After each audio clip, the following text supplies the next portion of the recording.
Good evening. That's my homage to Alfred Hitchcock. It wasn't very good, but I appreciate you guys tuning into the podcast. And guess what? This episode of the podcast is sponsored by Shooter Lube, bitches. American-made gun cleaning system. It's a 2-stage cleaning system. Ditch that 1-stage shit. That's old school. That's what your grandfather did because he was lazy and he didn't have time. Actually, he wasn't lazy. He worked too hard, and that's why he didn't have time. It's a 2-stage cleaning solution, American-made. Awesome company. I love these guys. They do have online support. They love to assist.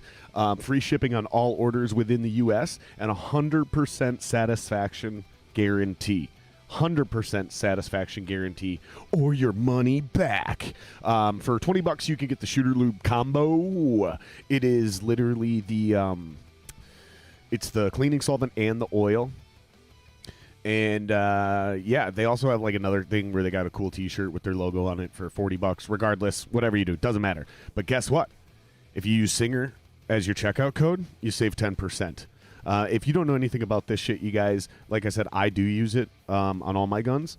The military grade cleaning solvent has a new technology. Basically, the whole point is that it's going to go deep into the metal and really actually clean your weapon instead of just like doing a kind of half-ass job of cleaning it while it's being oiled.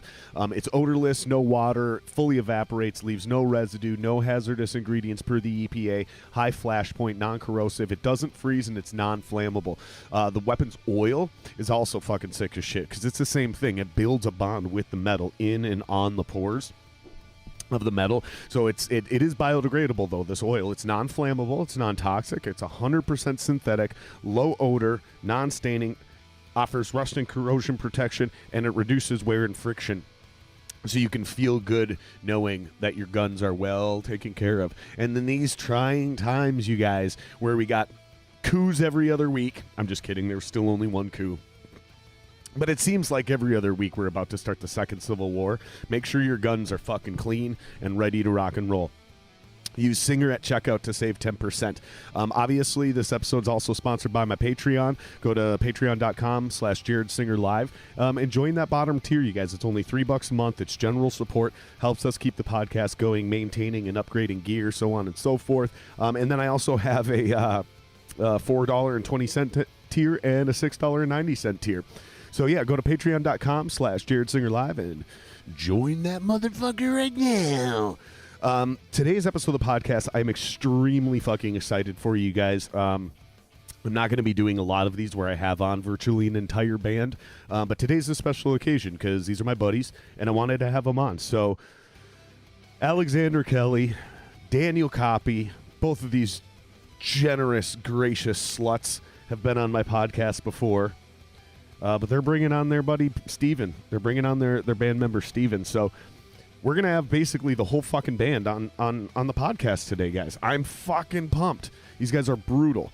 Prosthetic Records is the record label they're on. Impuritize is their album that's out right now. You can go stream it or download it wherever you listen to shit.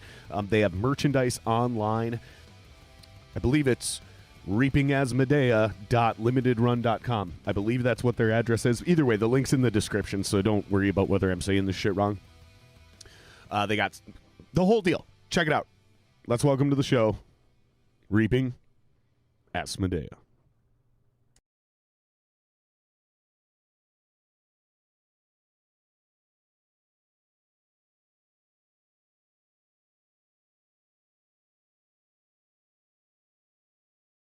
I know we're live. I just don't understand why that intro went so weird. We were supposed to hear that intro. That was weird. I don't really know what's going on there. Oh, it's probably because I had it muted or something, but they all heard it. So we are live, boys. Reaping Asmodeia. Got basically the whole crew here, right? This is it. This is You're us. looking at it. Because you're missing a bass player now. No, we're not. It's been a long time. No, we're not. Had a bass player, yeah. You got the whole shit here. So are you guys actually looking for a bass player? No. No. If we stumble on one, we might. If anyone is Gotcha. interested and wants to try out, Exactly. we have tabs available. Sure, but you're not actively pursuing. Gotcha. That's cool. Well, dude, thank you guys for doing this, man. I really Thank appreciate you you. guys coming down. And you guys got me a fucking shirt. Look at this. Let me switch cams and steal the moment, dude. Oh, look at that. Fucking yeah. Oh. All right, now that that's over, we can start the podcast. Cobra Kai, No, thank you, man. I appreciate it, dude. I really appreciate you guys coming. I do. I really like the T-shirt, so thank you for that as well. Mm-hmm. Fucking, we're gonna have some fun tonight. Yeah. So you two have been on the podcast, but you, sir, have not. Nope. So for First time. anybody that knows or doesn't know who these three are, this is Alexander Drake Kelly. He's been on the podcast. You can go back and watch that one if you want. This is Daniel Koppy. Great drummer, also been on the podcast, so Not you can the go back and original. watch his. Just the copy. And then we have Stephen Lane. So Stephen, for people that don't know who you are, since Yes. you are the lead singer of this band as well, Oh, yes. or lead screamer, Yes. or lead freak, whatever we call ourselves nowadays, just kind of briefly explain to people, obviously, who you are and what you do. One of the composers in the band, I guess. Do the concepting kind of stuff of the songs, write them, and then convey them. Right on. Vocal sense, yeah. Don't you do a bunch of video work for the band too? Yeah. We all kind of engineer together now at this point and help each other out with that. And then, but for the video aspect, I did shoot one of our videos now, and now also have a couple other ones yet. Right on. Yeah. And me and him have done a lot of Playthrough stuff. playthrough stuff along the way. So you're the one recording that shit for him? Yeah. That's fucking Yeah, cool. audio and man. video wise. I got to give you some props, dude, because the video side of things is such a fucking craft all in of its own. Like, Oh, yeah. people think when you're doing something like this, oh, you got audio and you got video, so it's twice the work as audio. It's not. It's like 10 times the work as audio because you got lighting to worry about. You got angles and like movement, and it's just a whole nother beast. Even if it's a still shot, it still doesn't matter. There's so many other things that go I'm into happy it. to have Steve behind that. He's got a lot of creative ideas. It's got to make your guys' lives a hell of a lot easier having somebody like that in the And at band. this point, Well, he's got yeah. all the damn gear he needs. Yeah. So for the nerds out there, what's the gear that you are like excited about right now that you got? Excited about. Well, I mean, there's always a ton of things that I actually want even more so. Is it like the new camera though? But it's been out for a bit, but it's a Sony A7 III, and so it gets quite a bit of work. But there's other like more Times cinema two. driven ones I'm looking So at. how much but, does a camera like that run you? 1800 for the body alone, so it's not too bad overall. That's not too bad. But you said for the body alone, so you got to buy your own lenses, Of and shit course, like yeah. that. Okay, And then I got two of them now, so I'm actually because I've been sick. so since the pandemic has happened, I haven't been able to do sound at shows anymore and everything else. So I've been mainly doing wedding videography as my main cool. kind of income. When are you guys going to start doing some sort of podcast, even if it's just like one a month that you throw in your fucking fan club email list? Not necessarily pump it, make it a big deal, but have you guys thought about doing something like that? We've been Like once a month behind the scenes? We've talked about Yeah. a lot of stuff. I mean, it's just we had so much to worry about with figuring out what the hell we were going to be doing with this album that has been done. So that was kind of main priority, and now that that's all like laid out finally, and the rollout for the album and all that stuff is set now, and well, I mean, we're actually going to be recording something in about a week and a half. Well, We won't really say what it is. when but you were on the we're- podcast though, you guys had some shit done, and you were like, but we're waiting, blah blah blah, Yeah. blah blah. And it seems like you guys have shifted gears on that now. You're like, we're not waiting, like we got to get this out. Is that accurate? Well, it's we I finally mean- got dates from the label and everything else all solidified, I guess. So now we have like actual date in mind, I guess. yeah, it's just tough for a band like us. We're at a point where, I mean, it's crucial for any band to be playing live when you release a record, but especially a band like us where we're at in our career. Well, with your And- style of music as well. Like the Yeah. whole allure is a live show. Like, Yeah. I get it. It's cool. It's technical, progressive death metal.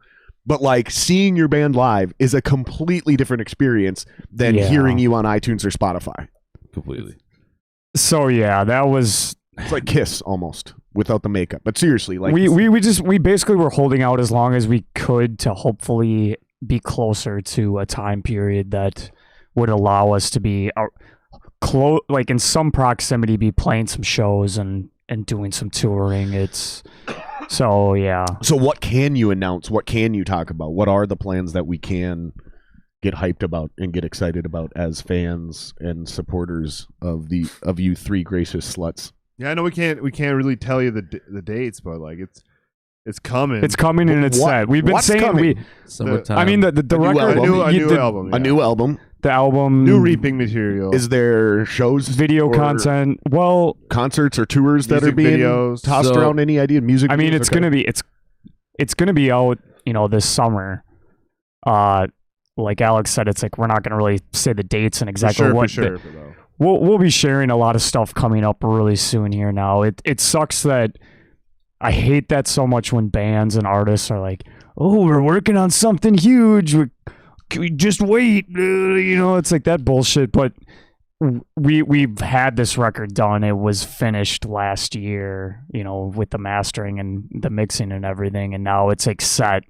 So. And you said something about you're going into the studio. So are you guys already working on the next album? Just other new stuff. That too. But yeah, bonus tracks, that kind of shit, extra content. Yeah, there's something cool that we decided to do. I wish I could get you guys to talk about it more, man. See how many beers you get in us tonight. Yeah, yeah. I'm gonna track the guitars for something this weekend. Please, for the love of God, tell me you're releasing Footloose once and for all. Please tell me that you're making it official, but you took it down. Like, you can't get it anymore. No, and we thought about putting it up. Yeah, again. Oh, dude, please do it. I have the master copy. Please do it. Oh, I loved that. That was like the coolest cover anybody's ever tried to do. That was a lot of fun to do. That inspired me directly to do. My band, we're doing a cover of it's funny, no one would even know. No one even would know that we did that practically, unless you were there and seen it live. It was so long ago. Well, and we're buddies, so I remember when you were working on it and shit, and I was like, that's fucking awesome. That weird ass God,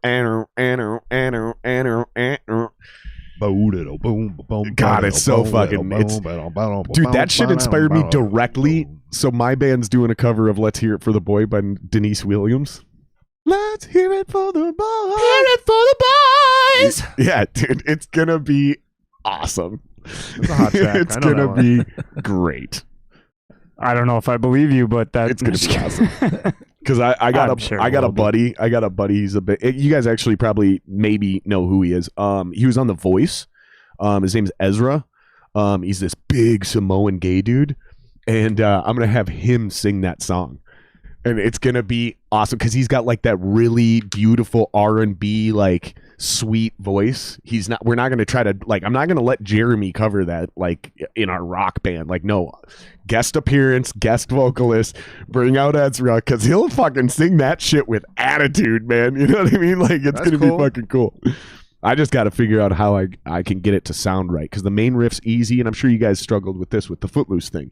Is like the main riff, that part's easy, right? You just throw some distortion on it, you play it, you chunk it up a little bit, maybe you halftime it, whatever, right? But fuck, man, when you're trying to take that entire cheesy 80s pop song and make it actually sound like it's something you guys wrote, that's a huge challenge, especially in a genre of music like you guys. How many other covers have you fucks done? We did an All Shall Perish cover a few years ago. We've done a Meshuggah cover a few years before that as a band. We did a Danza. We did a Tony Danza Tap Tax Extravaganza cover, Daniel and I. Mm-hmm. You do a lot of cover videos online. I've done quite a few. Yeah, you do a lot. Yeah, I've been. I mean, last year, it's been. I haven't done any this past year, but there's a bunch that I'm going to. Do you put those directly on the Reaping channel, or do you have your own YouTube page? Yeah, those ones have all been on the Reaping channel. I dropped that link in the description too, so if anybody's watching this and doesn't know, they should go to your YouTube channel and subscribe, because I just looked. You guys have like 700-800 subs. Yeah, and we have actually a little bit more, and you get 1,000. You can monetize that channel. And we have a lot of video content. Let's get you to 1,000 subs, right, let's bro. get there. Let's go, man. Yeah. For real. Get and anyone listening, go subscribe. We've got a lot of videos on there. There's going to be a lot more stuff.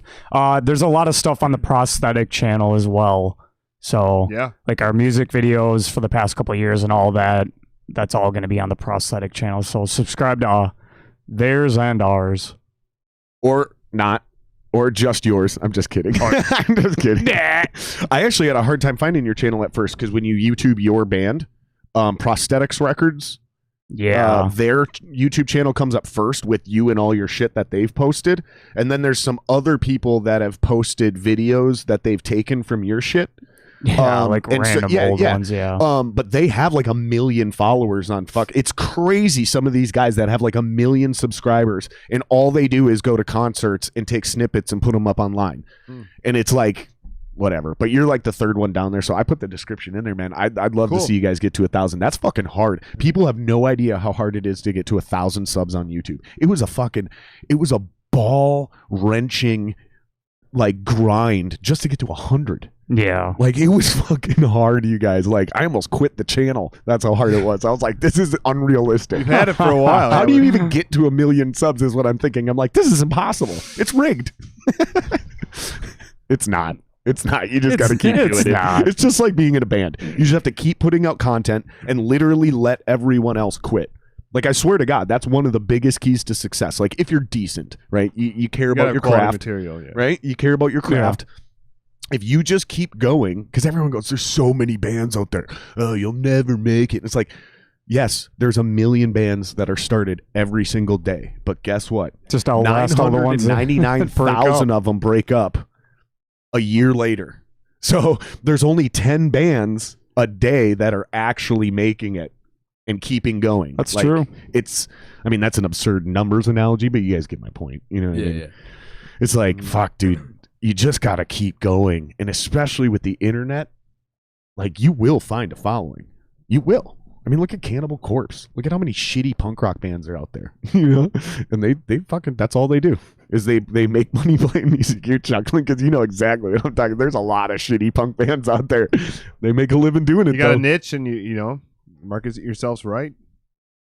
You guys know, I've talked about this a lot. There's the I call it 1 in 330, right? So it's like, there's 330 million Americans in this country. This is just the country. If you think about this on the world, it's even easier. Back before the internet, if you sold 1 million records, that was platinum. You're the biggest thing since sliced bread. So you only need 1 out of 330 people to actually buy your fucking record to go platinum. Think about that. Like any band can do that. The trick is to continuously get your band in front of 330 new people every single day or multiple times a day. It's literally, and then if you think about that shit across the globe, it's like 1 million is easy when you have 8 billion people to market to. It's fucking crazy, man. Well, and that's the thing is that for any business nowadays, whether it's music or anything, you're just over there cracking up. If you don't have somebody that's like a social media coordinator, I mean, or you know, most bands that are prevalent and bigger, they have multiple people doing that stuff, and the average fan doesn't. Still, it's kind of surprising they don't really know that more times than not, it's not going to be the band that's dealing with all that stuff. So, yeah. I think way back in the day when it was like just MySpace, I think bands still managed their own absolutely. Shit, unless you were like Metallica. No, there's a when lot. Metallica got on MySpace, and it was like, you know, that ain't Lars Ulrich making his own posts. There's a lot of bands that are still doing it, but I mean, now with the way it is and how, you know, vital it is, there's going to be other people outside of the band working that. Yeah, I'm not even sure it's smart to let your own band run your own social media because it's such it's a job now. Like you have to understand the algorithms, you have to understand SEO stuff. Like kind of like what you have in Steven here, you've got like one guy who's a true expert at video compared to the rest of you. Mm-hmm. So you can just let him run with that ball. And it allows the rest of the band to focus on other things you're really great at, right? Like maybe you're fucking the best booking agent that you can hire. So you now can just book. Mm-hmm. And you're great at fucking managing whatever. You see what I'm saying, right? Mm-hmm. If you got a guy in your band that can do that, like that's my point is like we should start thinking of it that way as like, man, if I'm going to be a musician and you want to have that extra asset to bring to a band, because you know how we always have, there's one guy in the band who's like the gear nerd. He's the one who's going to help you get your bass to sound the best. He's the one who's going to help you replace your guitar rig and buy the right fucking compressor and EQ and get that weird little buzz out of it. Oh, you have a ground loop hum. There's always that guy in every band. If you're lucky, you got one of him. You know, if you're lucky, one of the dudes is also a graphic designer, you know. So you can Also fucking Steve. yeah. So he makes your flyers, he makes all that kind of shit. Always, yeah. If there was one dude in the band now who also knew all of the algorithm shit, the SEO, Facebook shit, oh man, that'd make your band. Well, so much luckily we fucking have more efficient. we have other help outside of the band too now that they're are signed. so well. No, I mean We not have even like that. Another guy that's out Yeah, there with us. Brad helps me with a lot of stuff. He helps us with Is a that lot the of stuff dude too. who does your lighting and shit? No. Oh. Brad, is it Brad Gunnarsson? hmm I know that name. I know him. I'm not sure how I know him. Yeah, he's been involved. Is he your in- old photographer? Mm-mm. No, he's been involved in a lot of different stuff in the various different music scenes for a long time. So but- is he kind of like a manager or yeah, I mean he helps. He basically consultant? helps streamline a lot of stuff. He helps us with he does a lot of graphic design stuff too. He does a lot of our flyer content. Done a lot of merch designs for us. Yeah. But Yeah. yeah, also consultant. Yeah, he's certainly someone we discussed things Mhm. with. That's cool. Yeah. He's basically the unspoken member of the band. Oh, right on. Yeah, he's been pretty much along. Another link to the industry. He's been along since the beginning, pretty much. He's been a really close friend of mine for a very long time. So I have a question. Why are you guys so anti-Semitic in your music and in your lyrics and in your imagery? whoa, So, I can make those jokes because I'm Jewish. whoa. Whoa! Did that just happen? Just. All right. I Well, don't think we're directly anti-Semitic. it's not so much we're anti-Semitic. We're just not for them. We're definitely not Semitic though either. So, if that's Yeah, I mean, all sorts of problems over there. I can't Let's- find my bowl. That's what's going on. Of Cheerios. Yeah. That. Yep. My lighter. That's what we called it on the last podcast. I did have another question, but I got sidetracked with dropping my bowl on the ground. Well, that was a good podcast, guys. Thanks for tuning in. Well, what do you guys want to talk about, man? What are you guys into, like, personally when you're not doing music? Like, you know, James Hetfield goes on fucking Rogan and all of a sudden they talk about bees. You know what I mean? Like that's a huge question that I have is like, so what do you guys do when you're not doing music? Like, I don't want to hear like, oh, I still do music for fun. And no. When you're not doing music, whether it's for work or for fun, what the fuck else do you guys do, man? Staring at the wall like, I'm a big fan of boobs.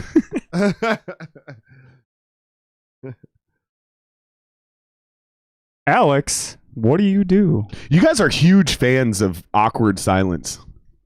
I know, everyone's fucking quiet tonight. I don't know. Can't you tell in our music? Yeah, because you have so much of that. I like sitting at home with the cat.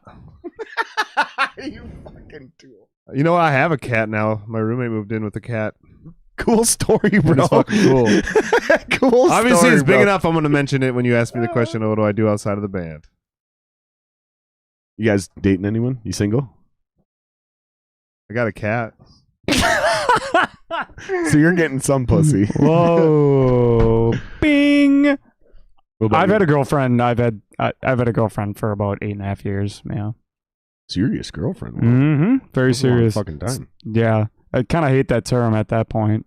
I think we talked about that. Yeah. Yeah, Girlfriend. It's like, yeah. Sounds pretty. Just start calling her your fiance. pretty fucking juvenile at that point. Uppercase GF. If Yeah. you just start calling her your fiance, you don't even have to buy her a ring.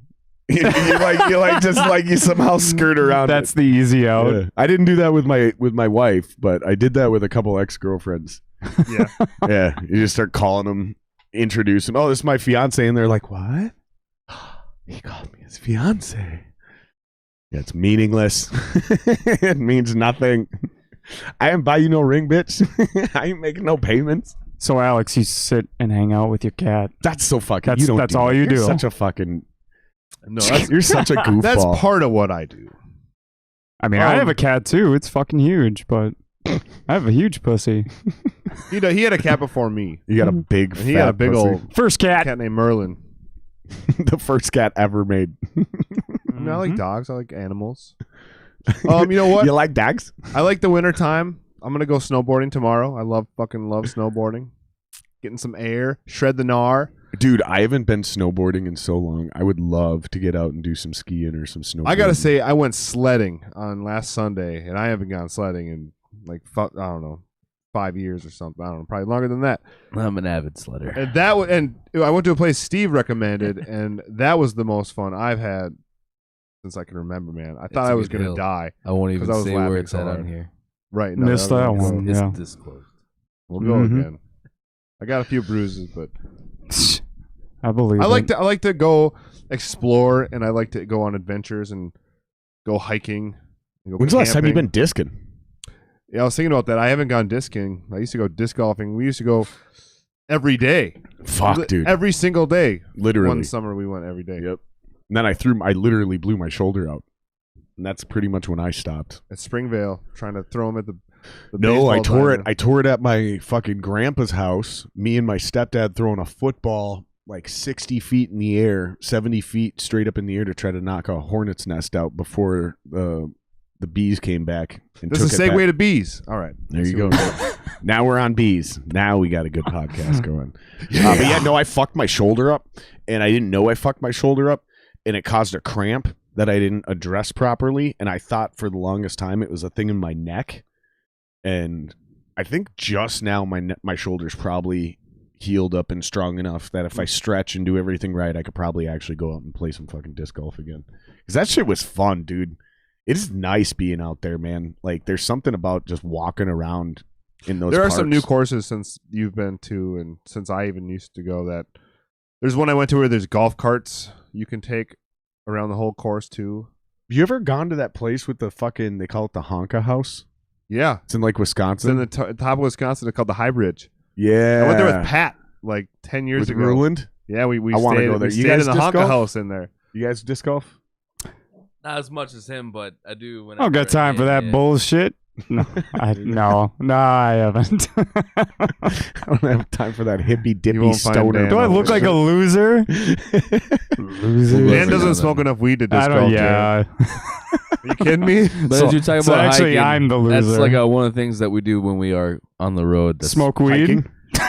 Well, actually, we find really good places. We Yeah. hike. You We find go places to weed smoke weed. Yes. It is actually the name of the game, yeah. It's been so long since we've been on the road, I almost forgot. Yeah. Dan Right? goes to the gym, and we get let out of the van into the wild. It's true. Yeah. It's true. And we usually take a hit of acid or something like that. too. Yes, we will. Yeah. Oh, man. Or not, sometimes. That shit, I remember I talked to somebody who's a pretty successful musician, but I can't remember who it was. Somebody we know, though. But they're like a sneaky disc golfer. Like, they don't post. You don't see them. Gorilla disc golfer.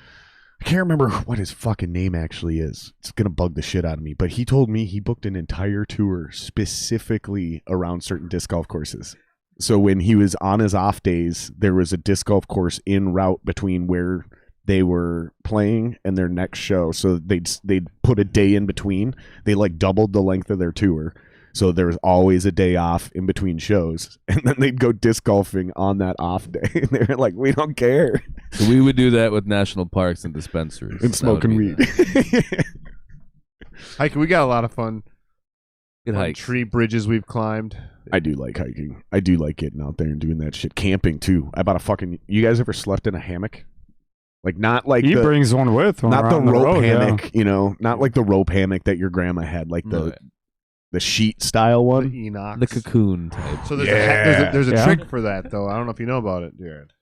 If you got one of the the single air mattresses, you put that in the hammock with you. Kind of keep from the banana. Sure. Save your back a little bit. Yeah. You can also avoid that fucking banana effect too if you put your head a little higher and then sit in it angled. Everyone tries to sit in it like that, and if you Oh yeah. if you lean to one side and kick your feet over to the other, you'll even that out. and you'll sit pretty level. That shit's comfortable. Yeah, I keep one of those on tour, and if we got some time to stop, a couple straps. It's real That's quick. fucking awesome, dude. I can't imagine, with as much as you guys did tour, how fucking hard it is to sit home idle, not doing shit, just thumbs up asses. You know what I mean? Like nothing. Fortunately, elsewhere. Yeah. I just drive around in the van and trailer like every couple of weeks. Just my Yeah, just drive the 694, 494. well, that's like what Caitlin was saying like a couple months ago. She's like, "Do you want me just to drive you guys all around? You get drunk." Like, I was gonna propose going to a national park or two, It's like, all of yeah. us just together. Like, Yeah. let's just go, in the van. yeah. Why don't you sleep in guys the just van. go to Texas or Florida where they're just basically making shit wide open again? Oh, because I don't want to go all wide open. Yeah. we packed up the trailer and we took it up to my parents' cabin to shoot some video. That's cool. And it was the closest thing we got to a show Yep. last year. It was pretty fun though. It was fucking weird. It It's is fucking weird. to unload the stuff from the Do you have studio. any bring it shows out. on the books right now? No, I mean, this was literally like a week and a half ago that we solidified the rollout for the album, And you everything. can't And announce the date. No, Yeah, okay. it'll be like I said. It's coming out this summer. I promise everyone. Like I said, I hate saying that, but it's set. It's already. Things are like everything's like on Spotify. Everything's rolled out for the singles. They just and have to everything. turn it on. Yep. So tomorrow it's coming out. Yeah.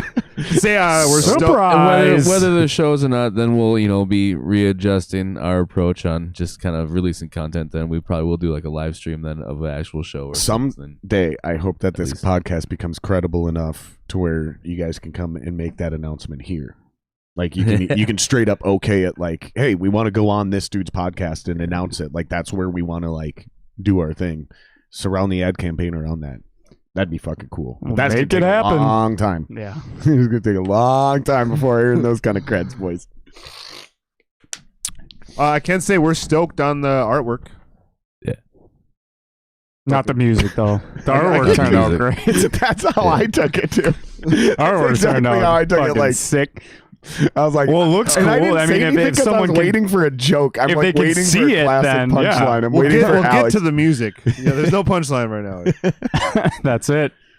Should we do a shot of whiskey? Yeah, which You guys one? want some whiskey? You guys ever done Centauri, I was hoping you'd say that. the Japanese whiskey up there? I was hoping you'd ask that. Mm. I finished the Hibiki, so we can't do that. Steve, have you had Centauri before? I have not. How would you assume?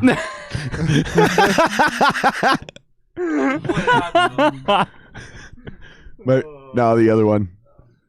I do love, out of all the cheesy stereotypical accents that we use, my favorite one is the old Japanese man, because it's always a low voice. Oh, drinking the whiskey.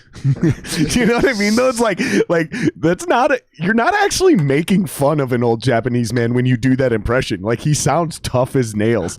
Oh, some whiskey. They are hardened with honor. Real quick And though. shame.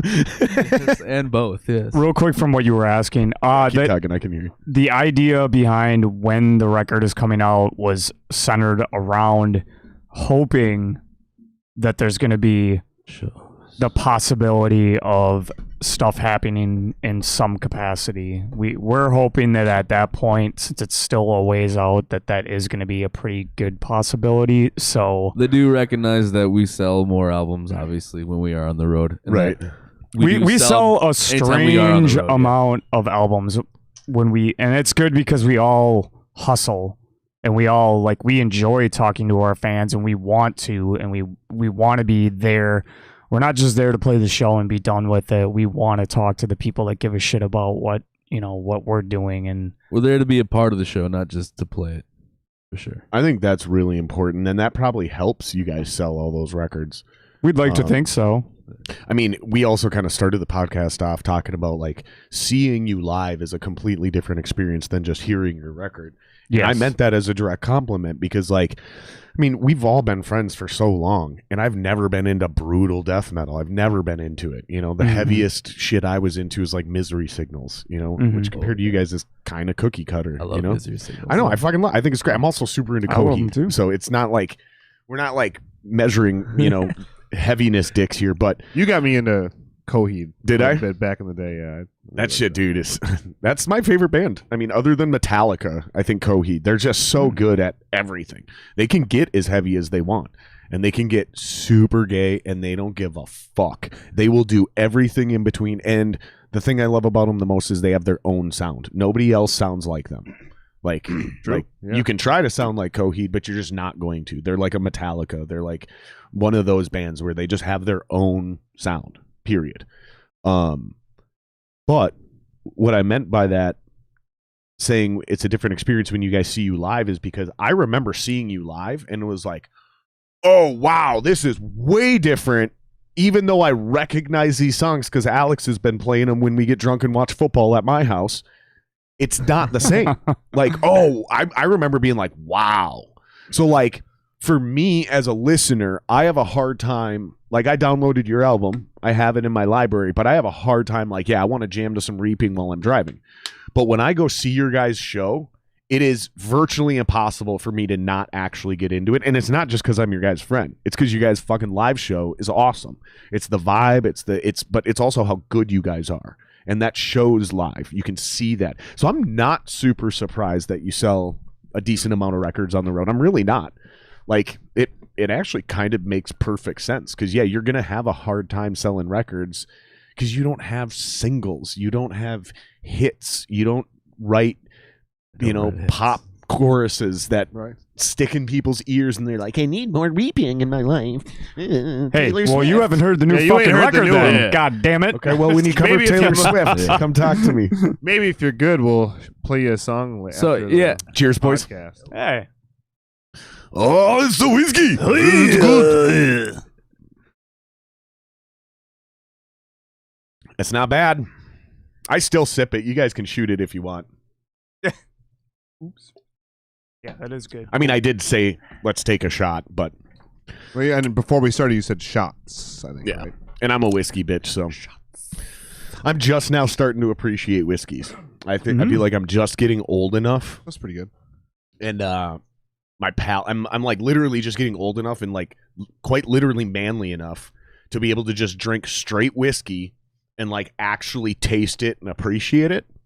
Whereas when you're a kid, or at least when I was a kid, man, whiskey was like drinking gasoline. So you just wanted to shoot it and get it down. And I didn't have any desire to get to know the nuances of, You were this probably was drinking an oak barrel versus this barrel. It didn't matter. I was like, dude, whiskey's whiskey.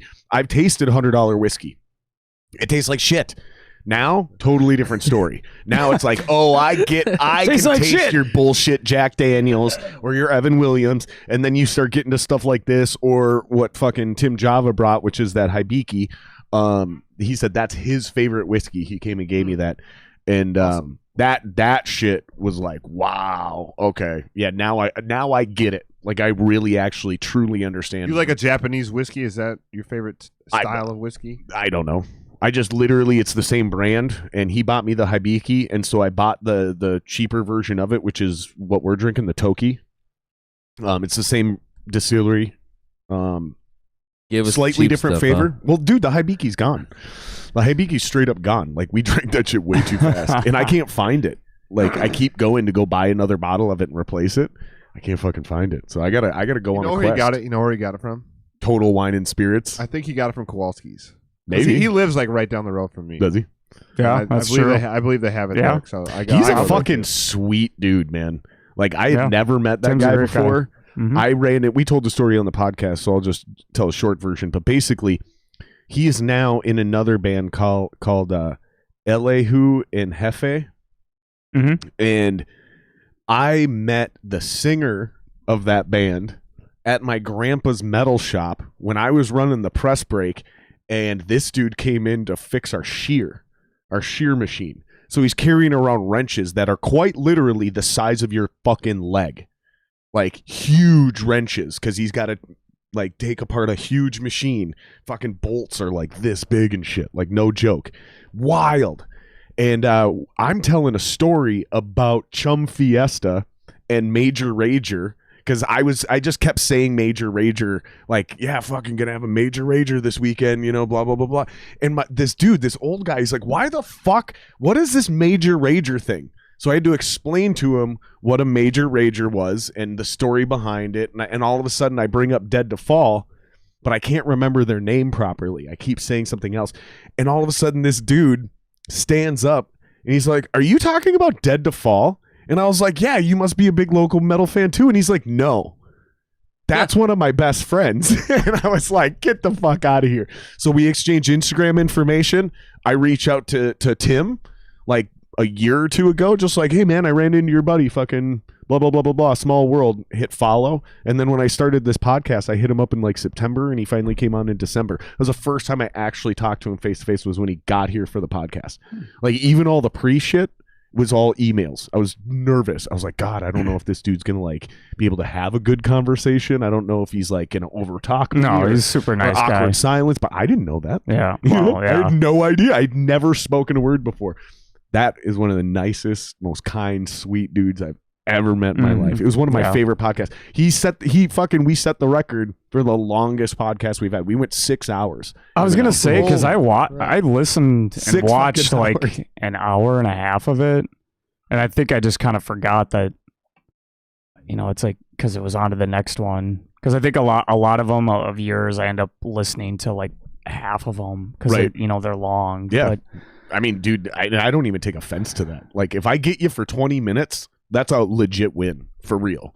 I just haven't gotten into that like mode where I'm only listening to podcasts or something all the time. Like, I love it, but it's just when I'm driving to practice or if I'm driving to the gym or something like that, it's like I'm trying to get in a headspace. It's like I'm not going to listen to a podcast when I'm like driving to practice. Wow, that blows my mind, because I'm exactly the opposite, right? So driving to a show, going to rehearsal, coming home from rehearsal, the leaving. last thing I want to do is listen to music. Like literally on the way to a show, on the way to rehearsal. It's like, for me, it's almost like what a football player does, right? Like you hear about football players before NFL games, like listening to music.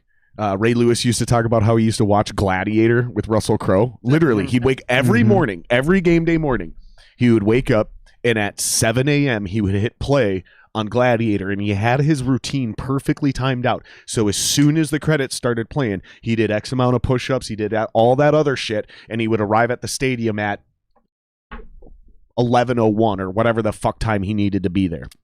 He had the whole thing down, and it was every single day. I don't think there's very many football players, when they're trying to get in the right headspace, go turn on NFL films and watch old football, right? You see what I'm getting at? So for me, that's my mindset. So when I'm like, I hate listening to music in the car now, because that's like my quiet time. There's no dogs barking. There's no fucking other wild shit. Like I'm going to a loud venue. I'm coming home from a loud venue. Like I wish. All of that kind of, so that's where I found solace in podcasts. It was like I can just listen to 2 or 3 dudes talk, and it's almost like I'm just hanging out with my buddies.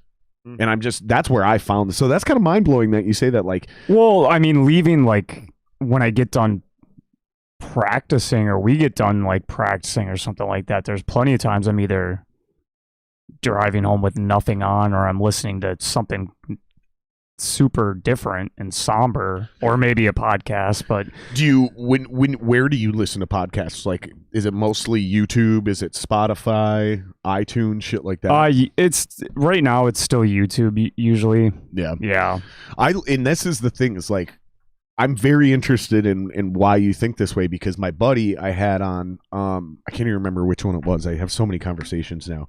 But one of my recent guests, I think it was JP, said he hates listening to podcasts. He likes watching podcasts. So he's not going to go listen on iTunes or audio platforms. He wants to watch the podcast like a show. Even if it's 3 hours long, he doesn't care. But a lot of people, they'll discover your podcast on YouTube and then they'll listen on the audio platform while they're working or driving. And so they queue up iTunes. Then you can kind of do two things at once. Yeah. Yeah. I'll do that to TV shows, actually. Really?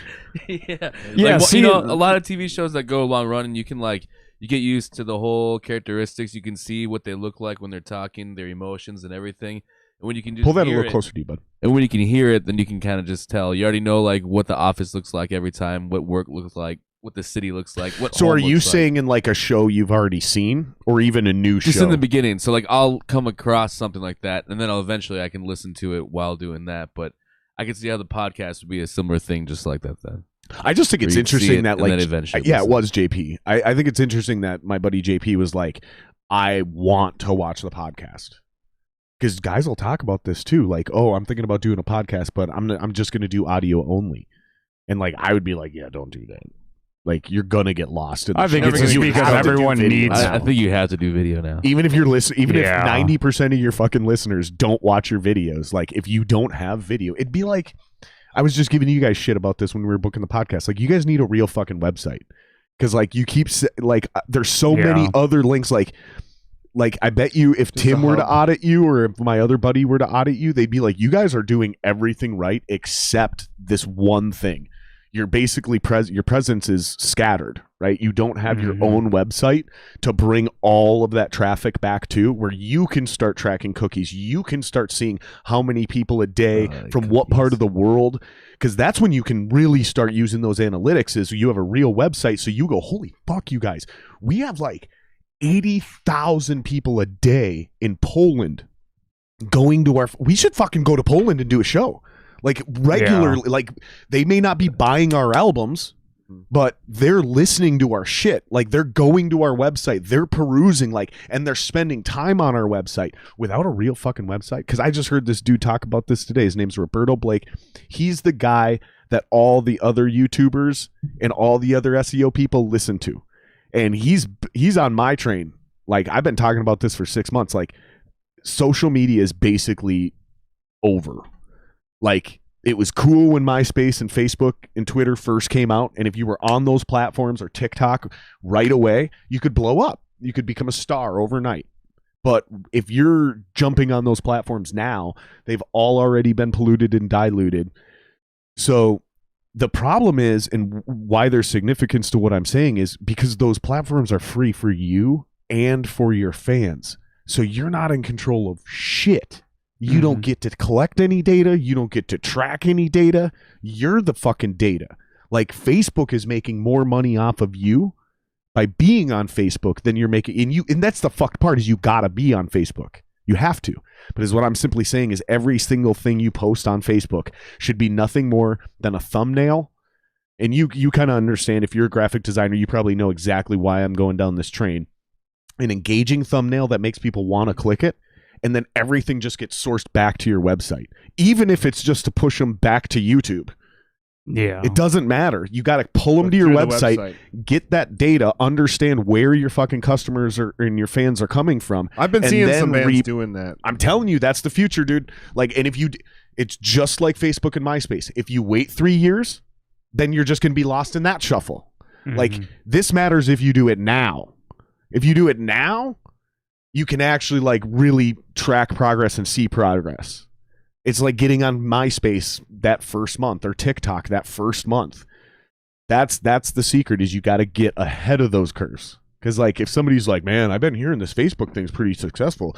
You know, our band, we should probably jump on this Facebook thing. It's like, yeah, in 2020, you fucking idiot. Yeah. Like nobody looks for bands on Facebook anymore. Like nobody discovers music on Facebook anymore. That stopped a long time ago. You see what I'm saying? Oh, it's like terrible. You don't, and that's what I'm really getting at is in our industries, whether it's comedy, podcasting, music, fucking live photography, none of it matters. It's all essentially the entertainment business. And like the whole thing about this business is about not being late to the party. You do not want to be the last guy on a platform. You do not want to be the last band with a legit website. I mean, you guys are clearly doing a lot of things right. We had one. You're doing Once a upon a lot of time. things Yeah. right. And there was a serious time where people were like, why would you have a real website? Just send everyone to your Facebook. That we actually had this exact discussion. There was a time. Like 10 years ago, you and I sitting in my parents' fucking living room watching football. And I was like, man, you know, I'm starting this new project. I don't think I'm going to do a website. And you were like, yeah, we don't have one. We got rid of it. You know, like but I'm saying we need to like start thinking about it again in a different way, in a more unique and creative way. Because at the end of the day, I think we would all agree, if we can, we'd all rather swing a drumstick than a hammer, right? Like if we can, we would much rather do that. Would you? I don't know about those guys, but I mean, it's not a literal drumstick; it's a metaphorical drumstick. I swing hammers way more than I swing drums. You're swinging either metaphorical hammers, which is your metaphorical day job. I'm not patronizing the listeners. This is for these three idiots on my podcast right now. I can vouch. I am an idiot. The hammer is just your day job. You can either have a regular day job, which sucks, or you can be a professional musician. And yeah, some of the fun's going to get sucked out of it. I get it. That's my biggest problem. Tell me if you guys relate to this one. When dudes are like, oh, I would never want to like turn music into a job because I do it for fun. It's like, but wouldn't it be more fun to be able to pay your bills making music? Right? Like you're going to go to work every day. Like you're going to go to work, and if I'm going to suffer, I would rather suffer swinging a drumstick than swinging a hammer. Like, because I still enjoy swinging the drumstick, even when it's work. But you know what I'm saying? You're talking to three. Call me crazy, you guys. Jump in anytime. You're talking to three guys that are playing like you've heard our music, right? Extreme metal, and we're all in our mid-late 30s. I mean, we're clearly not still doing this because we're making piles of money. You know? No, but you're also not running a fucking money pit as a business. Well, how the fuck do you know? Oh, I know. I know. I've got apps. You don't know what I'm moonlighting. I've got apps, dude. I've got apps. I can audit all of you and fucking figure out all your monetizations, dude. It's apps. Just one little thing on my phone, and all I got to do is get near. Don't say phone. Audit. No, there really is. Say the A word. There actually really is shit like this though. Like you can download plugins and apps and shit. And then I can go to anybody's YouTube page and do a full audit on that video and figure out so I can go to Joe Rogan, I can go to Mr. Beast, and one silly example that everybody probably knows about is called TubeBuddy, and it's just an add-on that you put in Chrome, and there's a free version and a premium version, and the premium version's like overwhelmingly insightful.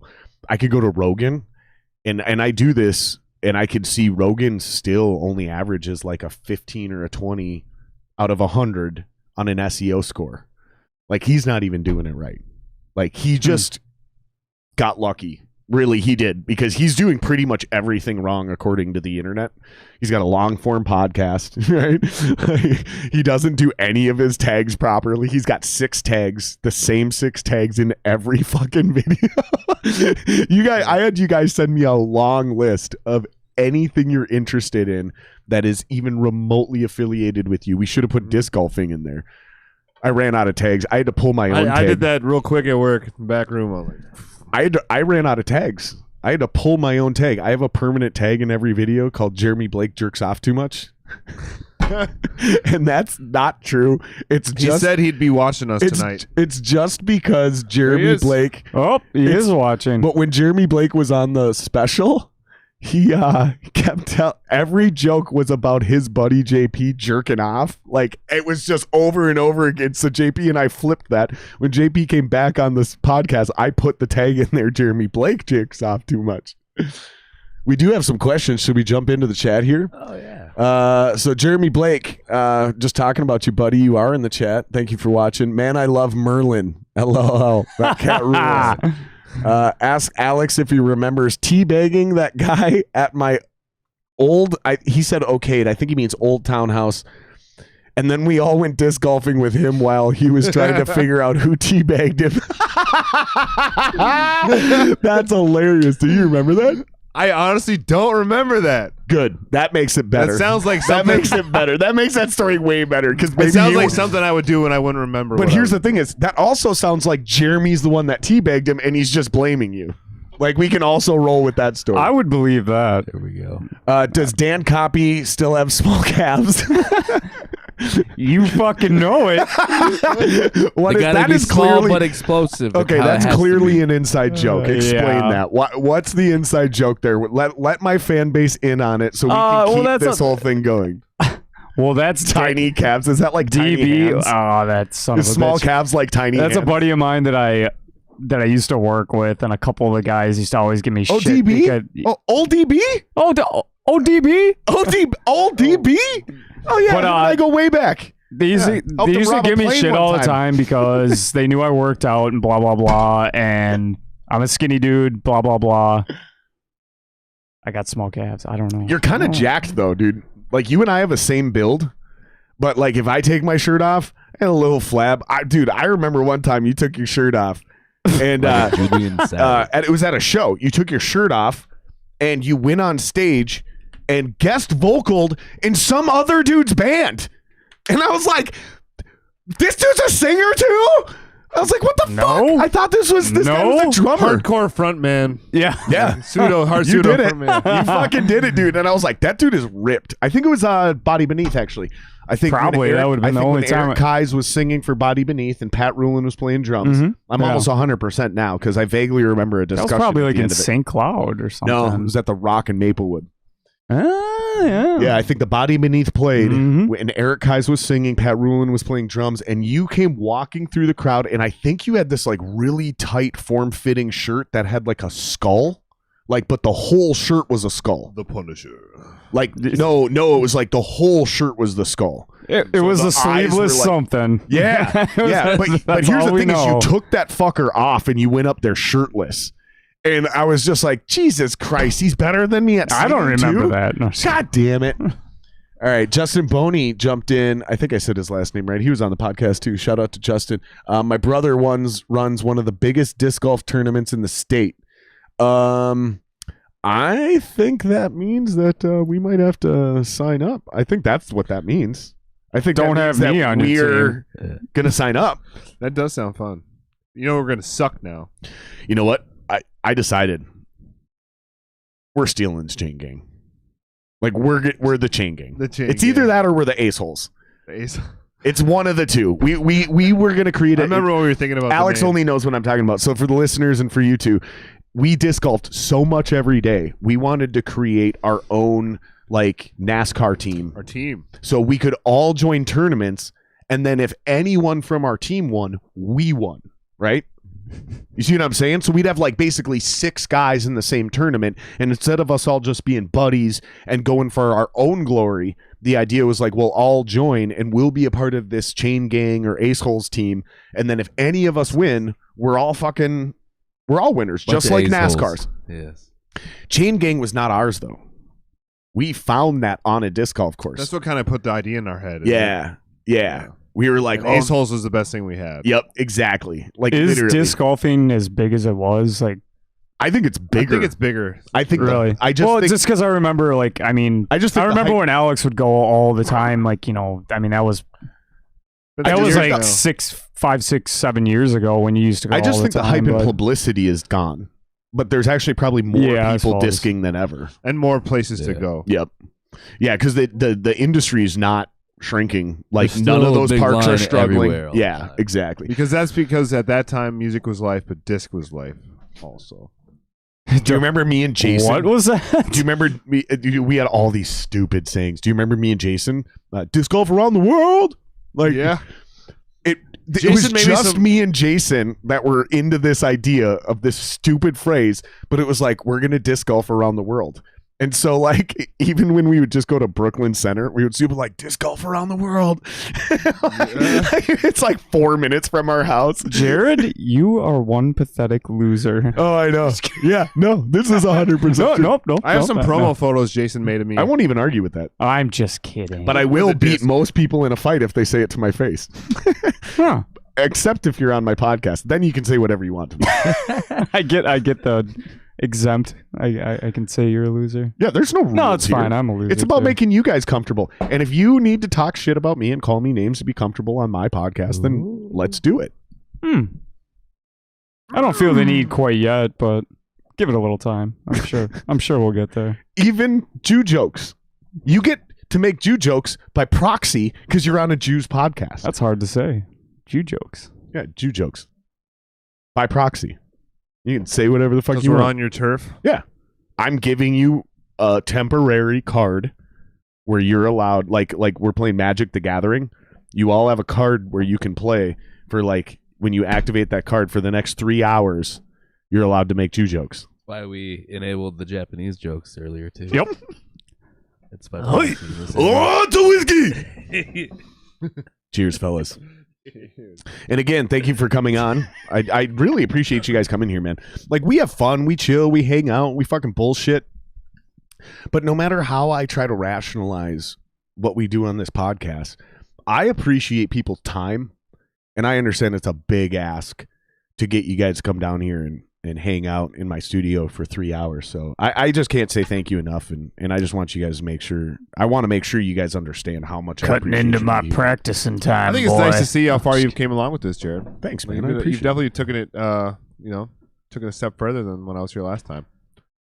I appreciate Yeah. that, man. There is an improvement, isn't there? I mean, because you actually were on the old one too, so we were right here in the other room. But it was dope, but it was different.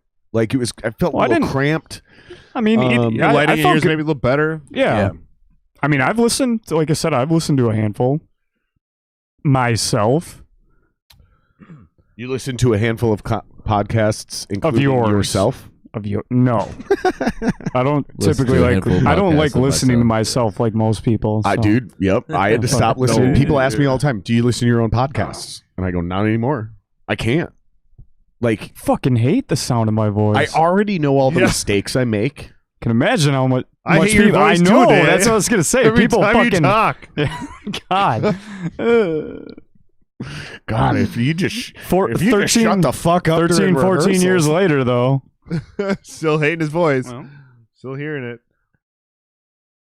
No, but that shit fucking it is appreciated when you say that, though, because there's a weird there's a lack of effort when it comes to just hanging out with you guys on the podcast, right? But when you start thinking about the production and all the stuff that we talked about earlier, lighting and angles, and that's why I kind of talked about the appreciation of that, because it's not just like hook up a camera and go. It's like, no, that sucks. You need to change everything about this setup. Like, even if you're going to use that cam, fine, but the whole room, everything else is wrong. Your lighting, your angle, your framing, your background, it's either too busy or not busy enough. Like, You got some other toys you didn't even disclose. Oh yeah. So I do have a drone, and I do have some other, like a gimbal and stuff that we also use. One of the things that we do for lighting, though, we use our own lights that we've used for like on stage a lot. We have these LEDs that they double as Rechargeable. Yeah, they actually double as good lights. Really? For filming, yeah. Mm. As That's long as you fucking put like sick. a white diffusion in front of them. Just put them anywhere, yeah. dude, so you might Those have appreciate been this. I've been thinking about crucial. doing that with those the ones I have for purple. Yeah. That's just for like to give it the purple vibe from the logo, right? Yeah. But I think I'm going to double the amount of those in this room. So there'll be one here in between, and then same thing here and here. And I'm going to turn those and point those to fix the lighting, so I don't have to have actual overhead lighting. And I was thinking about that exact same thing. I was like, I just need to diffuse the light, and if I get the right combo of those in the right spots, I can get like perfect lighting in this room. Yeah.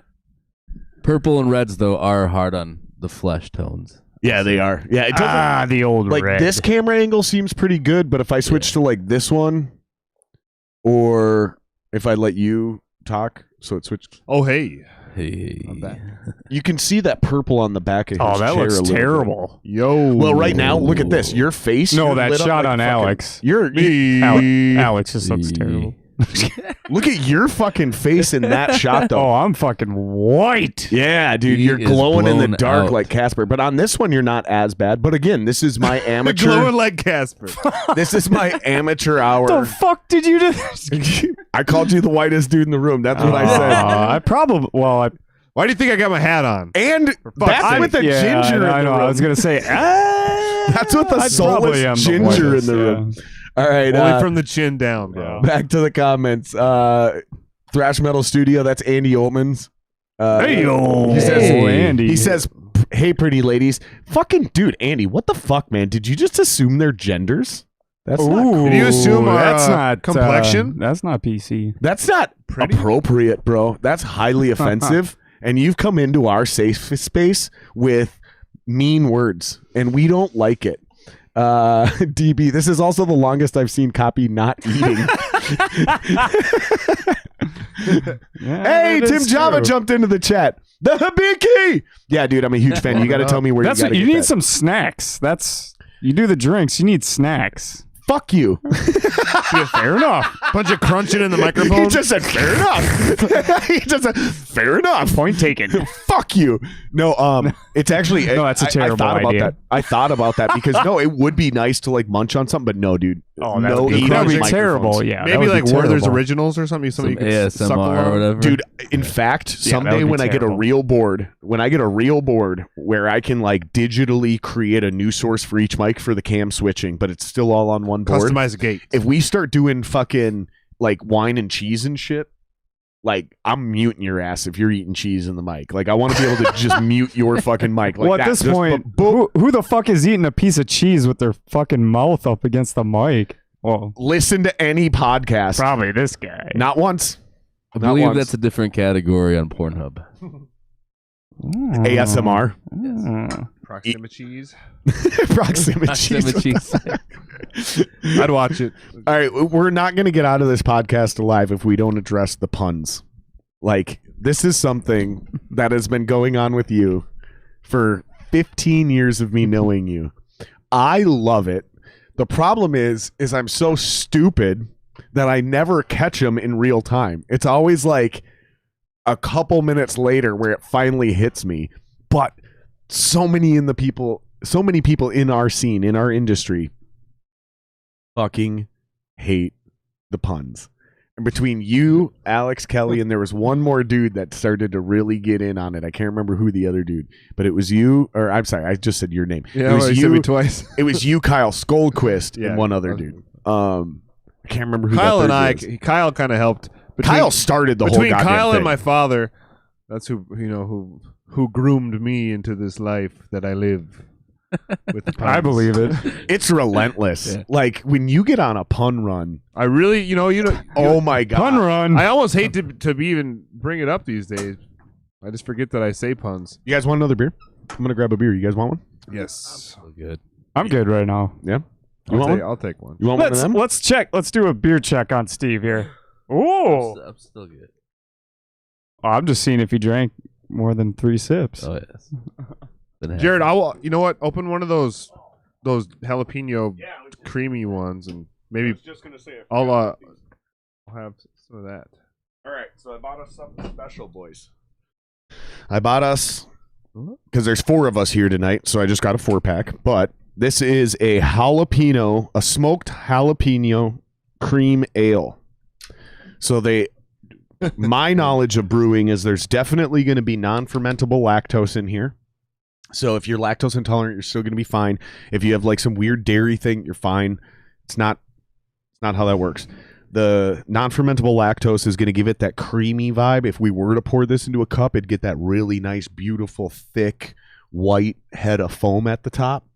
And it's going to feel kind of smooth and silky, the texture in your mouth. That's what that cream ale non-fermentable lactose is. And then if they're doing smoked jalapenos, it's not going to be super spicy. You're going to taste that like and smell that back richness in almost like in an afterburn in the aftertaste. That's what I'm anticipating because I brew beer. Is it spicy?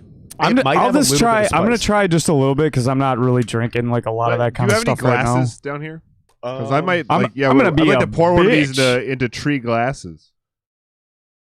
Yeah, I don't want to. I'll tell you what. You guys keep talking. Yeah. I'll go grab a couple glasses. Yeah, we'll split that. We'll split that. We're a Taking bunch- over hosting. We'll duties, drink all the whiskey Yeah, in the you guys fucking take world, over but we'll hosting. split a fucking Jump into beer. the comments. We never even made it all the way through. Thank you, Tim. Yeah, we do have more comments to be read. Tim Java jumped in. Ooh. He says he misses you, Oh, Alex. Oh, You know, I miss you too. I really got to come see you because you live so. Look close. at this shit. He's like, this is so sick. It's like I'm hanging with the Reaping Boys. Tim, on the I show miss right now. you. Right in the van. I haven't seen Tim in a while now. Well, there's a lot of people we haven't seen in a long time now. Andy was talking about eating cheese on his. Yeah. Made a mistake of eating in front of a stream. Stream cheese. Andy, you would. It's a pandemonium. You know, I wish Kyle was watching this right now, and I wish I could say, Yeah, I miss know. you, Kyle. Yeah, fucking Kyle I was Skullquist. texting with him the other day. Yeah. Anyone? He doesn't like technology, even though he's been posting a bunch of stuff on YouTube, though, recently, so I guess... Has he? He actually has been like putting up a bunch of videos because, you know, he archived everything Thank he you, Jared. always So did. do this. Split that 3 ways. All right, yeah. And then if you guys like it, you can just have another one. And then if you don't, Just have some. you're not wasting my food. Exactly. I That's definitely why, don't need yeah. a Foley. He's the least beer drinker out of all of us. Oh yeah. He's drinking beer tonight, boys. He'll always sample. He'll sample. Sample. Daniel-san. Yes, it's all Kyle Skullquist's fault. The puns, I assume that's exactly what Andy's talking about there. He said, I made a mistake of eating in front of my stream and listened to it a week later, and oh my God, that was a hot mic, and I love cheese. It's Matt the Legend. See, the thing is I can't, I can read it all, but when I look at that, all I see is I love cheese. And I don't think, I think that goes back to that other comment. I'm hungry. So that's the only thing I saw is cheese. It's a pandemonium. What's up, dudes? It's Matt from With Dead Hands Rising. Matt, what's Stereo up, dude? Sympathy. Oh, Jeremy's making shit up now. Matt and We, we got Matt and Tim. Yeah, Hell thanks yeah. for the new. Obviously, What up, there's some guys? people who've never checked out the pod. Dude, Yeah, that's subscribe to the awesome. podcast, you guys. Like and subscribe. It helps the channel a This is, ton. We do these a lot. 56 episodes now. So yeah, like and subscribe and all that cheesy shit. I'll answer Tim's question Okay. about the video production being in-house. Yeah, we've been doing our music videos ourselves for the most part. Since the pandemic started, I've kind of upgraded my gear, and I've been doing our video stuff now. Since I wrote the That's whole fucking concept really for good. the album and I wrote all the songs out in a whole story mode, we've been kind of making the videos in that fashion. So it's kind of been nice being able to direct it between all that. Get to That really is dope, convey it dude. in a visual aspect as well than as we did for the song. And Do you me ever- and Matt have talked, or not Matt. I'm just thinking everyone in Dead Hands now. Me and Tim have talked about that a lot because you had him on recently, and he obviously explained, Jared, that he does a lot of stuff. and Oh is shit, involved with a Kyle's in the lot of chat. stuff. Sorry, I didn't mean to cut you off. Keep, Oh, he keep is in talking. the chat. Whoa, he actually is. Keep talking. I But just yeah. happened to see that. I apologize. Holy That's super bad shit. hosting. What's up, Kyle? That's funny. now everyone's gonna be talking to each other in the comments. That's fucking yeah, but good. that's awesome. Good. That actually helps. But yeah, the chat. like- yeah, you guys can chat with that- each other in the comments not, too. Yeah, not to cut anyone off, but that's like just Tim asking any of that because he's involved in a lot of stuff himself, and you know, you guys talked about that as Yeah, far as you- video production and all that. He came on my podcast and gave me a great compliment. He's like, man, he's like, I did a little audit on your channel, you know, and I was like, oh, F minus, and he's like, no, you're doing pretty well. Like, he wouldn't he wouldn't give me his fucking services for free, but he was like, no, you're on the right track. The Right vibe, on. the vibe I got from him was like the mistakes I am making weren't worth mentioning, and clearly what he was seeing is like, I'll figure that shit out over time. Like my promo screen, which I already fixed. Yeah. But yeah, I just want to like segue stuff about like we weren't talking much about the band and stuff, and like you haven't been on a lot, so I think that is a good thing to bring up just about it as far as us doing the video production and everything. We have a couple key people that really help us out, and we're very fortunate to be, we're on Prosthetic Records and everything, but I guess it's just, especially the last couple of years, we've tried to streamline things as much as we can. It's really tough when it's only the couple of us, but we try to take on as much as we can ourselves. And I mean, It's always been just the Reaping show, you know. I think it's fucking cool, and I think more bands need to think like this. Get as much of your shit done in-house. Where this recently came into my brain was Bert Kreischer was on a podcast. He's a comedian, and somebody asked him, what does it really take to be a comedian now? Like, give me some advice. I want to get into comedy. What do I need to like really? And Bert's like, are you ready to be a graphic designer? Are you ready to be an expert in video production? Are you ready to be a social media manager? Are you ready to like? You don't get to just make music anymore. You don't get to just go up and tell jokes anymore. It's not a thing. And unless you have Joe Rogan level fuck you money, where you can hire a Jamie and hire a company to fucking help you get your shit tight from not literally day one, you have to actually do all of this yourself. And if you're a comedian or like a one-man band, it's an uphill battle. But when you have a band and there's 3 or 4 or 5 of you, I'm not reinventing the wheel here, you guys. I'm just realigning with the new shit we need to do. We already did this. We talked about this earlier. Like, you're going to book the podcast or you're going to book the band, right? Like, anytime somebody wants to book us for anything, send them to Dan. Or you're the one that answers those emails because it comes to one email, whatever, right? Yeah. You're going to be the one because you're the studio guy. You know everything about that. You're going to do all our recordings. Actually, that's mostly Steve. Right. But I do my own. I do the It's just books. He's the hypothetical. books guy. I do the books. He is. Right, Yeah. he runs the numbers. But that's a perfect example because now you don't need to hire an accountant He pays attention. and no to the one else in the details. band needs to worry about it. Why are we getting audited again? Don't say the A word, Dan. I ran the numbers It's all those embezzlement. right into the ground. Those huge profits we've been making. Those were all on paper. The huge profits. Hey, Danny Shay's in this. Danny Shea. There's a bunch This of is new this viewers, is man. awesome This is that fun, people dude. are actually talking to like Kyle. listening. Yeah, And this is what I also try to explain to people. That whole first hour of the podcast is like a weird, awkward warm up. The whole thing is like, so what are we going to talk about? The whole first hour is figuring It's out like what we want to jail. talk If about. you came and Yeah. gone already, you missed out. For real. And honestly, we're just we're getting in the- warmed up. I feel like we're in the second hour. Let me check the time. Yeah, hour and 16 minutes. So we're hitting in the our second- stride now. Yeah, We're hitting the second Yeah. hour. We're finding some grooves. Now you guys are like, I want to talk about this. Yeah, we should talk more about this with the questions coming in. Here's the thing is the meat of the podcast, the good part of the podcast is the third hour on. In fact, I'll end podcasts at 3.5 hours and then we'll hang out for 2 more hours. And one of us will always say we should have kept going because this is better than the actual podcast we did. It's like, fuck.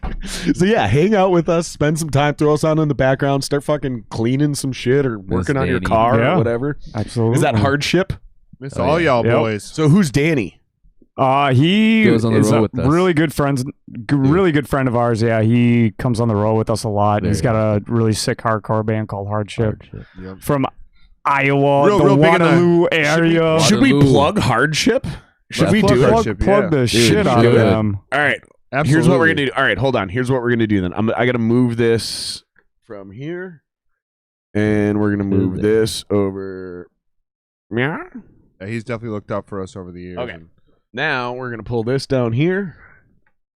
We're gonna go right back to YouTube. He's made it. Well, he's one of the reasons why Waterloo is kind of like a second home to us in ways. 'Cause we're either gonna start tours out there or end tours there to make it easy. And Very it's just- true. We have a good following there due to being there a lot. He also Mhm. he'll run a lot of benefit shows in the area too. All right, we're looking it up right now. Hardship. I like it because it's like, hey man, I'm suffering from a hardship, but then they're like, dude, we have a ship and Try, it's super hard. Try like Hardship Hardcore Iowa. Do Or do band. one word. Band. One word. Hardship. it's separated. Look at him. Oh, Look at his thing up there. Yeah, Oh, but okay, there it's you go. separated. There you go. Don't It's go separated separating up it. there. Don't and, go separating. And he's Yeah, he's keep communicating from that separating. channel. He's logged into his channel right Plug now. So that shit. that's what I want to find. Is I want to. You know what? Hardship. top What's one. his name? Danny. Danny. Yeah. Danny Shay. Put your fucking URL for your channel in the chat right now. That way I can just copy it and paste it, and I Well, can there's- just. Boy, the that, top you one was found there. it. The Yeah, top one you was a found link. it. Yep. Was- Top No, that's one. not him. That's Hardcore Oh, yeah. Worldwide. That's them though. Yeah. Right, That's- but I'm not giving Hardcore Worldwide the click. Well, We're playing a game here, you guys. This is how YouTube works. I want his channel. That's what we're gonna plug. The second one down. Because here's my point: if I put this on screen, when I share this screen, Yeah. they can't subscribe to Hardship. Yeah. They see Hardcore. No, we're not doing this. We're going to his channel. So yeah, Good looking out. I see that. I see your motives. yeah.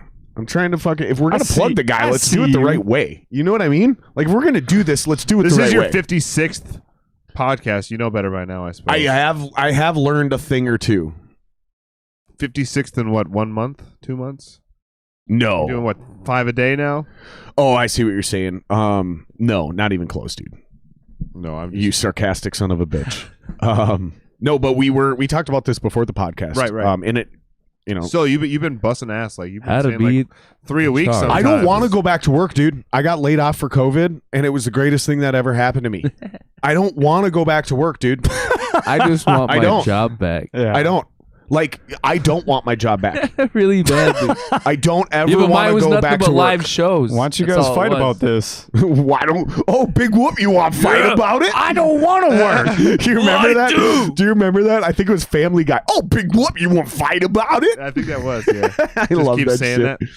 All right, let's see. Nothing. No, what happened?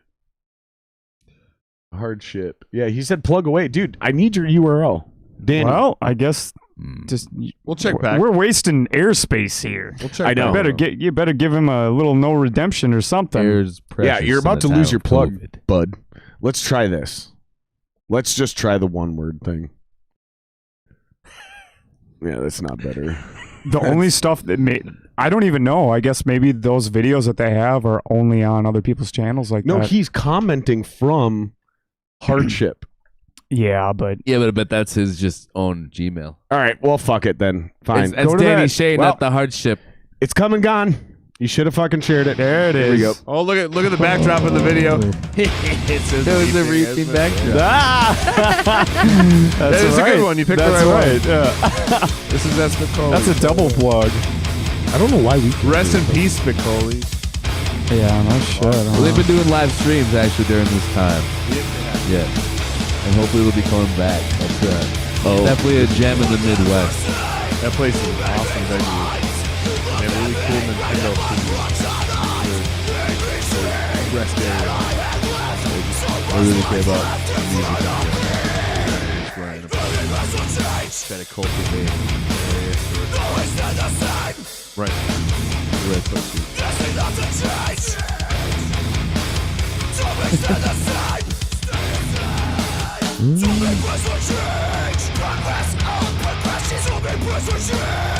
Can y'all hear it all? Is this like a mystery science thing where they're just hearing this commentator over the video?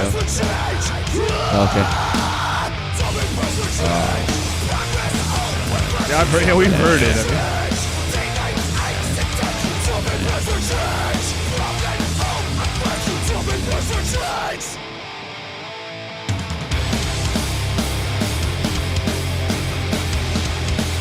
we're here. We are watching it live on my phone.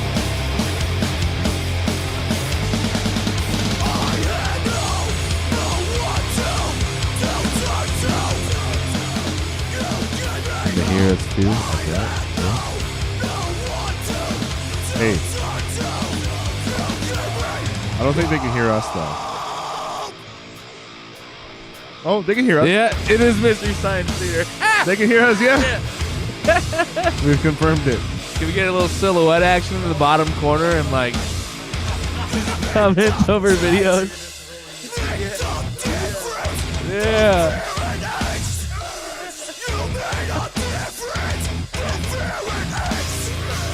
Oh. So when we just told you the release date a second ago, they didn't hear that? Oh well.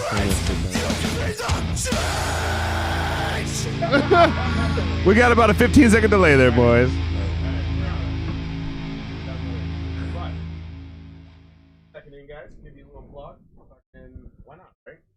Right. Danny is the plug.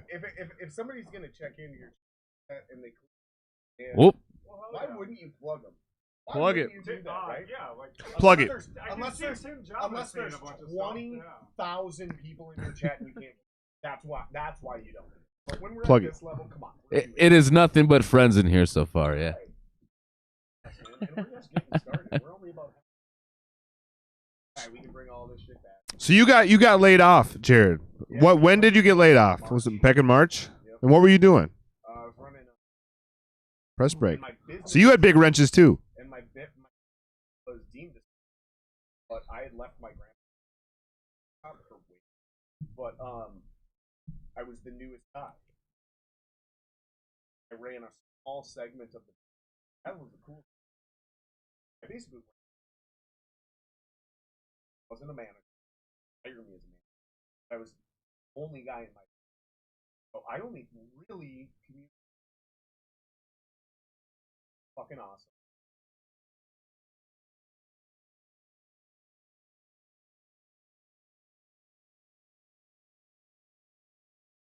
I will fire you.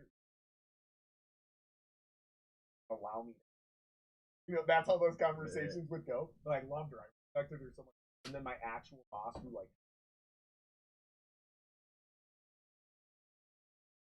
there's a lot of heavy.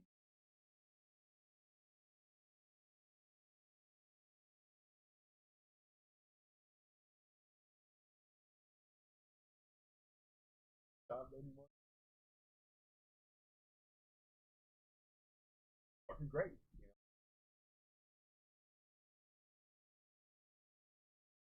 Like everything.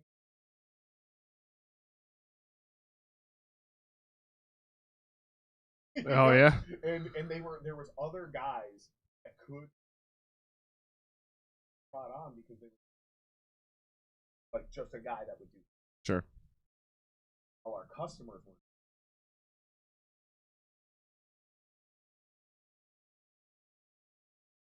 Like you go.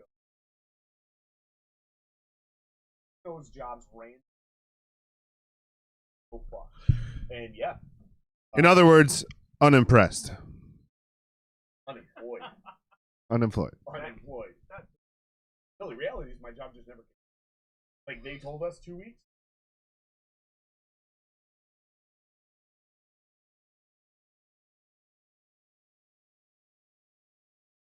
My job's not back. Like that's not how the economy works. But you're not complaining. It's not. Yeah. No, I'm actually. I should complain. We're like not doing. I'm just saying it never happened to me. It was because I was collecting unemployment. It wasn't a month. I realized.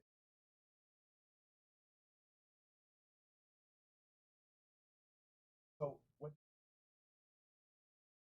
Something to fucking do every goddamn day because you're gonna.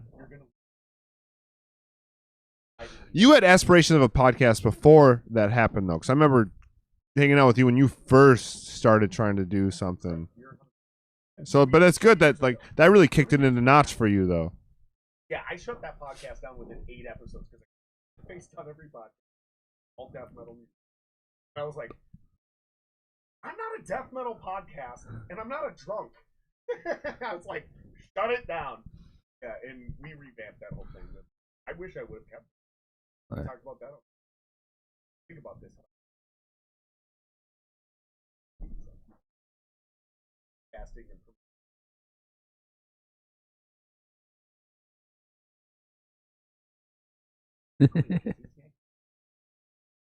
don't do what I.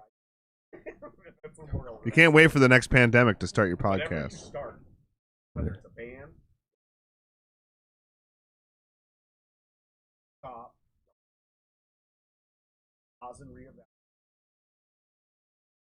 That's yeah.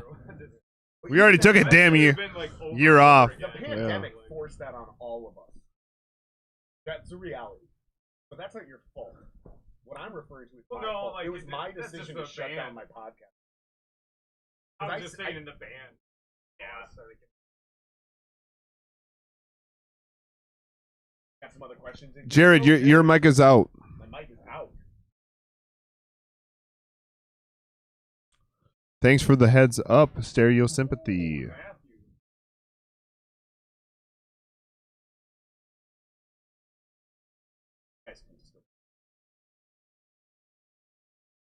I can't talk into the mic. Is it something? Is it working? Jesus Christ! There we go. So Mac and OBS both did an update, and there's something that happens when we switch from when we play video like that, and then when we switch back to us. Oh. Sometimes the Scarlet interface, it's Scarlet lacking an update. Scarlet needs to do another update to keep up with OBS, and because it'll also unsync itself. Like, see how over here we have all the syncing and the levels? That's like our digital mixer. This thing will just randomly shut off. Like, I'll be sitting down here watching YouTube, and all of a sudden the video audio will just stop.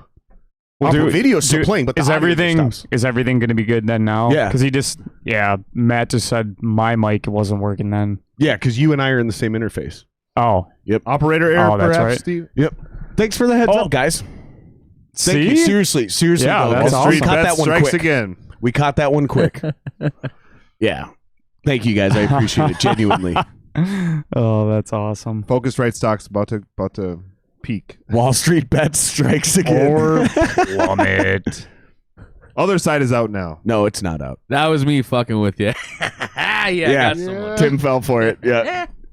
Yep. Timmy's playing you. Oh, Timmy. Clever boy. Clever boy. He did. He just kept going like this. Yeah, I seen him. Fucking actors. That's funny. You Yeah, should Matt just consider a said- new career because you just sold Focusrite the needs to whole fix fucking that shit. viewership. That's funny. Thank you, Matthew. Yeah, it bothers me that you're literally Focusrite, one of the biggest manufacturers. It's like I use you a and Focusrite in my studio. it's like you and PreSonus, right? I mean, like for like common, well-known interfaces, there's obviously way better interfaces out there. But for common, like, name brands that everybody knows, podcasters, musicians at our level, we're all using either a PreSonus or a Focusrite. Dude, as soon as Mac rolls out a fucking update or Windows rolls out an update, you need to fucking roll out an update. It's been like a month, dude. OBS rolled out an update within 3 days. You fucked up updating your computer is what happened. I was gonna say, isn't that usually an Apple Yeah, you don't thing? update Like, your I don't computer want to. until Yeah, the yeah. programs you depend on. I'm you a have to fucking. update. I'm the noob out of the three of us, and I figured that out right away. But Like, here's don't the point. update. Just don't update. But here's the point: is like with what I'm doing, because I'm definitely not doing it the right way, but I have to do the updates because like shit will just stop working and not work anymore because OBS will update and they'll do something else and like things weren't working properly. So like I was running OBS and I couldn't record anymore. So I could only stream, meaning if our fucking computer crashed and the power went out, the stream's just done. Like there's no backup recording, there's no nothing because OBS fucking glitched out and stopped recording. So they released an update for it, but then that update made something else go wrong. Like literally the CPU usage went dramatically up. This is what happens when you don't have $15,000 to start a podcast the right way. Yeah, $800 get you Ada Mini Pro ISO. You know what I'm getting? That's, Like, yeah. I think he just called you an idiot. Yeah. I He am just an called idiot. you. Did you just call him an idiot? No, it's I just, am an idiot. I'm looking. I'm gonna start. That's gonna be like one of the business things I'm gonna be doing besides the wedding stuff. Is I'm gonna be doing some live streaming type things. I got a video switcher coming. It's a Black Magic one. It's only like Yeah, the A10? $500. Yep. Yeah. The A10 Mini Pro. Yep. If you're spending $500, you get the Yep. Pro. Yes. Yeah. The only difference between that one and the Mini is on the Pro, you can do multi-screen. They're charging Correct. you $300 more, so you can do multi-screen. Do you need 4 people on camera at once? Like, no one needs that. No, Like, I do. you want those extra I viewers, literally do Jared. need the multi-cam, and Do that's you? exactly why I'm paying $600 instead of $300. Okay, Damn. one person Literally. needs that. Literally. No, they made that because it was a huge complaint. So they came out with the A10 Mini, and then a lot of people complained, so they made the Pro. Yep. So I'm joking around. A lot of people want that. It is no multi-view. joke. It is literally the reason why I'm getting that one and not the other one. Yeah, that's actually the exact piece of equipment I'm using to upgrade mine. Yeah. But I'm not going to do that until I roll with full true HDMI feeds. Yeah. Because my next step between that and so what you're talking about and where I'm at now is a difference of webcams and the controller, right? Correct. Yeah. I found I can spend $8 on a fucking app, and I just need to find 3 iPhone 7 Pluses, and all of these are getting replaced with iPhone 7 Pluses because they have real optical zoom, not just digital zoom, right? Like real 4K optical zoom, and these are going to become iPhone cameras. Still USB though is my point. Yep. So once I fucking then upgrade and go to the high-end cameras like what you're fucking with, Yeah. where just the body is 18 hundo. Yeah. You know what I'm And saying? that's what I'm doing. I'm running HDMI out from those directly into the switcher then. Yeah, and that's what I'm going to do. And that's what I'm getting at. And that's what my point was, is like, I'm going to graduate to that someday. Yeah. You're starting at that spot. Yeah. So It cheers really to does you, look bro. good. That was my pandemic, change around, which Good enabled for you, me man. to still be my own boss. So Good for you, man. Hell yeah, dude. That's where it's at, is like, I've been preaching this for a long time, and a lot of people have. It's almost that conspiracy survivalist mindset. Like, listen, man, this whole thing can come crashing down, and how prepared are you to survive? You see what I'm getting at here? Like that fucking paranoid conspiracy survivalist mindset. But it happened in a blink of an eye when nobody was ready for it. 2020, coronavirus showed up, and nobody came to help you. Like not you and you. I'm talking about the proverbial us Americans who are suffering from this pandemic. You got unemployed. There was no real unemployment. Maybe if you were lucky, you got that $1,200 stimmy check. Yeah, I'll comment on, for most of the gig workers like me in industry, people That's like exactly that, what I'm talking about. Yeah, we definitely. I had a lady on unemployment like crying on the phone actually when she was like going over my like how I can't get actual assistance. Yeah. Because of it. Yep. It's fucked. It was super fucked. And there's holes in the Fall into system. a And I'm niche. not blaming America, because this shit happened all over the world. Like this whole thing, like all these other countries figured it out. No, they fucking didn't. Those people are also losing their minds. Those people are also going broke. Like, there's people just like you in other countries that also slip through the cracks because they're in the entertainment industry, right? Waiters and waitresses who weren't claiming their tips, right? Yeah. So they're committing fraud. Yeah. Literally, for 20 years, you're committing quite literally tax fraud because you're not claiming your tips and you're not paying cash, or you're not paying taxes on your cash tips. And then those people turn around and complain that they got fucked. And it's like, no, you've been fucking the system. Yeah. And now the system caught up with you, because if you would have been claiming that income and you would have been paying tax on that, you would be getting way more on unemployment. See, But now you're getting unemployment on $5.15 an hour, or whatever. That's what it was back in the day. If you're a waiter, if you're a waiter, it was like $5 an hour was your minimum And wage. even less in like Wisconsin and other Yeah. places. Yeah. Like minimum wage now is and like, in it's like Iowa 2 and or everything, $3 it's and- way less. yeah, and minimum wage regularly is like $10 in Minnesota, or $12 or something like that in Minnesota. In Minneapolis, it's going up to 15. But if you're but here's the thing: is if you're a waiter, that's a whole different set of rules, because you also Right. get tips. So there's actually another set of laws that go, oh, well, you're a waiter and you work for tips. Oh, they can go way below the actual minimum wage. Then there's a different up, minimum yeah. wage for your fucking Yeah. ass. Yeah, and Yeah, I that's think that's fine. fucked. I get it, but see, yeah, that's why you're fucked because of the pandemic as a waiter, is because you didn't claim your fucking tips and you A lot haven't of- been paying taxes for 20 years. a lot of the people in the Literally, entertainment I'm sorry. industry, like for me, in my sense, like I'm employed through. Can you tell I was a waiter? Being employed at at Fine Line and First Ave and such, like, so I have a couple. Now you're talking as a sound W2s. guy. Yeah. So you're talking being somebody who's basically, in case the listeners or viewers are confused about how this side works, these guys are contracted. So they're not employees of the bar. Well, so I am though for this venue in You particular. are, but in the general industry Yeah. sense, most Correct. sound guys are not an employee of the bar. They are paid cash or check, $200 Get my invoice. or $5 or whatever you He's get. legit. I'll Most hit the sound total. guys, most lighting guys, Yeah. they're not employees of the venues. The vast majority of them are not filing W-2s. They're not filed as an LLC. They're just a guy who shows up and gets a fucking check Yeah, or sole $200 in proprietor. cash. Mm-hmm. Again, you're not on the fucking you're not in the system when you're doing it that way. Even when I pay my taxes, like, so because I have a couple W-2s, I got recognized for that income. But even though every year I file my taxes legitimately as a gig contracted worker, I pay all my taxes on all that. I No have shit. fully recognized for all of it. It's all down to the books. No shit. It's straight legit, and I can't get recognition for it. They would only recognize my W-2s only, so I get recognized for about like a seventh of my actual income. Right. So I'm completely got acting screwed out. surprised Yeah, but that's only because of the specifics you're describing. Because Yeah. I've heard situations like this Yeah. over the last 9 months. Yep. Yeah. I'm going no shit because of the specifics if that I you're didn't have diving any into. W-2s, like, wow. then I could file solely for that, but they wouldn't allow me to be recognized for that, even though I pay taxes on it every year. I didn't realize Oh, it was that granular. I didn't realize they looked at the fucking grains of sand that close. Yeah.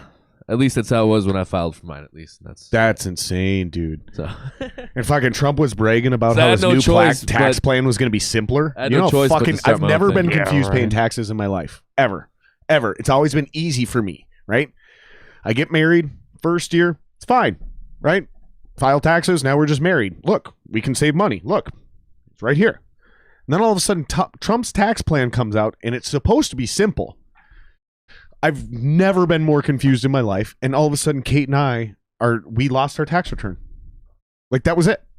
Like, simpler, better, worse, I don't know. But I'm really fucking confused. There has been a lot and of. I'm on the books. I was a W-2 employee. I was a regular guy paying fucking, claiming one all year. You know what I mean? Yeah, So yeah. I'm paying in quite a bit. Fucking, my wife claims one. We don't even claim, neither one of us claim each other as a pet. We still ended up just fucking breaking even. I was like, what the fuck is going on? None of this makes any sense I anymore. do a bunch of nonprofit work then too, though. It's like, and I travel for work too, so I can write off a lot of what I do in that sense, where I don't have to pay much. It's just that it's a little frustrated when I am like down to the books. Are you No, sole across proprietorship or everything, LLC? Just sole proprietor, yeah. If you Just fully LLC that I-9. shit, if you LLC, Then I would have dude. gotten some assistance. Yeah, that's Well, the and not thing. only that, but the way the taxes work, the way your write-offs work, like, man. It works pretty well though, because I'm self-employed. It still works in a similar way, and the write-offs are pretty much similar as it is for an LLC in that sense. Yeah, I'm not a tax accountant. Like it is, I can't like argue with with you. mileage and like I really and my don't have expenses enough and knowledge. gear and to- everything is all consolidated and like all write-offable. I think we need somebody in the community that can be a legit hireable tax accountant for all the musicians and creative people in town here in Minneapolis. Like, because we don't understand. There are some areas. Reaping is an S corp technically, Good. or I know what you mean. but For the listener, for there's- the listeners, It's that not. have It's no idea actually what you- not good for It what's is going not on good, now. actually. there has been Yeah. so many amendments. So maybe it's better to be a C or an Oh, they're gonna LLC. fuck up What court. about Yeah, they're, addendums? So they're gonna there's audit been the hold on. fuck out of a let me lot press of pause here people. for a second. For the listeners that have no idea what the fuck we just said, there's 3 different types of way you can file your company outside of a sole proprietorship. The reason this matters is because if you're a sole proprietorship, when you get sued as a business, I can come after your personal assets. belongings. So I can take your house, your car, Yep. your guitars. I can take everything from you because I sued you and you can't cover it. So you file as an LLC is the first rule, right? And that's like Separates the lowest you. level. And so if I sue you, I can't touch any of your personal shit. I can only go after your business. And then there's another 2 levels, and they're called corporations. Those are divided into 2 things called an S and a C. I don't exactly remember the differences, but it is tax code related. And there's Mhm. certain fucking types of corporations, depending on who's president and who's making the tax laws. You either want to be an LLC, a C corporation, or an S corporation, depending on the amount of money you're making per year. And is what these guys are saying, and I'm about to hit unpause here, is what these guys are trying to say is that when they filed the S corporation, that made sense then. But because of recent tax changes, it's actually starting to fuck them. Unpause. Correct? It's been a pain in my fucking ass, Jared. Right. Yeah, he's the It's- accountant. but, It's literally like this last year where they really they're gonna put the screws to a lot of fucking corporations this year. Like, yeah, with the last couple months when we got the updates on stuff for tax filing, it's just And like, it's so crazy because everyone said Trump was helping the big well, corporations. what did they say? Because they hired big corporations are they S hired, corporations in like, case anyone's confused. 250, 270 some more auditors for the state, specifically for corporations. Hired? It's something. It's something like it's that. And something Minnesota really, has like a central auditor, I believe, as Sure, well. yeah. It's like one of I think 3 states or something that does. Or I've heard. I But, know a guy. There's a So Tim says LLC all day, and this is one of the things he does is Yeah. with his company, he does digital reputation management And so he's probably, when he says LLC all day, he's probably referring to businesses our size that are doing our level of revenue. Absolutely. We need to probably be an LLC now. Absolutely. Because he deals with people at every level of the game, including like Target, S Corp. Well, that's what like, we were all that saying kind of is shit. we've been an S Corp for about 5 years. And it like, probably was better to be that way for a long time, right? It made more sense It did. 3 to 5 years ago. Not like, especially in the last 2 years, it's a lot has changed in the last 2 years. And that's crazy because, like, with Trump's tax plan, everyone was like, this is only going to help the wealthy corporations and it hurts small business owners. And, like, I don't know if that's true or not. But It's the based on what incremental over you're 7 saying, years. based on what you're saying, that's not true. Based on what you're saying is he was holding them more accountable. Well, that's a with this new pandemic thing. plan. Oh, because what I was trying to get at, that makes sense. Because what I was trying to get at is this idea that like Biden's only been in office for a few days. There is nothing he has done that is in effect.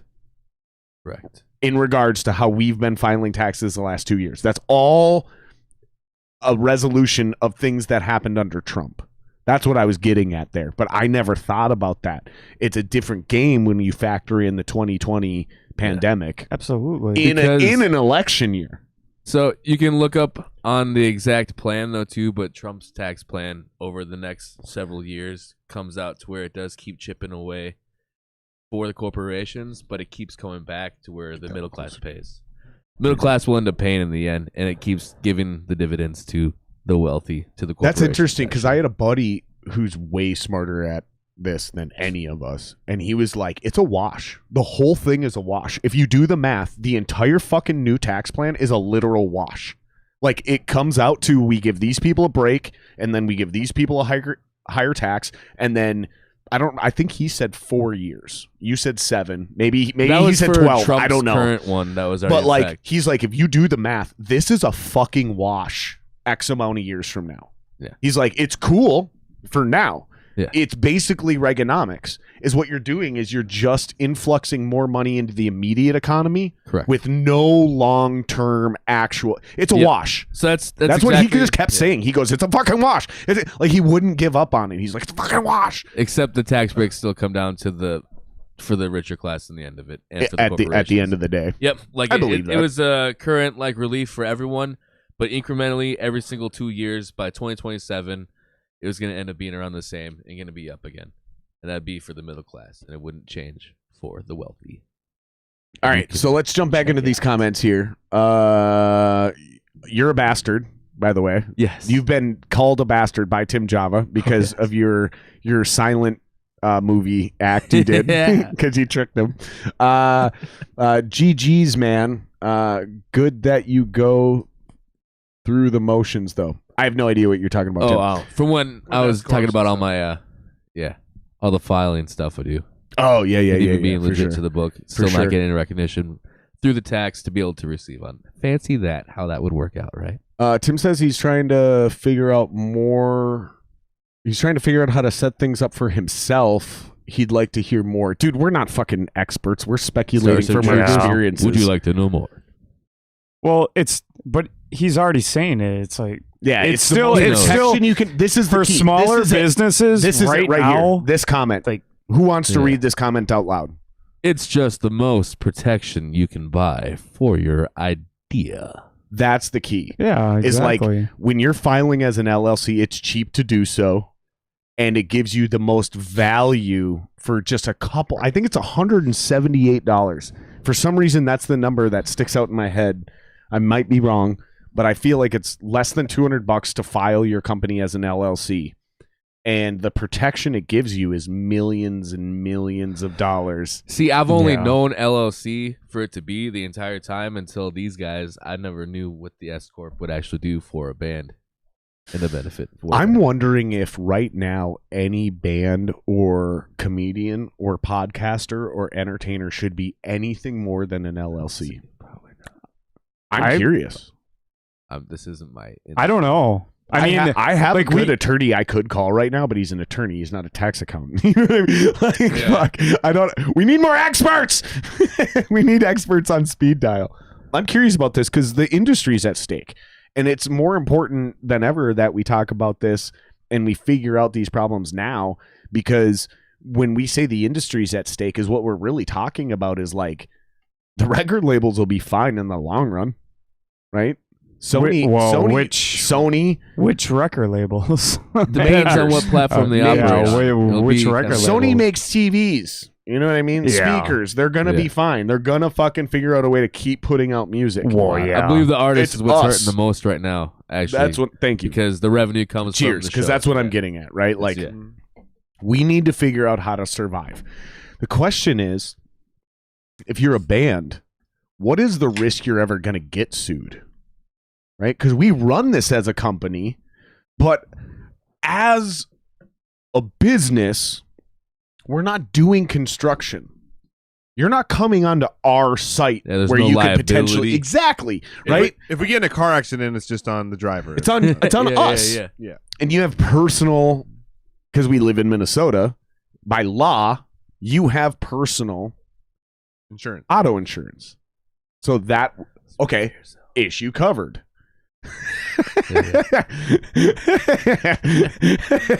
I don't know that picked up. You whispered it. I don't know that the audience heard that. No one needs to hear it. I threw it in the universe. That's all. That's, again, people ask me why we have headphones on. That's why. It's because I can whisper something and you guys can hear me, but they can't. Right.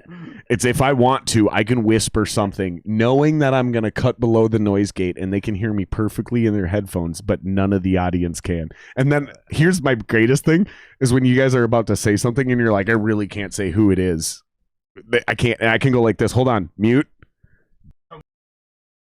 And then you can say it, and you can say it off mic, and no one can hear it. It's great. Nipple. Penis. We'll do this. I'm like just saying everything Alex is whispering that's not making it. I'm just yelling it. I don't know how interested general people are in this, but I am down to keep having this conversation because I feel like the people that are watching are interested in this. So Stereo Sympathy, who's that? You guys know him. Matt. That's Matt. That was Matt. So Matt says it And costs with him the about Hands Rising. $150 for his LLC. That's how cheap it is. And we're talking about the difference of like, if you're running any type of business, if your customer sues you, $150 is the difference between them being able to sue you for what you're doing in your, so like your tools in your truck, your cameras, versus your actual fucking house and your TV and the bed you sleep in. That's what we're talking. $150 approximately.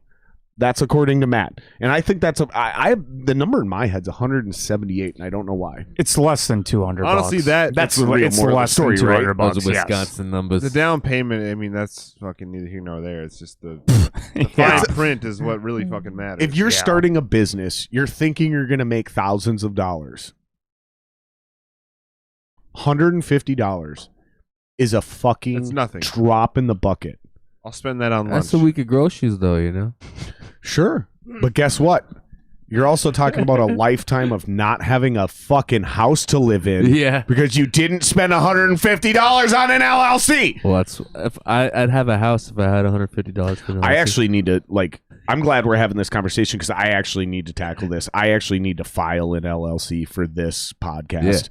I heard a story. No. I heard a story from a famous podcaster on his own podcast, and he wasn't willing to say her name, but he's like, we had a female guest on because he stopped doing headphones for a while. And they're like, where's the headphones? And he's like, we're not doing headphones. And the guest was like, why? And dude goes, we had a guest, a female guest, who claims she was injured and is suing us. Yeah. I'm not exaggerating. Headphones? Yeah. The headphones injured I could her. believe that. The headphones injured her. And she went to the doctor. I feel a little sore right now. Oh, you know? was it some loud ass like you? Probably. Okay. No, I have a feeling is what it was. Is what it was is like the headphones were tight and they pressed on her ear and she had like a burst blood vessel, right? And she went to the doctor and it was a $7,500 bill because that's how the medical industry works. Yeah. And then they tried to pass that on to Theo Von. Yeah, right. I'll say who the podcast. It was Theo Von. Theo Von's the one that I caught this from. Real World. Yeah! Yeah. He did get his start on Real I World. still think of Do you him know from who we're the Real talking World. about? Yeah. You know Is that who we're from a talking about. long Yeah. Oh, yeah. time ago? No, Yeah, no, he was no, like- not Real World. Road Rules. He was on Oh. Road Rules. Same thing. You guys remember Road Rules, right? Yeah. Fucking great Reality show. MTV. Dude, that was the birth of reality TV. Yeah. It's really funny. Last week, me and Caitlin were watching old Fear Factor. Joe Rogan. Dude, Yeah. It's pretty funny. do you remember when they yeah. brought Eat it this back? vile cheese. That's why he doesn't need SEO. We That's watched right the there, yeah. Coolio one. Fear Right. Factor. That was what? a good Coolio's one. on it? Well, if you're a legit Oh, yeah. celebrity and you're good at podcasting, Yeah. your podcast will take off. Like I'm gonna potentially fuck myself. You guys understand the 6 degrees of separation theory? Mhm. Yep. Right? Okay. Yeah. I'm 1 degree away from Nikki 6. I found this out recently. I'm gonna burn this bridge right now. Nikki 6 is a terrible fucking podcaster. He has a podcast. I've never it's listened. Arguably the worst thing I've ever seen. It is not good, and he should stop doing it now. And if I'm jeopardizing the potential for you to come on my podcast someday because I make it to LA, which is a realistic thing, fine. I don't care. But I'm going to be honest about this. Like, not everyone should have an actual podcast. Definitely not. Like, just, Absolutely. but if you're actually good like Rogan, and then you get that fuck you money and you have a name from Fear Factor And MMA. and news radio, right? Yeah. Yeah, I know yeah, a lot of you're people gonna right do now well. that it's like that are bigger names that I've seen, and I've listened to like little bits and pieces, and it's like they're just doing it right now because it's the thing. It's not Dude, going to last. Like, this is terrible. Here's a great example. Logan Paul. Logan Paul, hands down, worst podcaster on the planet. Worse than Nikki Sixx. He's the most... He doesn't even fucking host his own podcast. It's called, what is it? Fucking Impulsive, right? There's your pun, fuck boy. I'll never say another pun again. Even Alex cringed. The look on it for the listeners when I pointed I at quit. Alex. Look and said, over here, "There's your fuck pun, boy." fuck boy." The cringe on Alex's face was like, that is not cool to use puns that way. The facial expression Alex gave me for the listeners that aren't watching right now.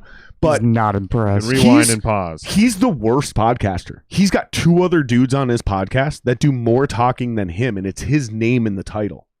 Like, there's 2 other assholes on that podcast that are the actual hosts. That's It's how a- a lot it's- of them are, though. I've seen thank like you. it's like a bigger name with a couple other people that have more of a dynamic. You guys keep going. I got to piss. But yeah, that's exactly what I was saying. Is there's Yeah. too many guys like him getting out there that it's like, dude, this is a money grab. it's for And when I for your watch it, business. it's yeah. obvious Yeah. that you're not into this. You're not good at this. You don't care about this. He's just one of those dudes that got into like what YouTube and Facebook videos right away. Yep.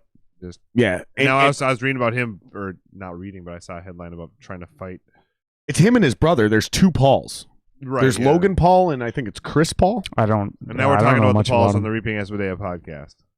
Son of a bitch. See, Son of a bitch. Just- They made it into the algorithm. Next. Those motherfuckers. Yeah. All right, you boys talk amongst yourselves. Keep throwing shit in the comments, you guys. I'm gonna go to the bathroom real quick. I'll be back in just a couple seconds. There is still exactly 4 people watching right at this moment. So Right on. Ooh. put your comments in here now. So 10 seconds, 20 seconds from now when I walk away, they actually have shit to read and talk about. Or you guys can just bullshit amongst yourselves. We're finally getting loose. We're having some fun. So This is everybody's chance to get a break from Jared. there you go. What do you want to hear That's from true. us? Text Yeah. us. Yeah. Or I've you been guys doing got the any majority of questions? the talking because these guys Yeah. were sober.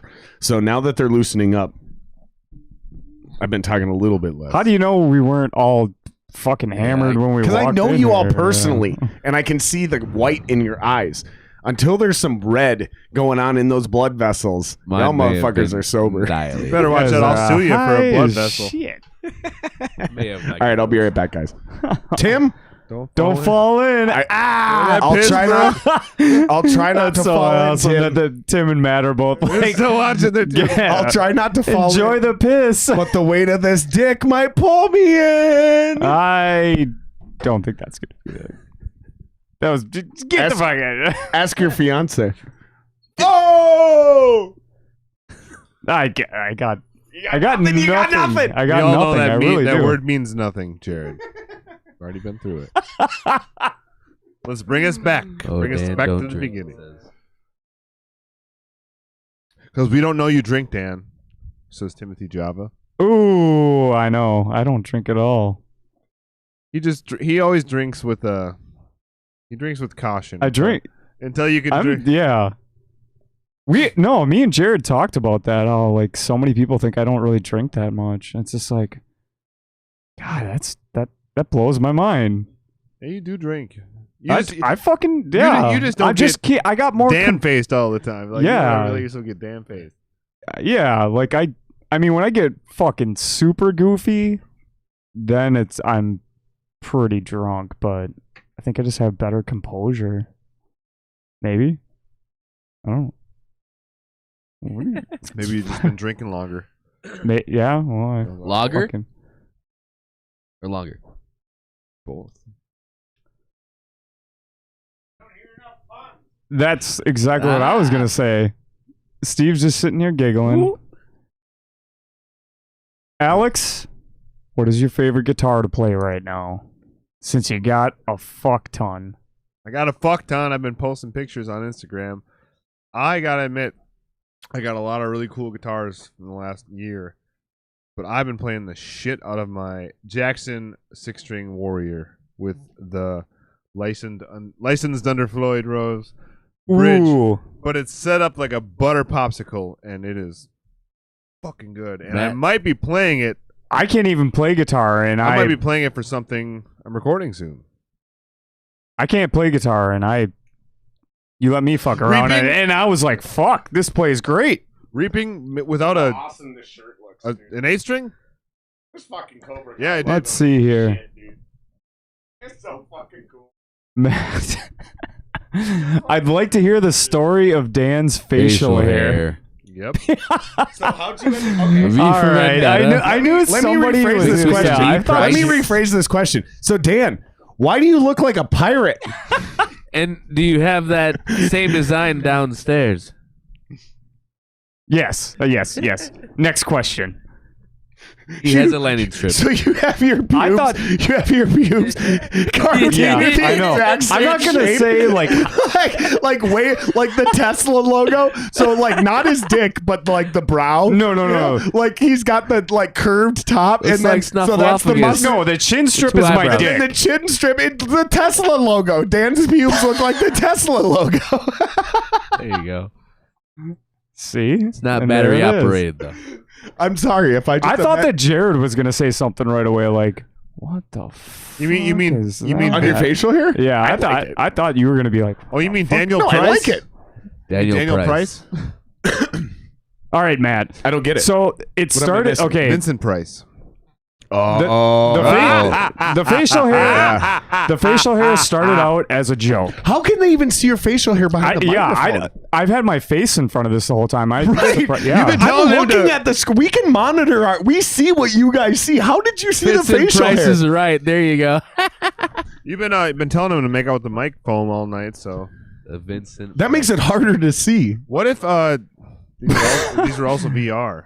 That would be amazing. I thought there were. Yeah. You Okay, Matt, and then they- you watch the YouTube as you're on it. We got these guys talking From your about other friend's VR view? shit. Let him go. Let him talk. It started out as a joke. I said I was gonna do it, and then Caitlin was like, "You should definitely do that." And I cut my facial hair because I had like a makeshift beard or whatever, and First then it looked like really fucking disgusting and weird.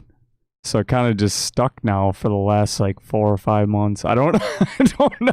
And yeah, I don't know. And fucking Alex, he coaxed me along. Yeah, I'm definitely a I large remember, supporter of. I remember that like night that I came down and you were like, "Whoa, what the fuck is that?" Yeah, this is the longest you've kept a facial design for quite a while. Yeah, it is 'Cause true. you can do a really good head feel too. I've seen it. Fucking Steven's feeling it. Steven's having a good night. Hey, Steve. So we're about 2.5 hours in, and everyone's fucking on another planet now. Steve's having a really good night. You should show how long your hair is now, Steve. Oh, it's long. Talking about samurai. So we were making Japanese jokes earlier. Are you of Japanese descent? I am. No shit. Oh, Are yes. you mixed? Oh yes. Oh yes. Oh yes, I'm very mixed.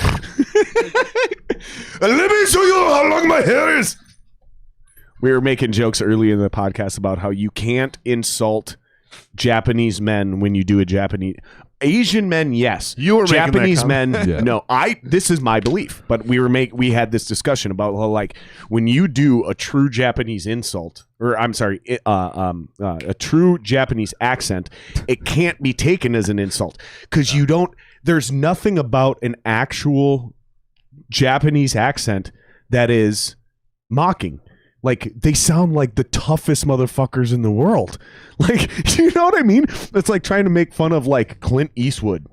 I Like, try to carry it oh, over really? into our lyrics. I try to make it so Clint Eastwood everything ain't has words. like Japanese. double meaning. Look at that to it, you know? Look at those We put gorgeous meaning locks. into everything. Can they see it on cam? Hold on. Let me switch to yours. One of you guys got to talk to take the cam, and you and I can't talk. We're taking it.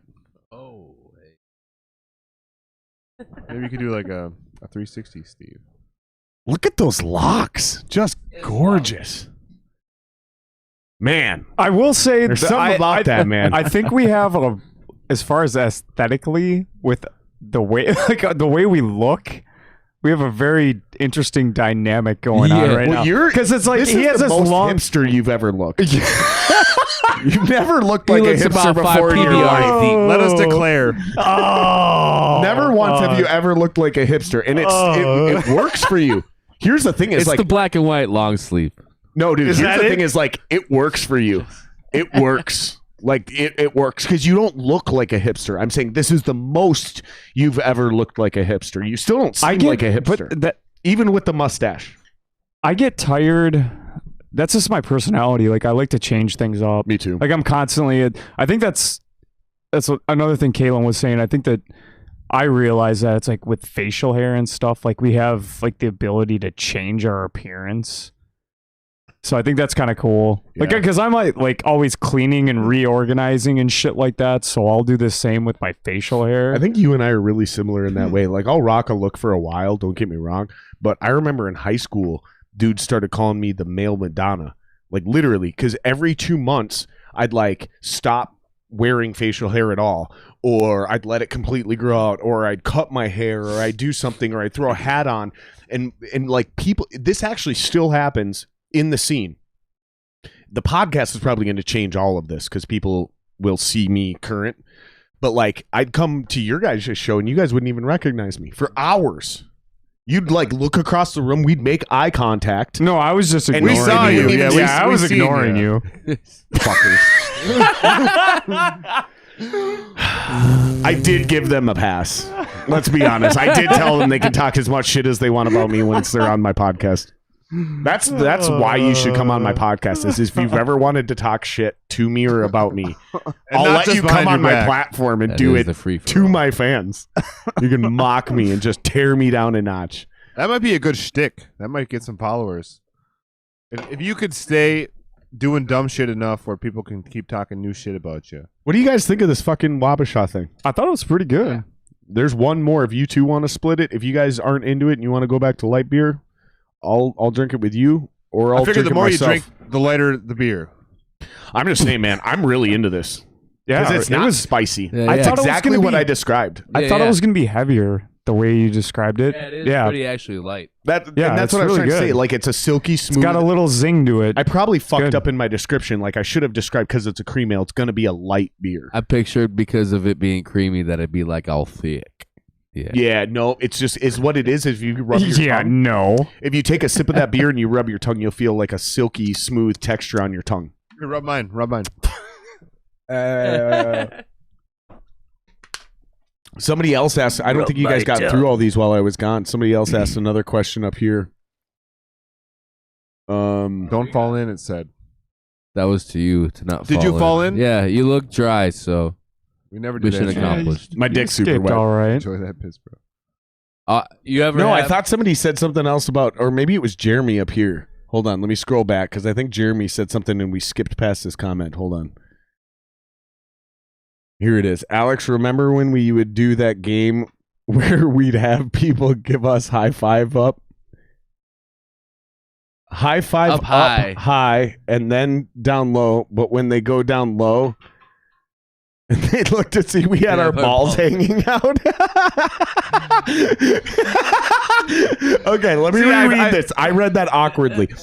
Alex, do you remember when we would do that game where we'd have people like give us a high five up high and then down low? But when they go down low, they look and see that we had our balls hanging out?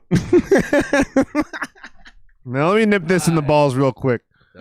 I think now I do think that Jeremy is just using me as proxy for his own stories. Because I definitely don't remember that one. Shout out to Jeremy Blake. He also said Alex is the more you drink, the lighter the beer. Just that joke didn't get the attention it deserved. That's my problem. I'm glad Jeremy someone Blake caught does it. this all the time. Gotcha, Jeremy. Here's the thing. Jeremy Blake does this all the time. Jeremy Blake will drop hot lava. Like he will drop a fucking joke that is pure fire. And I just won't even hear it or get it. And like somebody has to remind me and be like, dude, did you not hear what he just said? And be like, wait, what? And then Jeremy will react or somebody else will and then I'll be like, oh my God, that's so funny. And it's like, as somebody who has such a great sense of humor, I miss jokes. Like, I'm not even sure I even understand what We get into I feel them like on an the idiot road. right now. Right now on my own podcast, I'm just saying, I'm going to throw some humility out there. I feel like a fucking moron. I don't even get that joke. The more you drink, the lighter the beer. Why is that funny? And why do I not get it? What am I You missing? confirmed it's not funny, Jared. No, it is funny because someone else noticed it and even said they mentioned it. What am I missing? I think you don't need to get them all. Is the best So- I need to get all the jokes. What happens to your drink when you drink more of it? Oh my God. It's a fucking pun. You really son of a didn't get bitch. it. You didn't You get do this to me all the time. It was nothing more than a pun? You fuck. Yeah. You always do. This is why everyone hates you. I have more substance than the puns. That's why I try not to say them. But sometimes that they was just go. I good. still Dude, say 'em. now Do that I you get it, though? see, Do now you? that I I get do. it, Okay. that is a fucking great joke. Jeremy's right. Clipping. No, damn it. That is good. Yep, clip it. Hold on. No, clipping. Like, you son of a bitch. You were so Timestamp it. I forgot to turn on the replay buffer. We could have been taking clips this whole time. Should we plug anyone else? Who should we plug? Oh, we should play something from you guys. Do you got something new that you haven't played on the last podcast that we can play now? Nope, they'll have to go back to the starting to They never saw hear what's going That on. was amazing. Go back to the starting to hear nope. why. Nope. Nope. Well, yeah. So there's no new content you've put out since you guys have been on the podcast to now. There's nothing new you've put out since then that we You can guys are really pathetic. Okay, Yeah. let's just play something then. Have you done any You drum could do kits? the Irreversible Evolution video. That one doesn't get a lot of play. Yeah. Let's do that. Yeah. And that's one Steve actually had a big part on. You do almost all of this yourself. And it was very fun to film. Well, this was God, done your with our hair is other gorgeous, friend. by the way. Dude, I have hair that gorgeous. It doesn't look like that because it's obviously not black. But I also have horrendous dandruff because I have psoriasis. So I can't even do it. Like, even if I wanted to, Yeah. my hair is also gorgeous and beautiful. But I can't do it because even with short hair, I get nasty amounts of dandruff on here in the back of the chair and shit. Fuck, man, it sucks. I wish God, I I could am throw that out. super Fucking beautiful. super probably gonna hungry donate a now. bunch. If I were pretty even soon now. remotely gay, I'm just saying, Yeah. I'd be Oh, yeah. asking for your number right now. Oh, yeah. It's just a little bit. All I would need is like 1% more gay than what I got in me right now. I was gonna say, like, and I'd be that- asking for your number. Like that's a couple Dudes definitely like me. ticks. Couple Yeah. ticks away. I mean, we all have a little bit of gay in Well, us. yeah, Every you gotta have single you gotta have a dude little has bit a of gay. little gay. Oh, yeah. And the amount of gay dictates your fashion choices, your cleanliness, and your ability to do interior design. Your facial hair. Sure. Yeah. And then once you go through a certain threshold, you start sucking dick. That's the only difference. That's the only difference between straight dudes and gay dudes is how much gay they are and where they start sucking dick. That's 'Cause, when admiring I'm goes sorry, to pleasing. I'm sorry. I'm just speaking truth. You both are basically sucking dick. I mean, you're just so close. Well, And so am I. You So am already I. said that I'm like the most hipster I've ever looked, so I got to be like sucking all the dicks. Fuck, Dude, I just you were Greg, Chilton just jumped you in. were a Greg, son I of a just said, bitch. so am I. He said, you mean like you aren't? No, I just said, so am I. So are you. You're the gayest Mexican I know. There you go, Greg. dictates. Dictates. How that dictates. Oh man, this is a riot. I'm having a great time. Yeah, Are you guys it's having a good cool. time? Yeah, it's cool Oh, that yeah. people are like interacting and And like, I'm glad we did this. I'm glad we did this way this time, because you came on the podcast, Alex came on the podcast, and I was like, no, this time I want to have either both of you band. on or the full band. Yeah. And I'm really glad that we did this way, because this is even more fun than us hanging out. And just because, like, if you ever come back on, dude, if you Yeah. want to come back on by yourself, yeah. I'd love to have you on. But it's a way different vibe than this, man. Like, Yeah. like I'm gonna get way more into like you and what makes you tick, and like, Yeah. like dude, we might go off the deep end and get serious about religion or politics or whatever. Let's But get these- serious about I'm, religion, I guys. can These talk are about fun. a lot of those. Perfect. Just my point is these Yeah. are just pure fun. These group things when we Yeah. have 2-3 guys in the studio with me and we do the group chat. These are just a blast, man. This I is do- like almost like Mhm. doing a New Year's special all over again.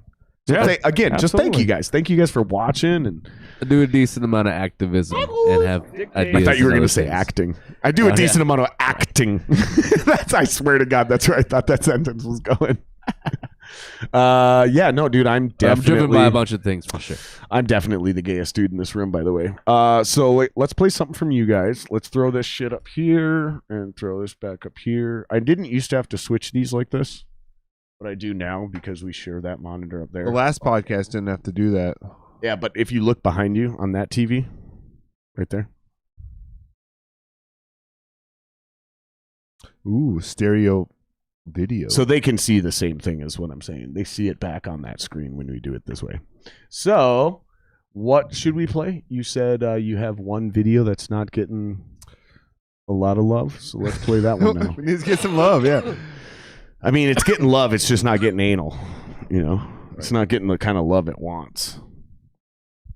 Will it get enough love where it'll flag Answer the question. flag the podcast? What video are we playing, bro? Irreversible evolution.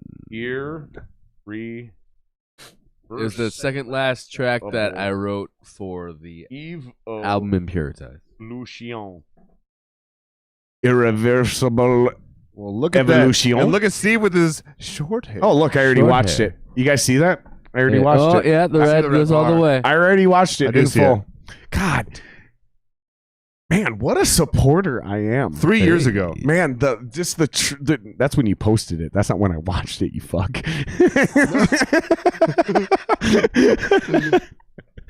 All right, here we go. Sharing TV. Oh. There we go. This was shot by our good friend Arlo Myron. Yeah, they can hear it. I don't know why we hear it. It's fucking me up. We could do like a commentary video. It was my buddy Andrew Schreck. School buddy of mine. That's my attic in the old place. Actually features Arlo too. That was the director in the bathtub. A real lively one. Waiting on public camera. So where'd you shoot this? This is in Minneapolis here? In Northside, over by Plymouth Ave. Oh, so like here. Yeah, oh yeah. Because we're on So North this Side one. right now. I don't know if you realize Yeah, where yeah. you came. Oh yeah. No, I lived a few blocks from here. I have. This is the hood, bro. I had to leave here because a tornado destroyed my place. That happened to your old bass player, music. Yes. Correct. But yeah, I lived a few blocks from here. That I was about to actually- say my friend, and then I was like, he played bass for this band. Yeah, We like can be your friend too. I know, but it would be disingenuous to not acknowledge the fact that my good friend Jacob was also in this band. It Yeah. was just because we started the podcast with, "Are you guys looking for a bass player?" And Jake's like one of the greatest bass players. He's one of the best. He's a goat. He's such a solid dude. We always the stay thing is, like- with him when we're in Denver. now he's a drummer. And bro, no, he was always good. He was a drummer before he was a bass player. You're correct. And that motherfucker, like, I watched that dude sit in circles with real pros, like big names, people playing with the actual Prince, and like I'd go ring them up, and they'd be like, "Dude, that dude's great." And like, "Dude, that dude's so good. I like to go This is the bass player for Prince. Like, that's how good fucking Jake is. I've never heard anyone from our level have that kind of impact on that caliber of music. That's Jake Newton. That's how fucking good he is. Did you? Yeah. We can share some Prince stories when you come back on. If you want to come back on, we'll share some Prince stories. Dude, I have one, and it's not good. It's not. Like, he's... And my story lines up with all the people that I know that worked with him as well. Like, he fucked a lot of us. Yeah, like, I believe it. And not just like that was pretty. Like he didn't hurt my career. He just didn't do me wrong. Like But wasn't that traditionally like? That's his MO. I mean, that's what he's known for. So that's like, not true with I've everyone. seen him though. Yeah, I was just saying, we ended up being right hand man for his right hand. So we did a lot of like the like head man. You know, like for when he would leave, set this up, and we get back and we set up. Like washing cards. On the other house. Did you get the "don't look him in the eye" treatment? No, he was. We didn't have to do that at all. He was personable. That's he was nice. And that's the difference. This is what I've noticed: is people that work with him on one level, they say things like this. Yeah. People that worked with him at my level, we literally were told, "Do not look him in the eye." Yeah. And then I've watched people make the mistake of accidentally looking him in the eye and then being fired on the spot. So we're not supposed to eat meat on the premise, and we're not supposed to swear. Yep. And the entire thing is mic'd up. So if you swear, somebody will come into the room and they'll be like, "Hey, we need to talk to you," and you're gone. You just don't come back. Except when you're in the moat. I took a picture of the moat. Yeah, the moat. Yeah. I took a picture of my phone of the moat just to do it. I wish I would have. Cable tunneling. But no, so for me, like what I saw too, like I'd get paid my stage rate just to help move and do other things as well, and it was always up front. I mean, I watched him take care of a lot of people too at the same time, like his bandmates, the other people that would work for him, like him giving them houses and taking care of them. Like I watched him be the lifeline, like the lifeblood for a lot of people at the same time as well. And he discovered a lot of people and gave them their shot. Yeah. And if he was into your band, you were immediately a professional, and you immediately made it. Like, even if you weren't world famous, like let's just pick a random rock band, Voivod, right? That band, or Voivod, whatever they're called, that band that opened for Metallica for a while, right? Mm-hmm. Like, if Prince was it Voivod? That was the one with Jason Newsted in it, right? No, I don't know. It doesn't matter. I'm just picking a random year. I'm just picking a random rock band name. But let's say, because not everybody, we can't even agree as to who this band is. So it's actually the perfect example, right? But my point is if Prince were to discover you, like, you're immediately making it. You're out on tour with Metallica, Avenged Sevenfold. Like, he puts you in the right spot with the right people, and when he goes, you need to sign these guys, they're really good, you just get signed. And he did that for a lot of people. Like, he would literally make phone calls to Warner Brothers and Sony and Virgin and be like, "No, you need to sign these guys. They're that good." And they'd go, "Okay, if Prince says we need to sign you, we don't get it, but we're going to sign you." And you'd get a 3-album deal and he was so fucking good at it that they'd give you like a $2 million signing bonus that you don't have to pay back. Like, he did that for a lot of fucking people. I know, because I've talked to these people, because they'd come to Minneapolis and work with him at Paisley, and he'd send them to Guitar Center in Edina and buy gear from me and Jeff Klugel and Adam Grath and Paul Henry, like, and Joe Engel and a bunch of us, you know, like, that's where we're not making this shit up. Like, this is part, because we got to remember, you guys, this seems super understandable for us, but there's people listening that are like, okay, now these guys are full of shit. Okay, now they've crossed the line. Now they're just making... No, we're not. Like, it's not a big deal to know where I've worked with Prince in Minneapolis. It's really not. Well, all those people that, like, you just mentioned, who's that worth your weight in salt, like Joe and all those dudes, scope or another. unless he's dead. That was a thing for my college. Every single person, every instructor has like worked through Prince at one time or another. Let me put it this way. In this town, it's not an impressive thing to put on your resume. You might as well just not even put it on It's there. a prerequisite. Because we've all, it's like college. Thank you. Like, yeah. Oh, you mean you passed Music 101? Cool. You worked with Prince. Great. Everyone has. Like, have you worked with Michael Jackson? Because he's not from Minneapolis and isn't vehemently involved in the local scene. Yeah. It wasn't a get after a while. You know, we've all done that. Who gives a fuck? All right, let's pull down this chat. See what's going on in here. Because I'm getting drunk and I'm running out of actual questions. And when we do these styles podcasts where we have 2-3 people in like this, it becomes more of a party and a riot than it does an interview and an intimate discussion about whatever, you know. They're asking me about my guitar tone on that song and the album. You know what? I went direct on that album. I plugged in direct, and I also used my Axe Effects as just a monitor tone. And then I ended up sending it out to Zach Oren to reamp it. I think he used a 5150. I'm not sure what he all used. and then a 2x12 for the cap. Did he? Yep. I remember that. It was tighter. Yep. Yeah. New strings on every song. Yep. Zach Oren is the man. And I'll say it for Yeah. Tim. We just did the concept for that last video. That's all. Our friend Arlo is the one that ended up executing the direction and then having someone edit and everything as well for that. All the ones we're about to release is all of the ones that I've done then for us. And then my, I just use my Ibanez, and I use the EMG 808X pickups in it. I feel like a lot of people don't even remember those pickups. But they're really cool. I think they're a little bit less gainy than regular EMGs or a lot of other active pickups.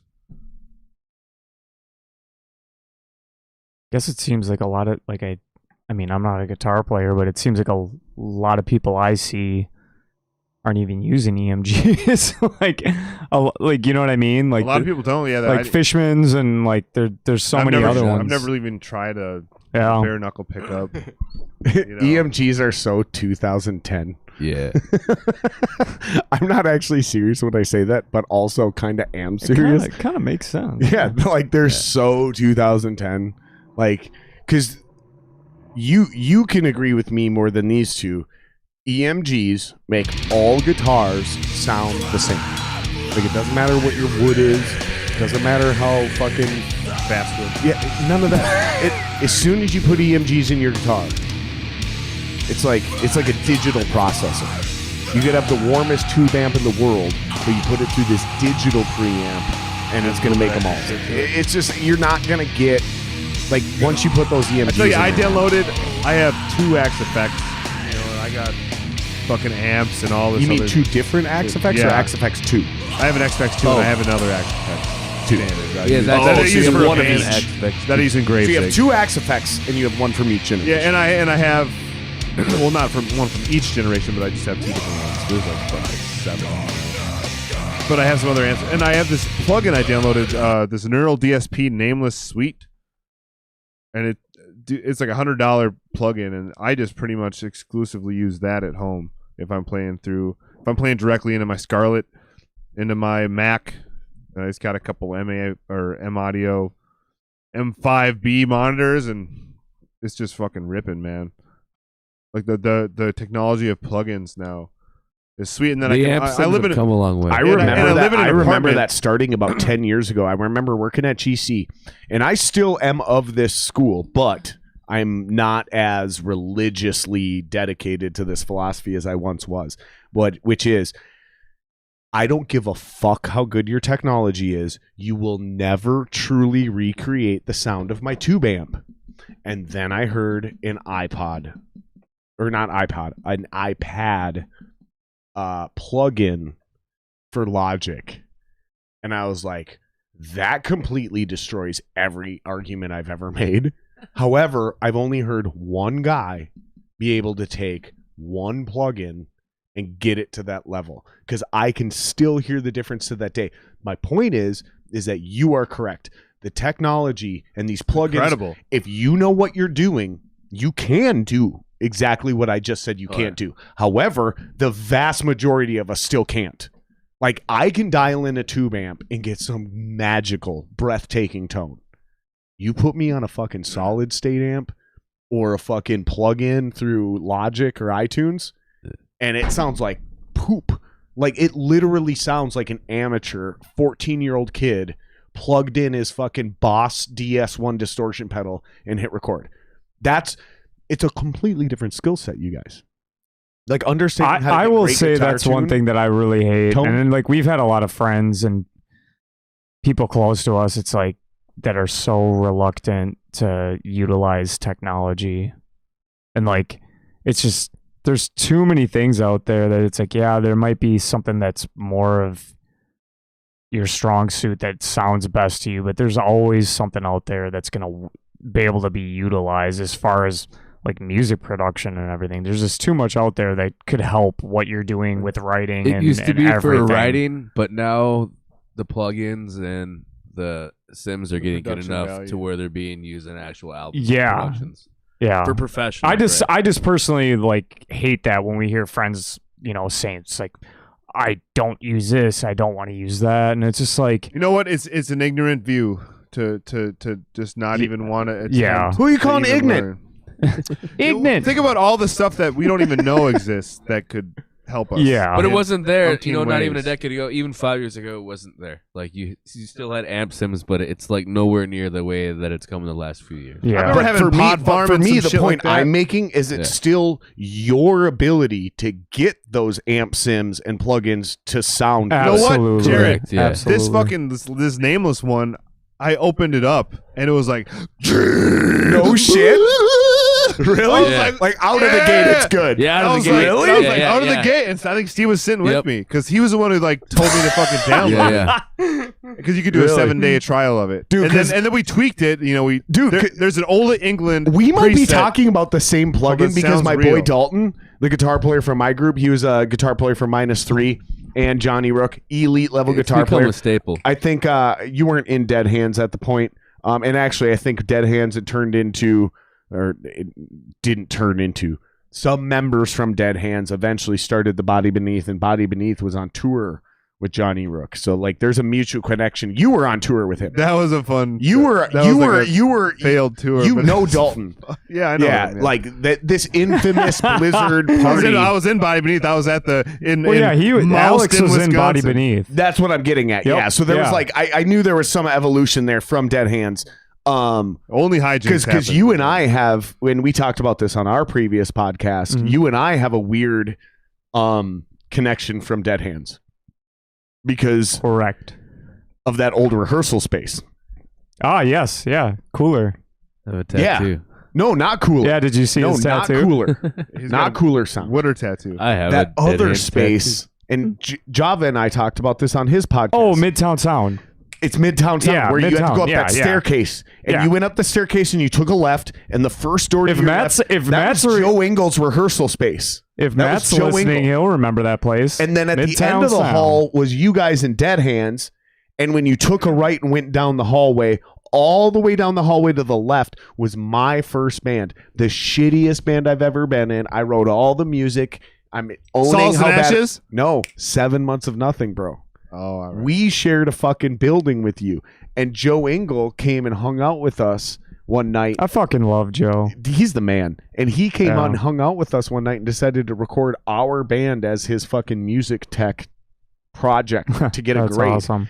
And like, I met you guys and I hung out with you guys, and we were like a shitty rap metal band, not even new metal yet. We were rap metal.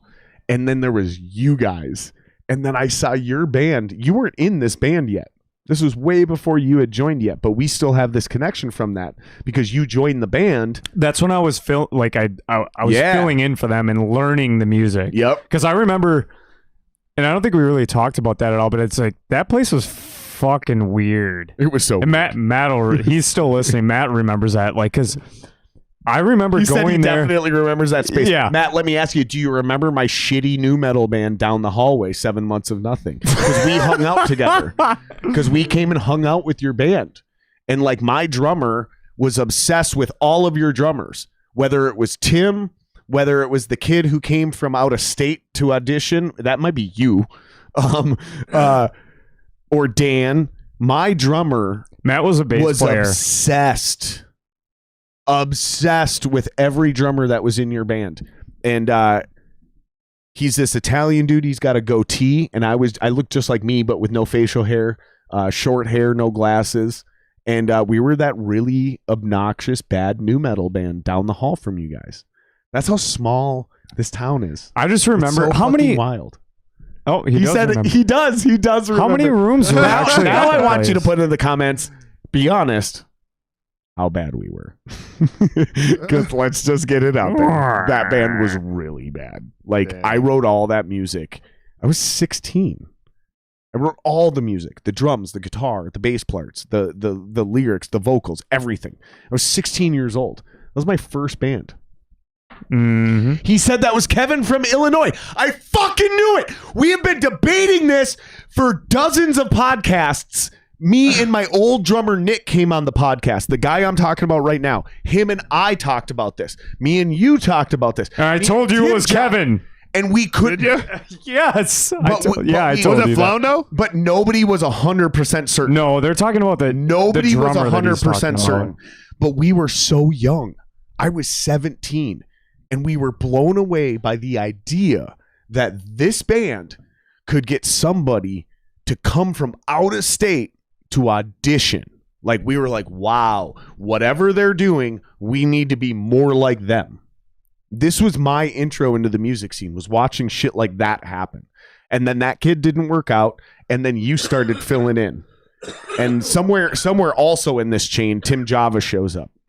Like, the whole thing's super muddy, but it was just mind-blowing to me to, like, be 17 years old and see this. And then when we moved to Profile Music, literally we watched Skywind load in and out and hear them on the radio. So we're filled with all these possibilities and dreams and aspirations. Like, if we just get good enough, we can be the guy. We can be the band who can get somebody to come from Illinois to audition on bass or guitar or whatever instrument we need. We can be Skywind, who's mentioned on 93X and fucking, I don't know. I'm getting a little drunk, so I don't really know what my actual point is here. But that shit blew my mind at the time. I have a Dead Hands Rising tattoo. And you weren't in that Matt, band. did you And I know that? wasn't. Matt, Yeah. are you still Yeah, listening? Yeah, exactly. You just loved it so much. Of Yeah, course it's- Matt still is. I've probably never told you that, but yeah, Steve has a Dead Hands tattoo on Oh, his it could have arm. also been Yeah. Burke, he says. It could have also been Burke. Because I'm telling you, we didn't settle on who it was. If it was at that place, because that building only had Does a anybody handful wanna of split this rooms, with me? didn't it? And Matt, you can chime in because I don't know. We were only there for a couple months, maybe. But I just remember trying to learn that music and being there by myself and be like, man, I remember talking to you this that day. place is fucking sketchy. Well, I remember. And we were at, like, after that, we were at Cooler Sound, and it's like going was there. that the place like, right off 280 there? No, It was on a- University, but it's On farther University. towards Minneapolis than Cooler it was Sound another place in that area, but it was in the north, You like in remember the how- northern you remember industrial how- I don't think I went to area. that You one. remember how University ran straight east and west in that part of St. Paul? Cooler Sound was east. Oh, I was at Cooler Sound on both of but those. Cooler Sound was down from the Arby's. and Yeah, Cooler, Sound used to be on Fairview there, right Yeah. by the Porkies. and there. Cooler Sound was also It's on right by the north Arby's. side. And also moved where it still is. Right. This place was way farther west, closer to Minneapolis. Like, as soon as you got off, actually, it was before 280, still on University. So 280 was east. And then it was on the south side of University. So you'd be driving down University and you'd just take a right and you'd be at this shitty Yeah, I rehearsal think space. I've been to this. I've been to this. You one. have. When I Everybody's first been started there. jamming with you guys, you were there. Maybe. No, it wouldn't have been. Just another, No, okay. probably another one. So There that was would have another been- one over there called Apple Music. There was another No, place over there called that was- Apple Music. you're thinking of City Sound. Say another city sound. You were I think, yeah. thinking of City Sound because that was right off of 280. That's still farther east than Midtown, what I'm talking about. Midtown Oh, yeah. was like in between there, and Cooler was right down from that And there's Arby's. Profile used to be down there too. Yep. So farther That, west than that was Profile. by the U though. Yeah, Uptown, Yeah. or I mean, not Uptown. Fucking Profile was almost in Dinkytown. It was Yeah. it was in Yeah. Minneapolis. Pretty much is Not Apple, but Midtown. The- what he's the talking U. about is I said the St. U. Paul. Oh, It's St. Paul. Yeah. But it was way before you ever got to 280, and it was horrible. Anybody on that top fucking level hated that place because there was no elevator, and it was a long flight of stairs to get your gear back up. But I remember when you auditioned, or you did, Are you talking about at Midtown? or you had gotten done with your first fill-in practice. Mhm. I don't know what it was. Doesn't really matter for the context. But I remember talking. Me and my drummer approached you. I remember that. We were Yeah. blown away at your ability to show up and just play that music. Yeah, but you got to remember that This is almost 20 those years guys, ago, by the way. those guys were. Really? We were all like in my other band. We were all really good friends, and besides being all super good friends, I know. I was super into the music. He's so young. Yeah, You just see, 33. I know, but you seem young. he ain't that young. You seem young. You seem young because we're talking about stories from 20 Whoa, years but ago, and like 20 the look on your face is just like, "Fuck, 20 years But ago." the thing I was is 13. 3 to Like, I 5. can see it. I can see the No, gears that's, turning in your head. Yeah. 3 no, I to 5 can't- that's years why I in the moved here. music scene is a fucking eternity. Can be. No, it is. The 1 to 2 years now is like there's a complete separation. Oh, I see what you're saying. So 3 to 5 years, like for music scene to music scene, that's like most people are done playing music at that point. Like those Yeah. bands, just like we were talking about before, those bands have come and gone, and there's probably bands that have broken up think in you're different bands at Yeah. that point. So I think you're right. Because yeah. for me, it's a 4-year swing. The real number is 4 years. You can obviously do it in way less than that, but it's a 4-year run You take from a- the day you write your first song When I moved to Minnesota to for when college, you make it. I went on It's 4 years. MySpace and I found After the Burial, On average. and they released Forging the Future Self. That was like the first show I went to in Minnesota. That album like a changed local the show. way I looked at music, the way I wrote and approached songwriting. Forging a Future Self by After the Burial. that Oh, yeah. album I bought that at Cheapo. single-handedly did that to me. Like, and I remember Pat Ruland, we were going to Iowa to play a show, and he's like, said something about ATB. I didn't know what that was. And Nick was like, "Oh, fuck yeah." And Pat asked, "Should we throw it on?" And Nick's like, "Yes." And so I don't remember if it was a CD, we put it in the CD player, or I don't know if we already had cell phones with downloads. I don't remember. Maybe somebody had an iPod. Doesn't really matter, right? But we hooked up the media and they hit play. And what's that first song on that record? Pie.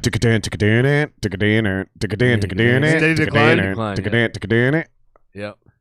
I was like, what the fuck is this? In Oh, yeah. the most positive, enthusiastic way. You know what I'm talking about. All Oh, yeah. metalheads, every single dude, that's how you get into metal.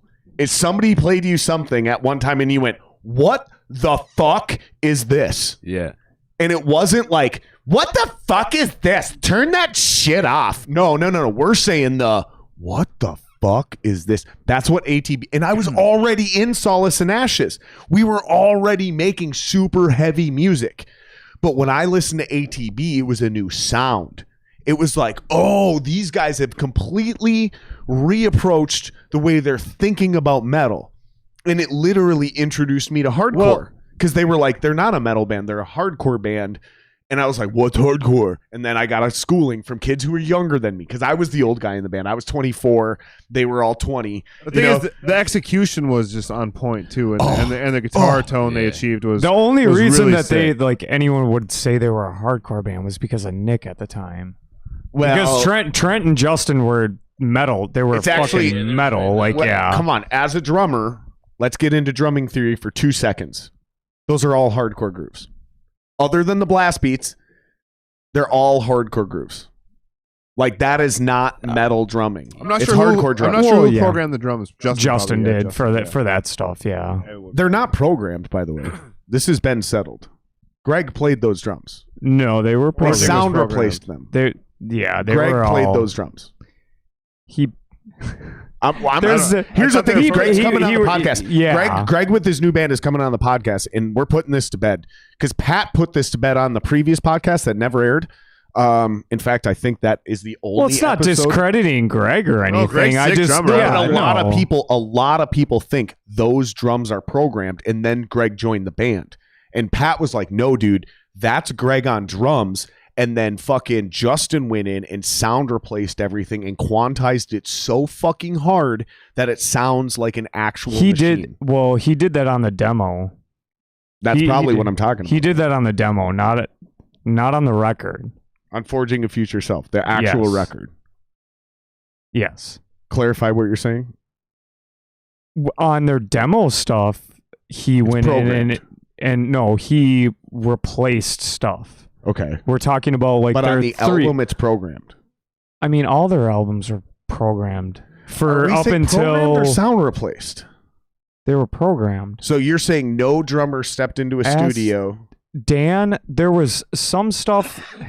I love this. They- I love he this. would- I love this. well, This is great right now. This is that. I mean, that's a whole nother thing. Like Dan would have to clarify, but I know that they went back and forth, and he used an e-kit maybe for some of the stuff. What's an e-kit? on an electronic kit, a V like V drums. and, So you he's know. sitting on a drum set, but it's I think it's Dan literally did an electronic some kit. stuff on not forging the record after, but yeah, like it was all programmed after that. Like even Dan said that because Dig Deep was the first album that they used real drums. Dude, you guys know the ATB boys. You gotta hook me up Yeah. with Trent. I gotta get Trent on the podcast. I want to just They put said all Trent, of this to bed. Trent auditioned for vocals for Wooder. I never knew that. Oh, you never for knew that? Wooder for with Dead Hands right for Wooder. I never actually, knew that? I Yeah. actually did know this. Mhm. I actually did know this, and this has already been discussed on my podcast, or somebody who was on the podcast had this conversation with me off the podcast. But I actually did know that Trent auditioned for Dead Hands, and he almost got the job. Whoever was telling me that story, he maybe almost got the job. I feel like I've never told you. We might have talked about it when I was on the podcast, but Trent, I remember before I knew Trent because White Bear had split campuses for high school, so it was 9th and 10th, 11th and 12th, and I remember right at the tail end of high school when I got into music and Section 8 was doing a thing. Because Trent is like 4 years younger than me. I remember him emailing me about wanting to play guitar and trying out, for Section 8. And at the time, it was like, we were like 4 or 5 years old or whatever. It's like, you're 15. Like, no. Like, yeah. Because, Man. yeah, like, I mean, and Think about that, well, right? Like it But made sense that's- at the time, but in retrospect, yeah, you're like, maybe absolutely. we should have let him in the band. no, Things would've gone a little we differently. shouldn't. We shouldn't have, because if we wouldn't have done that, just like He wouldn't ended just up in like ATB. Like them things- not things- picking him for Dead Hands, and Right. he wouldn't be doing what he ended was up in doing. ATB. Yeah, absolutely. I see what Like, you're saying. that his trajectory was there for That's that. perfect. Yeah. I think you're right. Because he even played in That's a band great with- point, dude. Yeah. Like, let me just throw that. That's a great point, and I think you're right. Like, that's that old fate thing, right? Like, if you go back in time Yes. and you make a different decision, okay, maybe it's better for you and your band because maybe you guys became. But Absolutely. you're not going that route. You're going no. ATB was so great and special Yeah, you can never that change if we change one thing of Trent's past and trajectory, don't step on that quarter. he doesn't exactly, right? The butterfly effect. Yeah, He absolutely. doesn't end up creating ATB, and we're all missing out then, right? Is No. that what we're saying? Yeah, I absolutely. agree. If that's what we're saying, I agree 100%. If ATB doesn't form, the world is missing out because that's how good After the Burial I mean, was. They inspired so many bands to come Yeah. after that too. And think about this. Like, they need to be in the discussion when we talk about the Bob Dylans, the Princes, Collective Soul, and American Head Charge. ATB needs to be on that fucking list because they went on tour with Killswitch. They went on Yeah. tour with As They Lay Dying. They went on tour. They got flown out to where? What the fuck was it? Somebody correct me in the comments. Fucking Sweden or Norway or some shit to play one show. Well, they've been and they all get over flown the back. world. No, I mean like literally. I'm talking about one actual real thing. I just can't remember the name of the country, but it was in that northern fucking weird ass area of Europe, and they fucking flew the entire first class, flew the entire ATB band out, literally reacquisitioned all of their gear to a T, so they didn't have to bring anything. They got on a plane, they flew out there. Played to a sold out of a fucking arena. And when we're talking that world, arenas here are like what? Anywhere from 8,000 to 12,000 people. Out there, it's 20,000 people.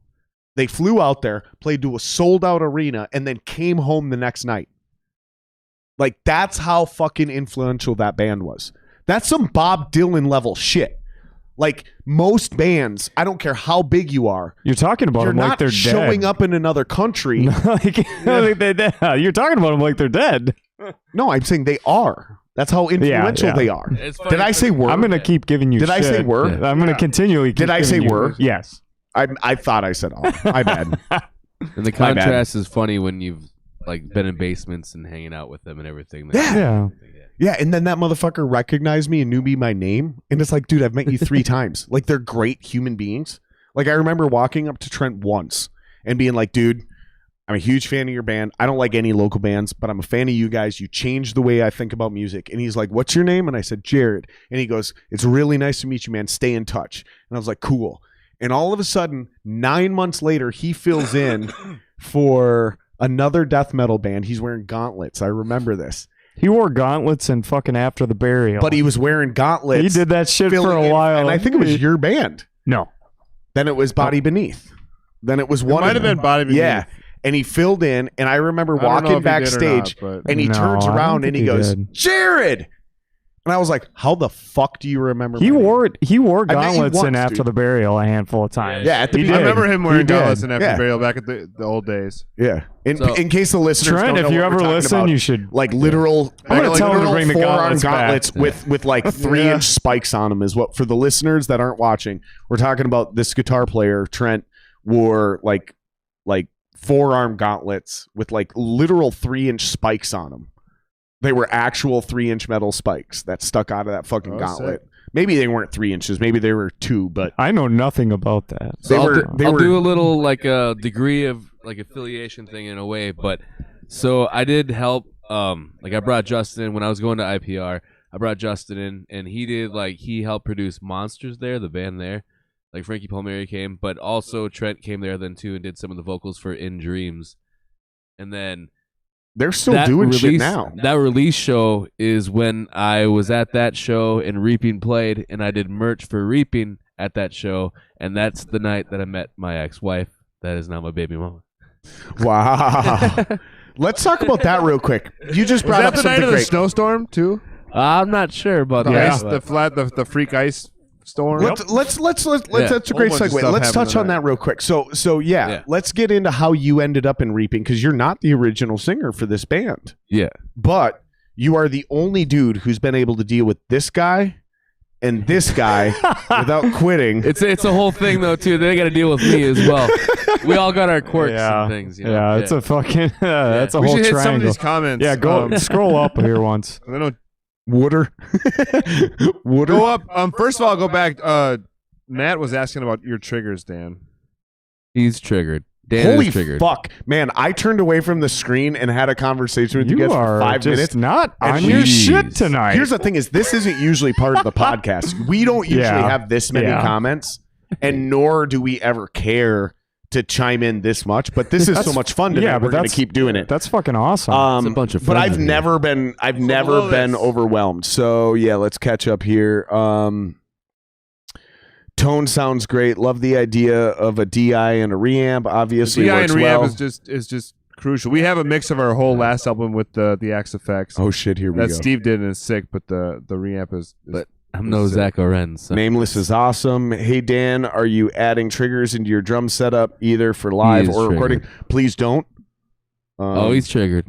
Or you could just He's learn got how to actually tune a- your fucking bass A drums different correctly. kind of trigger. He's got like a future trigger through. Or you could just learn how to turn your bass drums correctly. That doesn't work for our kind of music. Yeah, but This guy tunes his at drums the- more at than the any. speed of what we're yeah, playing now. I need to put you in a room. promise you. I need to put you in a room, just the three of us, me, you, and Alborn. This is a thing. This is widely. No, you need to be in a room with Jacob Neely. I bet you I've had Steve this could conversation with tune a Jacob drum Neely down. too. Yep, and he agreed. tuned his He drum. actually said he said the exact same thing. He goes, "No, if you can actually get two bass drums perfectly tuned, and you run two isolated kick pedals, that is the ideal setup. But you have to move all that gear. You have to constantly make sure you do that when you're fluctuating temperatures. It's and never humidities from ideal. room to room. This is the sound So, engineer will like the biggest part Yeah. for That a is season the triggers ideal thing. is for the speed that we're doing and everything else we're doing at is, there's, granted, we run our sound ourselves. You also For live. don't shuffle on bass drum. Yeah. Oh, I shuffle. You play Depends ghost, on what you, day it is. I'll you play shuffle. on purpose. Do you write ghost notes in your bass drum No. like it's a snare? Okay, no, not for reaping So stuff. once that has been acknowledged, triggers are all right, the right decision. I'm gonna let. So- But like, hold on one like second. I will switch my velocity Jared. on my kick drum. Yeah. I don't want triggers. I'm gonna say It's one the thing worst real fucking quick. thing for me. It makes every kick drum the exact same velocity. Fuck Hold that. on. I want to say something, and I want to let Steve talk. Yeah, keep going. I will say, okay, so Jordan from As I Lay Dying, fucking amazing drummer. My really He good is buddy the shit. Brian, my really good buddy, does sound for them, and he refuses to run triggers, and they run like Can we also Brian's set up that. Can he I pause runs- you for just for 1 second? Can we also If you don't let me keep talking in a second, you can't. Can we just agree? Right. Yeah. I just want to make sure that the listeners understand this is all opinion. There is no Absolutely. right or wrong. Absolutely. And, Oh, yeah. and when I said what I said, if you don't agree with me, I'm not saying you're wrong or you don't know what you're talking about. Yeah. Okay, so I want course. to keep And if you don't going agree with because this Dan- is All right. relevant to what you were saying. Yeah, keep going. Keep going. Okay, so he runs two kick drums. He's always ran two kick drums. Yep. There is no drummer. It doesn't matter how consistent and awesome you are. Two kick drums are never going to sound the same. They will never sound the same. Correct. Yeah. Never. It doesn't matter how good you are. It doesn't matter how good of a fucking tech you are. It doesn't matter how good of an engineer you are. They will never sound the same. And you agree with this? Yes. Yeah. Because And- I've heard vehement arguments the other way. So Hold I'm on. willing to listen. I'm not Okay, going to well, argue. I'm not they're, gonna for argue. metal, they're fucking. If they're arguing that that's going to be a better route, they're not. Yeah. I'm not arguing. I'm just So Listen. even with As I Lay Dying, like the rack shit that they use for their front of house, and him showing me what he does to try to even out those two kick drums is like tens of thousands of dollars. Like you would know better. Yeah, definitely. It's So what is that guy literally for is that guy compression and recommending- every. Is that guy recommending you go with a double bass pedal on a single bass? You should be Or is he mixing triggers recommending in. two? Because again, when you roll with that fucking double pedal, you turn the slave, and that slave is turning more mass. And no, that is a more egregious discrepancy than two different. From the people I've listened to, a double bass pedal will create a greater, more egregious discrepancy in your strokes and tone If you're not than- using a good pedal. than two different bass drums tuned properly. But my question is this guy suggesting that he goes to a single kick drum and a double bass pedal? It has Or nothing. stay with two kick drums and replace them with triggers? If you're Does that make sense? Do you if you're- guys understand But my it's question? not so much the reason why we use triggers, though. We would use them because most places that we're going to play at, I mean, granted, we do our own sound, so it's another thing, and there's a lot more digital kind of boards out there now. But mainly the biggest reasons about triggers is because that it's already gated and it's already compressed right away. And that's kind of like what you Sure. want out of the box right away. And that makes a ton of sense if you are not intentionally switching Yeah. the velocity and volume of your kick strokes. Which, yeah, we're not Well, really. in metal, that's not going to be the case. and so we Certain used to. metal. We used to. Put there's the a lot live of metal mic that in there. does do that. We used to blend the live mic in there. I would even be a stickler about it and put like a millisecond, like up 10 millisecond difference to make it so that way it wouldn't phase out. So the natural kick drum is the exact same with the trigger. But now we just do the trigger because it's just what. And I think there also needs to be another. I think there also Yeah. needs to be another variable added to this discussion, which is. Well, I want to interject and answer live, Matt's. too. I want to answer Matt's question. And we'll get there. I just want to throw this in because I am not trying to tell you or anybody who disagrees with me that you guys are wrong. I'm not trying to do that. We ain't gonna let you tell us we're wrong. I'll fight all three of you. But listen, no, here's my point is like I do know certain types of metal drummers and musicians who will switch the velocity of their kick drum based on certain accents. And if there's a trigger involved, it's going to fuck that rhythm, that swing, all of that up. And what I'm getting at with this is, are we willing, for the sake of having this fun conversation, separate playing live with triggers versus recording with triggers? Because an argument could be made for or against triggers in both scenarios, regardless of the genre of music. We recorded the album our new is a sample blend. Yeah. Say that again? No, The album is a blend. Okay. Yeah, I believe. no, that's no. It's just The trigger? new album You guys is don't even agree. no. The new album is only my kick drum sound. No it's a triggers. it's a On well, recording. it's a sample of it. It's a blended. Yeah, so it's So sample you blended. sampled your kick drum. It's sample. You blended. sampled your kick drum and then dialed that sample up. But you get the nuance and the velocity hits. And then still. every time. They're blended. Okay. You're answering the question Yeah. accurately. Okay. Now, when we talk about live, it's a completely different And argument. like I was saying, yeah. So Because if you're in a metal band live, I used to do use that. triggers. I used to do that for live for us, where I would blend the actual kick and the trigger. But now I just do trigger just for consistency purposes. That makes It's sense like- to me. So Yep. Matt, For the live setting, I've been running triggers for probably about 6 years. Dan's been 5 triggered years for a while. Probably. Yeah. So what he said, we were You're trigger happy. running a blend for quite a while with the D6. The last year and a half that we were touring, we were just doing a trigger. Yep. It's for our music and like the demand and how it is live. It's just you're sacrificing the band. You're sacrificing the sound of your band for metal. Like it's different if it's progressive and stuff. That's different. Progressive metal, there's nuance, whatever. But when it's actually driving repetitive, just pummeling metal, which is typically what our music is, it calls for that. But I mean, let's be fair. You guys, the one thing I love about you guys, let's be fair. Okay, it's pummeling metal, but you also do have that groove, baby. Like you do. Like, You ain't heard the new album yet. no, I haven't. got some No, I groovers. haven't. And I'm sure you're going to play me some demos when we end the podcast, which is much easier to do now, by We the way. just play the Now final I can thing. actually just give you a fucking cable and you plug it in and we all hear it. Remember how that was a problem the last time you guys were on? Like, can I just like plug my phone in? I was like, I don't know how to do that. Now I got Yeah, the new now I fucking figured that iPhone. I ain't got the dongle. I have the dongle. But you guys, as brutal and Bet you do. unrelenting and pummeling as that is, like with all the blast beats and with all the double bass, the one thing I do really appreciate and genuinely love about your version of your style metal is you do have that groove. Like you do have that groove, baby. Like you will fucking drop down for even if it's one fucking bar of just stank nasty swing.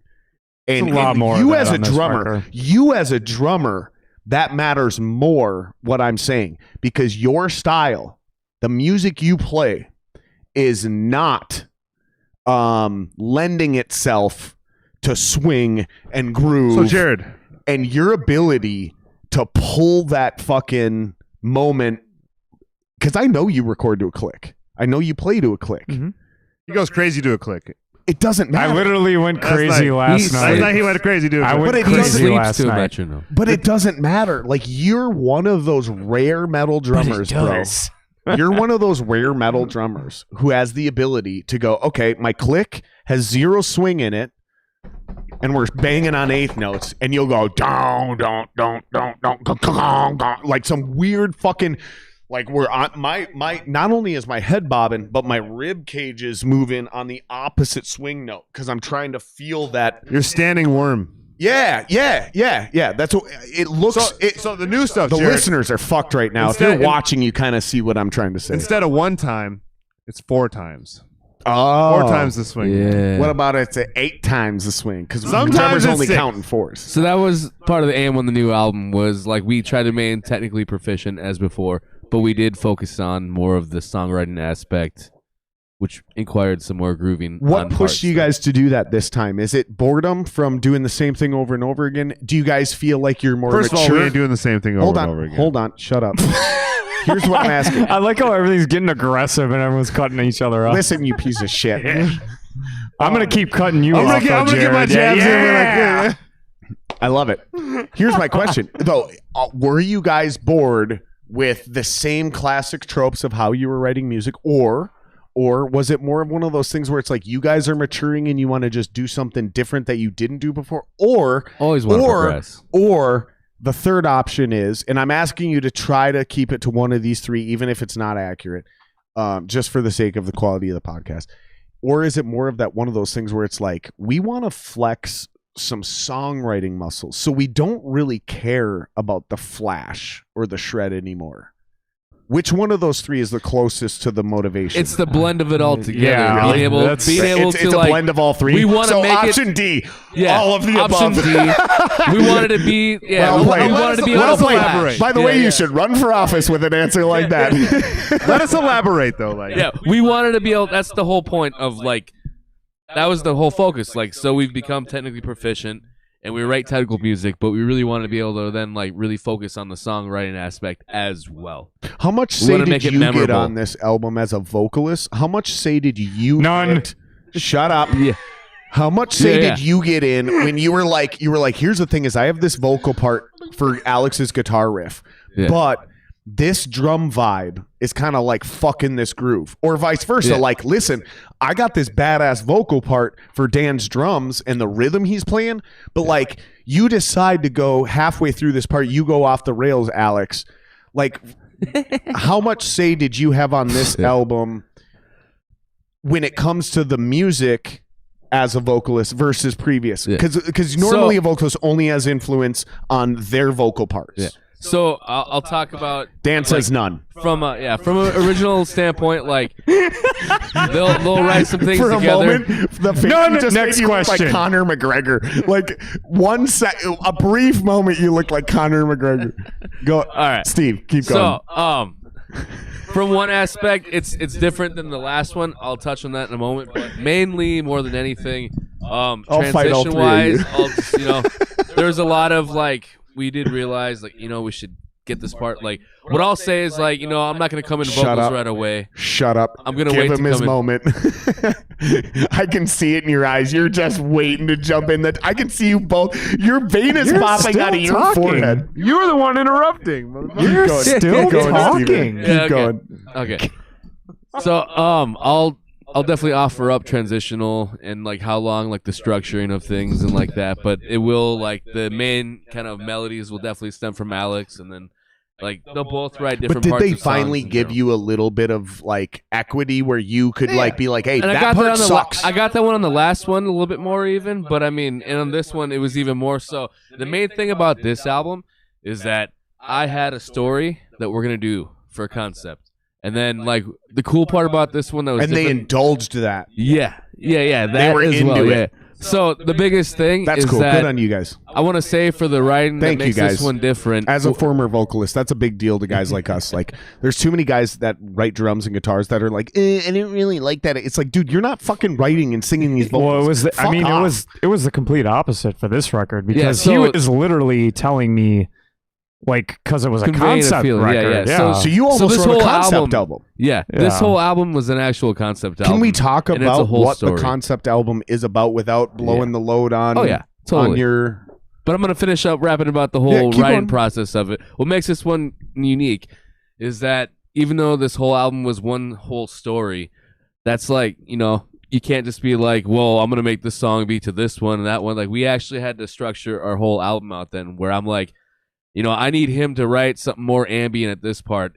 I need something more to convey a little bit more sad and tragic at this part and be epic, but then we need to have like teeth and a darker sound at this part. Like, so we did fit the story, and they did a good job writing to the mood of what we're going for. So it was really cool to do it that way. Actually. Would you say, as a vocalist, without demeaning any past experiences, without putting those on a lower totem pole, would you say you felt more like an actual band member on this album versus just a singer? Because I've been a singer, dude. And like they talk about us like we're like a different part of the band. Yeah. Like there's the band and then there's the singer and the bass player. I had a guitar part on the last those album that Alex changed around. That was, I originally wrote one guitar riff that was actually inspired from a Dead Hands Rising riff a long time ago, and then Alex changed that Shout riff out around, to Wooder. And that ended up becoming Collage of Toxins on our last album on Impuritize. Yeah, it's true. So that's kind of funny. I don't think that's pretty cool. But that's me and Alex have been, you know, I mean, it's like at this point, Steve has been in the band so long too. Me and Alex have been like the core members. I can't get over the vein in Dan's forehead. It looks like he's pissed off. I'm skinny as fuck. That's how I'm hungry. One vein. I need some cheese. But it looks like even when you're smiling, like my mom. Like, are you gonna die? No. Even when you're smiling, it looks like you're pissed off, and I'm gonna get fucking sucker punched. That vein is the sign of a sucker punch. No, but you, dude, I'm just fucking with you, bro. That was always part of it with Steve. It's like we never want anyone that's in this band to be like, you're just part of our band. It's like, this is your band. Make it your band. But doesn't that take time to build those relationships and trust? Yeah, to give that. That's why there's only 3 of us. Why do you keep cupping the mic? You could just talk. Yes, that is. You could just point the mic in a normal direction and talk like a human being. You don't have to cup it like a fucking death metal vocalist. Jesus Christ. He's trying to talk over you, Jared. He doesn't have to. I think this.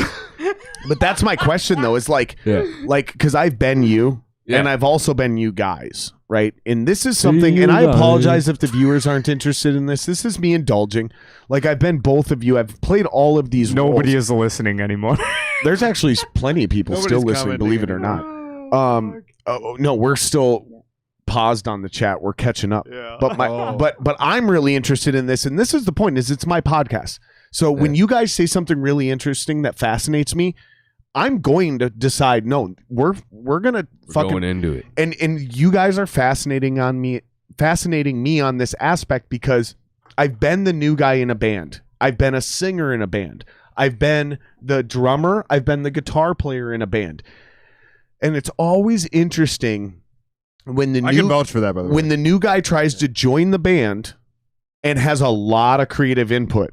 Like, hey, we should switch this. And it's like, listen, new guy, you just got here. Just play the fucking parts. Okay? But now you've been together. Now you're more than band members. You're your brothers, your family. Like, there's a different because again, as a vocalist, brother, we are regularly referred to as not musicians. Oh yeah. We're disrespected. So when we sit down and we go, here's the thing, man, is I'm not really feeling this part. Like, some guys in certain bands, not you two. I'm not subtly calling out someone I was in a band with. This is just shit I know from being in the industry. They'll be like, it's your job to write vocals over the guitar riffs I write. And it's like, you know what though, dude? Your riff sucks. And like, if I was respected as a real band member, that riff shouldn't even make it in. But right now I'm the new vocalist. So I'm essentially almost like a cover artist. It's demeaning sometimes. And I'm not implying that that's the relationship you guys started on. Is what I'm saying is that's how a lot of us feel, even if we're wrong as vocalists. We're insecure. Our egos are fucked up. Well, being a song producer to begin with, too, I had to get my hands dirty then, right? Sure. Yeah. And obviously, these guys respect you and love you. Yeah. I'm asking is, have you felt that regardless of how much they love to respect you, no matter how much input you have had, have you felt as a vocalist that you have actually still somehow been able to build more equity and get more say, something beyond just your auxiliary skills and vocals. More than I should. Okay. And Wow. we No. we beat around the bush to get there, but like, and you understand why I'm asking that question. He's the only one in this room right now that gets this. Him and I are having a one-on-one moment. From the but songwriting you also, and as a singer. and so where my final question Definitely. is the real question is, how much do you appreciate that versus the way your artistic value is looked at when you first joined the band? Because there's got to be a growth and an appreciation growth. As you've been given more creative say and input, your appreciation is also gone up, right? I joined the band and I started doing, we did like the Poison songs live and everything else too, and they're great. But shortly after that, then like I was only in the band for less than a year, I think. By the time then we ended up getting signed. Even We did the EP. yeah. We did the Morbid, or not the Morbid, the Indwelling EP. Yep. Where you covered Indwelling and Body. Yeah, I did 2 of the old songs. But so the album was out, or that was out for a bit, and then we ended up getting signed, and then at that point it was us 3 mainly, and then I immediately got to be a part of everything at that point, I guess. Because you joined. They liked what I was doing. I think you either joined or started filling in or something like that. Muley was still in the band. My boy Jakey Poo was still in the band. Yeah. The first tour I did, Muley was there for. Yeah. Yeah, because I'm pretty sure I seen you on either your first, second, or third show at the Triple Rock, and Muley was still playing bass. I'm pretty sure I remember being at that show. That would make sense. I think I know what one that was. Yeah. Yeah. Mm-hmm. Yeah. I like my memory sucks, but it's That was- also kind of awesome. Yeah, that was the that was the it's beginning. super for me. oddly specific. Where I'm like, I can't tell you any real details, but I'm going to give you just enough to where you remember that. No, I'm not making this up. This happened. Yeah. It Yeah. was your second or third show. I came around. Triple Rock, sold out crowd. Yeah. I think it was a Halloween thing. There was a band that opened for you guys, and they played "Gangster's Paradise" by Coolio in a metal version. Wonderful. Do you guys remember this show? I've You done and forgot I- about Dre and one of my You old and I bands. fucking. I do. You and I were out back trying to hang out and fucking and do a little smoking, and your parents were there and they needed help. Something went down, like they had flat tire or something. Something weird happened where you like. And like the whole point is like you invited me, you put me on the guest list. You and I were gonna hang out. I brought And I had a dip. some and it was just like you felt so bad, and I was like, dude, it's your parents. Like, All right. why would you I apologize for that? Like, you would need to apologize to your parents if you didn't do what you did. Like, if you would have decided to hang out with me, that was the dick move. Like, you did the right thing. That's all I remember up at the end of the night. But I do remember seeing you on stage, and I remember walking up to both of you because remember I helped you set up your drums that night. That was when I kind of started that because I started playing drums, and I was like, oh. It's a big deal if somebody's just willing to, like, somebody you know and trust has backstage access and they walk up and know how to disconnect your kick pedal and grab your kick drum and walk it off stage for you. It's fucking big help. Like at the end of your show, every piece of equipment weighs 1,000 pounds. Unless you're Dan Koppy and you're built like fucking David Goggins. Best part of the show. It's just a bunch of just 50 million more things But you that are also- small weight. But you're also one of the most gracious people when I've done those things for you. You've been like, thank you, dude. Like, oh my God, thank you for doing that. I didn't ask you to do that, and thank you. You were so genuinely gracious and thankful for it. Like, it's a big deal. I'm And still I that way remember pretty that show. much That was every one of time your they first grab shows. my Yeah, equipment. Yeah, that was one of my first shows. Yeah. So I had to rework myself when I joined the band. Like they were about what I did in my other bands that I was in and stuff as well. But it was totally a whole different experience in the end. Like I actually had to like rework how I did vocals. Like before that, What do you I'd mean by been- rework? like before I did vocals, it was like pure just like belting, and it was nothing but power. So you're talking the execution of your voice. Correct, yeah. So Okay. then I had to like reevaluate and get to like a certain threshold and push it in a certain way, and I developed certain techniques and ways that I would like for breathing and everything else. So you're that kind allowed of me to talking do. vocal dynamics and performance. Yeah, so I had to like just change it from strict just raw energy to then have that along with and also like with certain technique aspects too that I had to like form just to do our stuff. So and, if like, any the speed that it is listeners and who everything. aren't metalheads and they've listened to this style of music we've talked about, if anyone's confused, is what he's talking about is this idea that like you can come out with just pure attitude and energy and scream at the top of your lungs. Yeah. And that's cool. You're metal as fuck. But is what he's talking about is the screaming vocal instrument. If you understand how to be an artist and approach that with creative restraint, It's a you can controlled actually there you go. Yeah. Controlled chaos. You can actually turn this into more than just Well, you got to think about it. You got to have endurance. You're doing a whole set and you're moving around. You're not just standing there. But that's more just the athletic conditioning side. Which What that he's happened, talking yeah. about is the artistic approach to how we used our voice within this genre of music, where we're looked at as a screamer. So we're not looked at as Robert Plants and fucking like great vocalists. We don't play an instrument, so we're not ever It gets referred brushed to to as the good side as being an songwriters. action musician a lot we of get times. dismissed. Yeah, We get dismissed in this genre performing these again. Sorry guys, but him and I, they're the only ones that understand, and a bunch of people listening. Sure. Like we get dismissed. I gotta say his gutturals since when he first joined, and I always thought Steve. I always vouched for him. I thought his vocals were sick. You know, he had a good range, but his gutturals have gotten so much beefier and lower since. Yeah. Well, The dude, range has been dude, increased well, by it's far. just- You walked he get in- lower than I get. And then Think it's about like this. different techniques to do each of them too at the same time. When It's you like- walked in the room, pulls. I didn't grab your hand and be like, "Nice to meet you." We've Yeah, met yeah. before.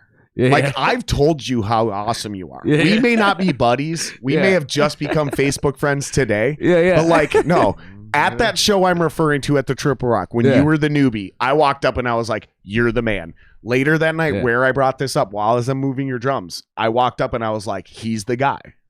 Mm-hmm. Like that's the guy."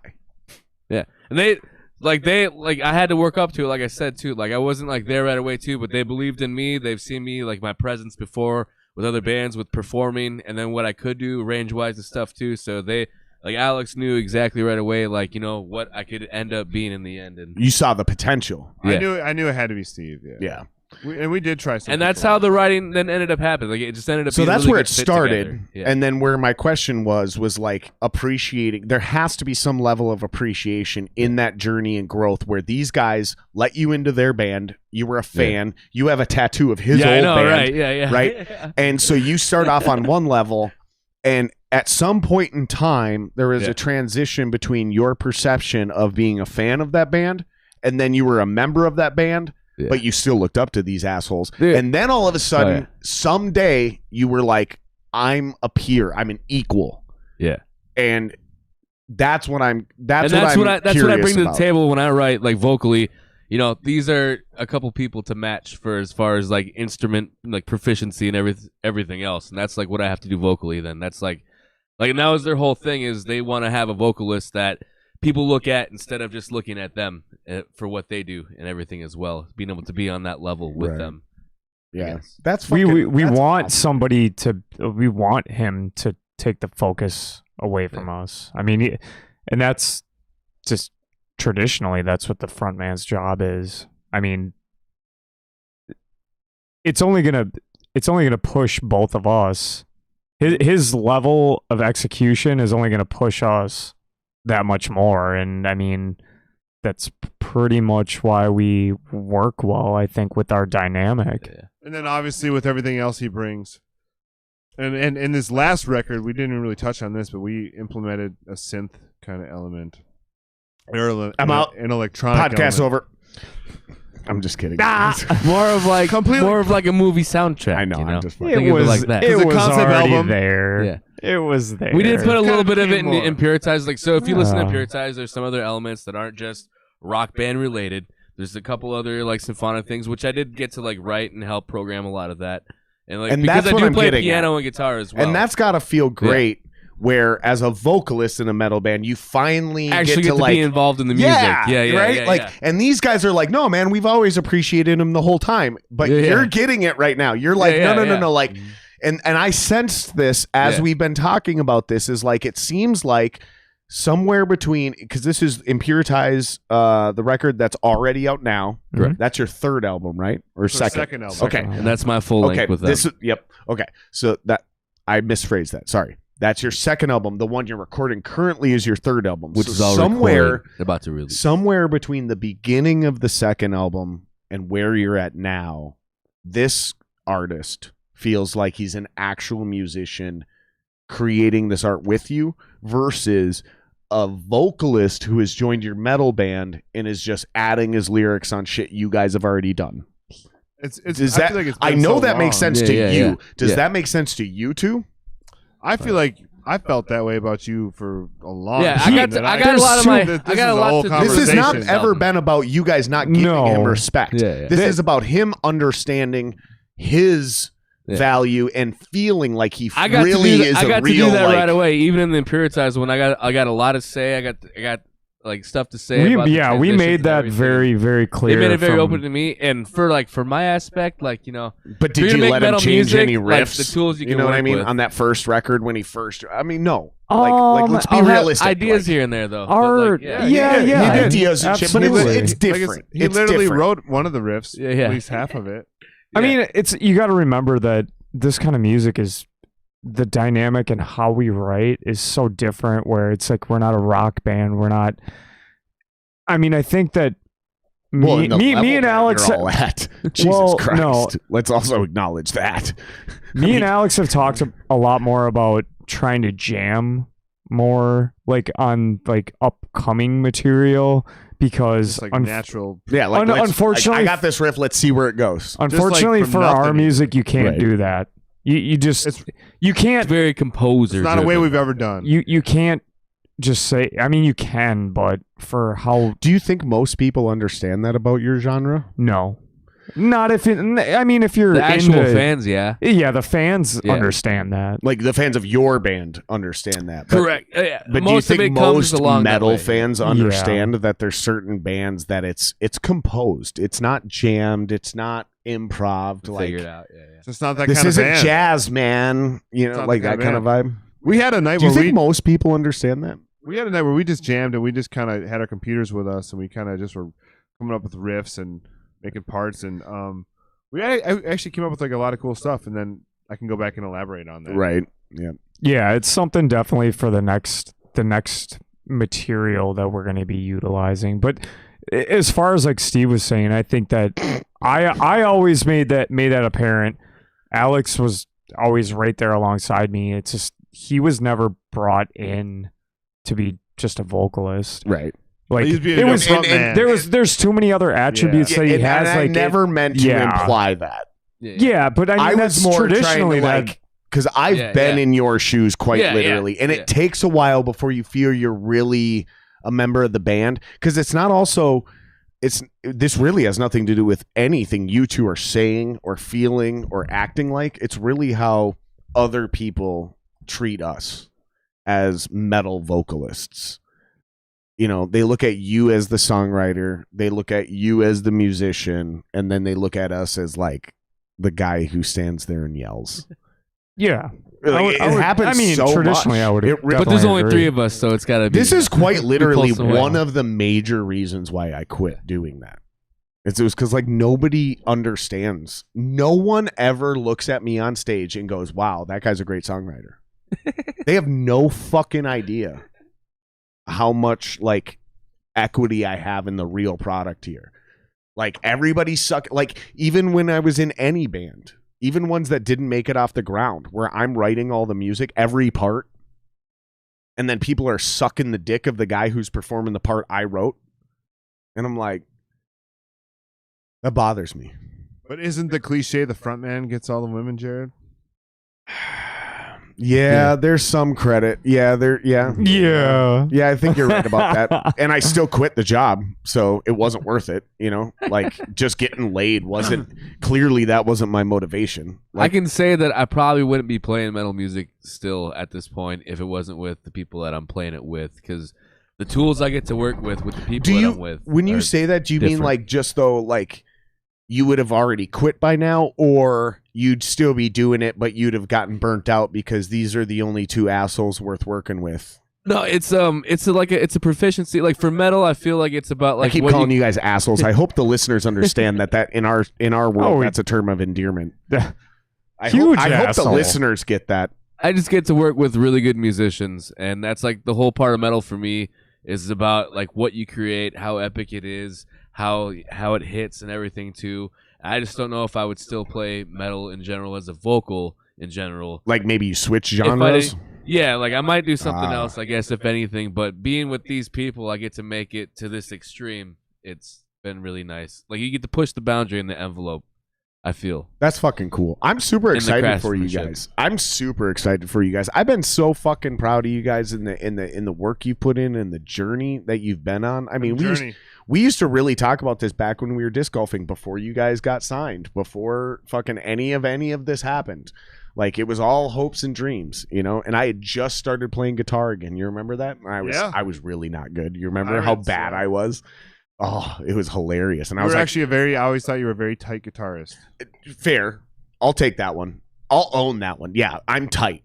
Like I'm a fucking tight musician. You stayed right in your realm, and you're very tight with it. Like it's more important to sound good than to be flashy. Like be flashy, cute, cool story, bro. But you're sloppy as fucking. You sound like shit. Slow it down, tighten it up. You know what I mean? But neither here nor there. That's not really the point. I just remember talking about all of these plans, you and me, on a disc golf course. Alex, we used to sit there and just talk about like, this is the way it should be done. This is what you got to do. This is what all these local bands are making the mistake of. I ended up starting the Tyrants, which did very well and then broke up right away and then got back together and broke up again, right? Classic trope. What did I say at the beginning of this podcast? I still got you guys on my iPod. Don't quit, though. That's what I said. Don't quit. We quit over and over again. But you guys didn't. And me, you, and Pat. Fucking Pat ended up getting signed. Like, we all got signed based on ideas that we were throwing around on a disc golf course. Brainstorming. Spitting out ideas. You're exhausted. You're burnt out. It's 95 degrees and your dumbass wore jeans to the disc golf course. But we're still talking about music. We're still talking about what it's going to take. This is 15 years ago almost. 10 to 15 years ago already. At least 10 years ago. It really was, dude. And like, none of us are old yet. We're all still young. He's old. The real point is how young we were then. It was how young we were then. And how we were we already cared. Like, you were still living with your parents, dude. I didn't know a beard back then. I had moved back in with my parents. That's how young we were. Like, I was basically college age. Yeah, right? I did. Like, I had actually moved back in with my parents. You were still living with your parents. But we were, like, trying to figure out how to make it in the music business. And it wasn't about being rock stars. It was about being professional musicians. And you and I, that's where we built our friendship. But presenting yourself bigger than you are. I mean, maybe if you're talking about the marketing side of things, but like where I felt you and I bonded and built our friendship way back then it was the idea of trying to be creative, not just in writing riffs and being on stage, but like making sure we understood that there is money to be made here. And even if we're not going to get rich in our local band, the only reason we're being booked is because other people can make money off of us. So we understood the whole reason this thing is moving is because there's dollars at stake. And you and I used to have philosophical conversations about like, okay, so how do we leverage that and look at the business without compromising the integrity of the art? And I feel like that's what we ultimately struggle with. Would you guys agree? Even in the brutal metal industry, well, yeah, for us, we don't really go to a certain niche at all, and that's like, I mean, it's not our downfall at all. It's what we go for, but we write on different types of metal. Like we incorporate a lot of different things. There's nothing to this band that's like we're just this in the end like that. No. I feel at all. So we're definitely not playing for to fill one certain niche. We're like the ugly duckling in some ways, I guess, because we do incorporate a lot of different elements. I'm the ugliest dude in this room, let's just be honest. If we're talking about ugly ducklings, it's me. And I'll say in our writing, that's like the way I look at it. I mean, with that hair, that beard, and that jawline, how am I going to compete? That's the aesthetic. Yeah. That's what we're saying. Watch. Yeah. Hold on, you guys. Hold on. I'm also attractive. Maybe take your shirt off again, Jerry. Let's catch up on some of these comments, man. Because in the meantime, I'll say during that. So when we approach our writing and incorporating the other styles of metal, I feel like that's how we do our dynamic. Like, so we'll kind of incorporate like this type of metal part and this other type of metal genre and this other type. Like we kind of write our metal music and not just going like slower or quieter. Like we kind of like implement things and like we'll use different styles of metal to incorporate to make our dynamic. Sure. Yeah. That makes sense. That's a very. And that's a I never creative way thought to about look it at that it. way, Yeah. but that's Yeah, yeah. very, very true. That's how I approach. That's a very That's creative what I way do to vocally approach too, it, too. because I try to make my vocals then fit to those aspects. If it's more of a yelly thing, if it's more of just like a straight growl, or if it's more of like a low like death metal, like kind of slammy like guttural type thing, like I try to implement You got a all big different range. shades, yeah, That look of close. it like that. Yeah, I try to implement all different shades of the metal in my vocal styles as well as to like I said, like I feel like we kind of write our metal in like in other different ways. That's of interesting. metal. I think that's a really creative way dynamic. to approach it too. There really isn't anything that's like hands off that, like, because we've talked since before Impuritize, we wanted a song or two with like some clean guitar, and it just hasn't. There's a lot of things that we want to do that There's nothing haven't made its formulaic. way It's always into, an There may be a expression little bit of such. clean guitar in the new record. Just a little bit. Yeah, I suppose. Yeah, maybe. Yeah, there is. So yeah, just the ambient stuff here and there. And there is like a yelling, It's like a process. there is like a more melodic yelling vocal part here, like and a there, tonal too. yelling. Yeah, and not just straight up just screaming. Some like group there's- chants, yeah, too. Yeah. Definitely not singing, but Group chants, Right. epicness, a lot of like. I'm excited for it, Yeah. man. I assume you guys are going to play me a little something once we end the podcast. Yeah, oh, You're going to yeah. give me a little taste. Okay, good. All right, let's catch up on some of these comments, guys. And how much longer do you guys want to go? Do you Does guys anybody- want to wrap it up soon, or do you guys want to keep going? for whatever. It's up to you guys. Is anybody still watching? There's Yeah. plenty of people still Let's see. watching, and there's Yeah, plenty of let's- comments. I just want to highlight this one thing when I said, now I want you to admit how bad my band was. Oh, you were. Your boy said Fine. you were quote unquote fine. He's a rescue. Yeah, I did see that earlier. He should also run for office. Yeah. Burke also auditioned at that space from Illinois. Mhm. Tim jumps in, says, yeah, I was telling Matt about that space. It was super small. I think he says he thinks I you didn't were think it there. was. I didn't think it was that small. I remember my drums were right by the door. Super small, dude. He jumped in. It wasn't that small.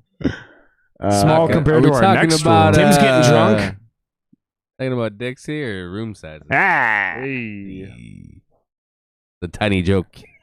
Your boy Matt says Koppy was a technical beast. His ability to jump into a project was incredible. And Tim jumps in and says, I remember having a convo with Dan in Brooklyn around 2011, 2012. Mm-hmm. Y'all were out there Absolutely. grinding. Yep. And Yeah, Tim's such a great dude. I'm so glad that I've remained such good friends with him over all these years. Like he's just a fucking good dude. He's an awesome drummer. I remember He when really he came out to is. that show. Yeah, because I remember that show that he came out to, because there was probably like 15 people at it or something probably. Yeah. Yeah, Dan's doing a little bit more than sipping the Centauri. Were we in like Brooklyn or something? Yeah, that's what Tim Yeah. just said. Yeah, Yeah, you're in Brooklyn. Yeah. What was the name of that venue though? Like Lucky 13 or something? God, I think it was. I think Yeah. I Yeah, remember it was. playing in Brooklyn, and Alex was smashing abroad on his birthday. And St. Vitus. We had gotten food from a bodega across the St. street Vitus. 3 times that day, and I didn't even feel bad about it, because when we saw on Action Bronson's like cooking show the next day when he goes to restaurants, the fucking delicious or whatever it was. Yeah, that was on it, and we saw it, and that was like somewhere we ate too. So then I all suddenly felt really good about eating there 3 times that day. I'll say that. Have you seen that guy recently, by the way? Action Bronson? Not recently. Dude, no. Action Bronson lost like 200 pounds. I did see that. Dude, I don't know the if I could guy's pick- doing So he looks 34 like inch. Alex now. He's doing 34-inch box jumps, bro. I know about this much about Action Bronson. 34-inch box jumps. That ain't shit if you're in the NFL. However, if you're a normal human being, like I can jump more than 34 inches. It's almost a yardstick. But when you were almost 400 pounds, and now you can verticals 36 inches. That is, I can jump more than 34 inches. That, to me, that's nothing. But to him, that's like me going from this body to Chris Hemsworth. That's how big of an accomplishment. That's me going from this to Thor. I'm basically Captain America at that point. Like, you remember skinny Chris Hemsworth at the beginning, Chris Evans? I keep saying Thor and Chris. I'm talking about Captain America. You remember him skinny at the beginning of that first movie? Yeah. Then he steps out of the castle or out of the capsule. That level of accomplishment is what Action Bronson did. I've been doing the opposite. By losing that weight and being able to do a 34-inch box jump. That's how astonishing that is. Like, you and I should be able to do a 34-inch box jump. You and I should be able to do, Absolutely. like, without blinking. Like, it's not an... No, I can show you a picture from a live show doing it. My hip hurts. Here's the thing is, you're a little shorter and stockier, so a 34 box jump to you actually is bragging rights. Because you're what, 5'9", 5'8"? 5'10" in my Tinder profile. You know? Okay. He's a liar. That would make me 6 foot. He's a liar. I am exactly 6 feet, so 34-inch vertical for me is not impressive. For my height and length, like, it's not an impressive thing. But that motherfucker, dude. I can do a 34-inch step, motherfucker. That's a regular step. Oh, that's like just a normal It's step. a knee high. It's a daily knee high, bro. You can't drop that mic, but what's impressive is your Conan O'Brien lanky legs from a Disney movie. The fact that you're only 6'2", but you can make an 8-inch or an 8-foot stride if you really choose to. Like, or 12 foot. 12. It's like this motherfucker can take 12-foot strides if he wants to, like a Disney villain. Because I got to keep up with him when we go on walks and we go on hikes and we go on walks. Because him and I are always like fucking off together somewhere else a lot of times. And walking around, so but my pace is right there with him. Actually, we both walk pretty fast. I'm poking fun at Alex right now, but let me give Alex a little props. Back in about 2010-ish, a video emerged online of a dude harassing a bunch of chicks at a live show. He was harassing Zach from Impaler and chicks. He was like actually fighting Zach at the time, though. Dude, I punched him. There's security footage that leaked online, and Alex Kelly took 2 swings at this dude, and I've been in a lot of real knockdown, drag-out fistfights, and I watched that video and went, I hope I never get punched by Alex. Like, the speed and power I watched unfold in a matter of 1 second and 2 punches. Like, Alex, Jared, this man right here is a guy you hope is on your side of the bar fight. That's all I'm gonna say. Like people don't know if a bar fight breaks out, you want Alex on your side because he epitomizes this idea of like a 1-inch punch. He'll fucking Jared, people don't know I'm a black belt. Are you really a black belt? But it's probably been like 15 years. So you're no longer a black belt. I was a young black belt. So you're no longer a black belt. You're back to a red belt. That was back to a red belt. Yeah, I was raised on the belt, Jared. We do have fun hitting that punching bag machine, the arcade one. Believe it or not, I actually also unofficially achieved black belt. That doesn't count then. When I was 14. That doesn't count. I mean, it did, but it's not the adult. If your karate is, I was given a black belt. You guys should fight. I was hit with a black belt. Here's the thing: is I'm pretty sure I could beat you in a fight if I can avoid all of your actual real punches. I know you're a scrappy dude, Jared. Like, if you hit me once with 100% power, I'm probably fucked. I guess what's your like grapple? What's your hold move if it goes to the ground? I mean, dude, I'm more of a brawler, and I have a really gonna bite you. I have a really unorthodox. If you really had to like break it down into a style, when I go on the ground, I fucked around with wrestling in high school, and I wrestled the wrestlers, but I refused to wear that leotard and join the team. But I I showed up at wrestling practice in middle school and high school, and I would school these kids. And I just got harassed to join the team. But I was like, I ain't wearing the fucking leotard. It's not even called a leotard. I called it a leotard. I was like, y'all are gay. I'm not wearing that.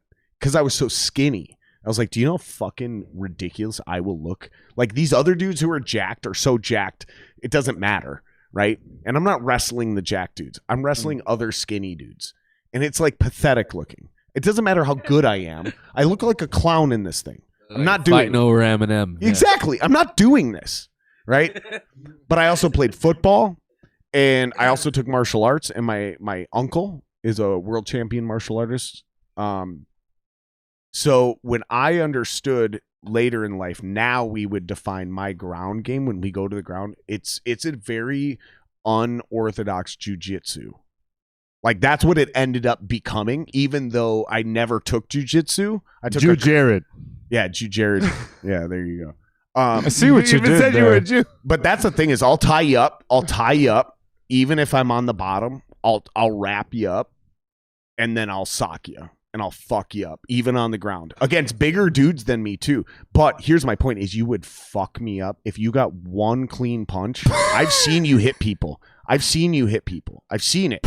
Dude, Well, I'm a guitarist, so I'm going to try and do everything I can not to hit him. Dude, so being stockier, my position. Oh, you would is to fuck just, me up. Your body style. I go for the bum rush. Your body style.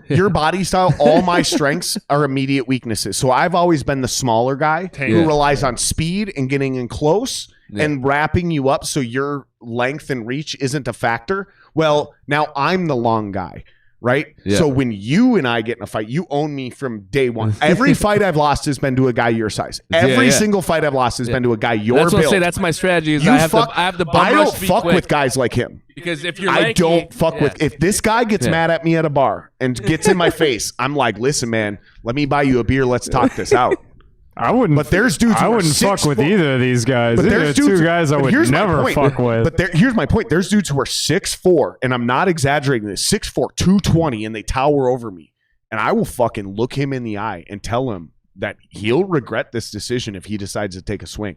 But when you make that move, I'm like, listen, man, let's talk this out. And it's your body type. It's because every strength I grew up being bullied, the smaller kid, the skinny kid, the tiny kid.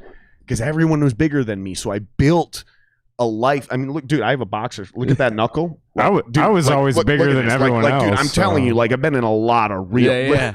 Like, this is called a boxer scratches for a reason. I see that. Like, dude, I've been there. Like, if I showed you my head, the amount of fucking hair I'm missing and spots from scars, like, dude, dude, that's what it is. Scars. You guys, your body type for guys like me. Yeah. Like I back out at close range, and that's what I have to use. I ain't trying to fuck with a dude your against size. lanky people. That's why I have to bum rush, because then if they lanky people can't really hit as hard. Let's check some of these questions here. Y'all crazy with your fighting. Yeah. I'm a de-escalator these days. I'm a sports guy. Yeah. I'm a sports guy. You know, really not trying to get and any like fights. I'm into UFC and martial arts. It got brought up, and I'm just being honest. Like you guys are all incredibly nice human beings. Gentlemen, true good people. I remember mediating an argument between you and an owner of a nightclub because accusations were hurled at you and your band, and I literally I knew what was happening. I walked up to that table and I went, I'm not going to say his name on the podcast, but I looked at that bar owner. It was at hold on.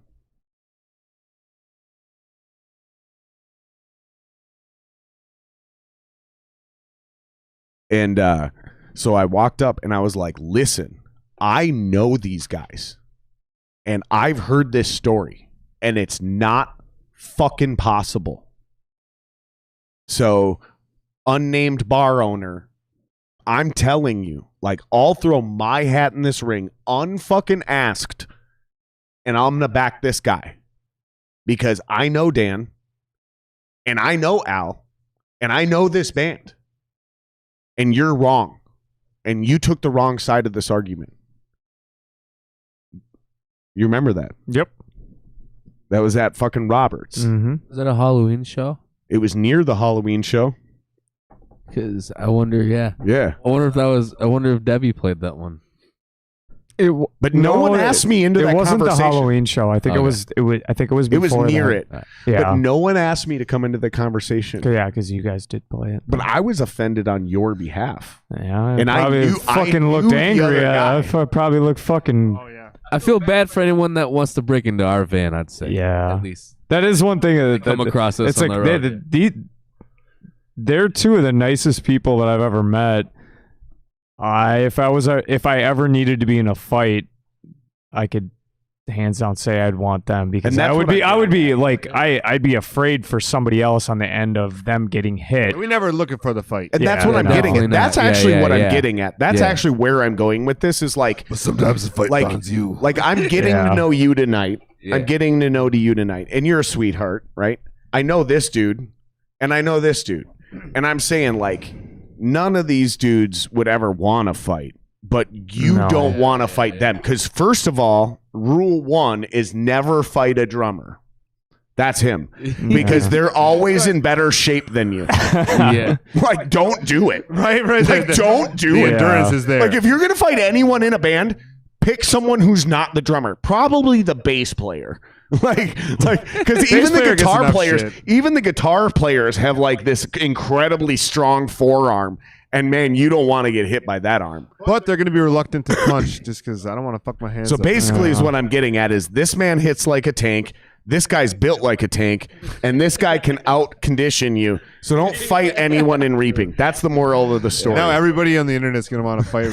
Yeah. God, They said they were so tough. Don't They do said it. They were so fucking tough. Don't do it, because here's the thing: is you're gonna have a bunch of me's in that room, and I can also fight.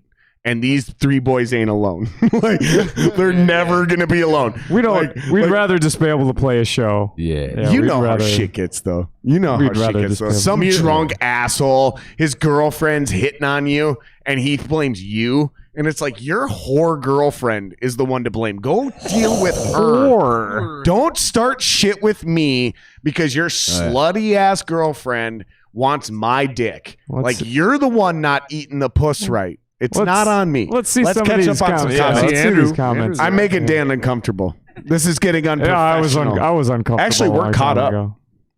We're Isn't caught up. there? What does Matt say here? Isn't there velocity control on triggers? Yeah, Matt. If you're still listening, there definitely is. But I mean, in metal, you're not gonna want that. Like you're not gonna want to fuck with velocity. Like in a live setting, metal's just about being precise and everything. So like you're never. I don't know anyone that messes with your velocity in a live No. setting. By the way, the answer. Fuck that. If you The answer, Matt.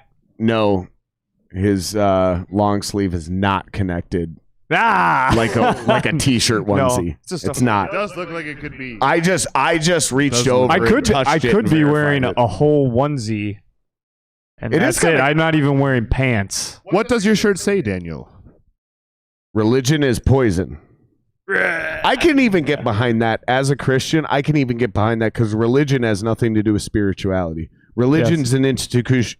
Religion is an institution created by man. Correct. So I actually agree with that statement. As somebody who believes in some version of a God, I only say I'm Christian because I do believe in the teachings of Jesus. That's it. That's it. Yeah. Like I do believe he was the only perfect person, and there's no holes in his logic, and like we should be listening to him because if anybody understands God, if there is a God, if he's real, if Mhm. anybody understood him, it's this guy. It's not Mohammed, who's a racist warlord. It's not fucking Gandhi, who beat the shit out of women. You know what I mean? Like it's not like I can easily find flaws in every other guy. Except you Jesus. think that if So there that's was the only reason I call myself a Christian is if somebody understands God, it's that guy, and his teachings so far, according to the wisdom of humanity, are infallible. Name one wrong thing Jesus said. Dare you? We don't need to go down this road. But that's my point. I'm not challenging you and trying to start a new conversation. me! No, I'm not yeah. trying to start a new conversation because I know none of us are Yeah. interested in going here. I'm saying that's why I refer to myself as a Christian. That's it. No. Because that actually makes me feel good Whereas most people who say they're Christians would look at that shirt and go, "That's blasphemous. Oh my God, you're a Satan." No. Yeah, but religion that's like if is you were a poison. Yeah, Because Jesus rebelled against a religion. He rebelled against a church. He rebelled against an institution created by a bunch of corrupt motherfuckers. it's true. And that's what Christianity is now. It's a religion created around an idea that is run by dudes who are super fucking corrupt. So I'm down with that. Next shirt. question. I'm down with that It shirt. also is my sounds point. like it could be a tea, like a drink. I'm just saying I'm down with that shirt. On ice. Christianity. Like I'll even honestly, man, I'll even have a Satanist on my podcast. Like, What if you already have one? Let's talk. Let's talk. You know, like I don't really care that much. Like I believe what I believe, but I don't like care what other people believe. Like Well, you're on either. your own journey, man. Like if there is one truth, you'll figure it out eventually. You know, like why would I? Well, that's a whole nother. You know what I mean? You know what I'm getting at though? Like especially You being having your in the beliefs music has industry. nothing to do. It has no effect on my life. Right. Like, it has no bearing Thank you. on anything. Especially So, in the like, industry we're in. and vice versa. Especially the industry you're in, it's like that's not conducive to you building good relationships. Like deciding who you're gonna associate with based on their religious beliefs. Like you're not gonna have great relationships in our industry if that's how you do things. You know, you got to be open and understanding. And Well, yeah, again, it's going back to like my but that's beliefs is like disgusting, yeah. if I really considered myself a traditional Christian, I should be friends with Satanists. Yeah. I should be.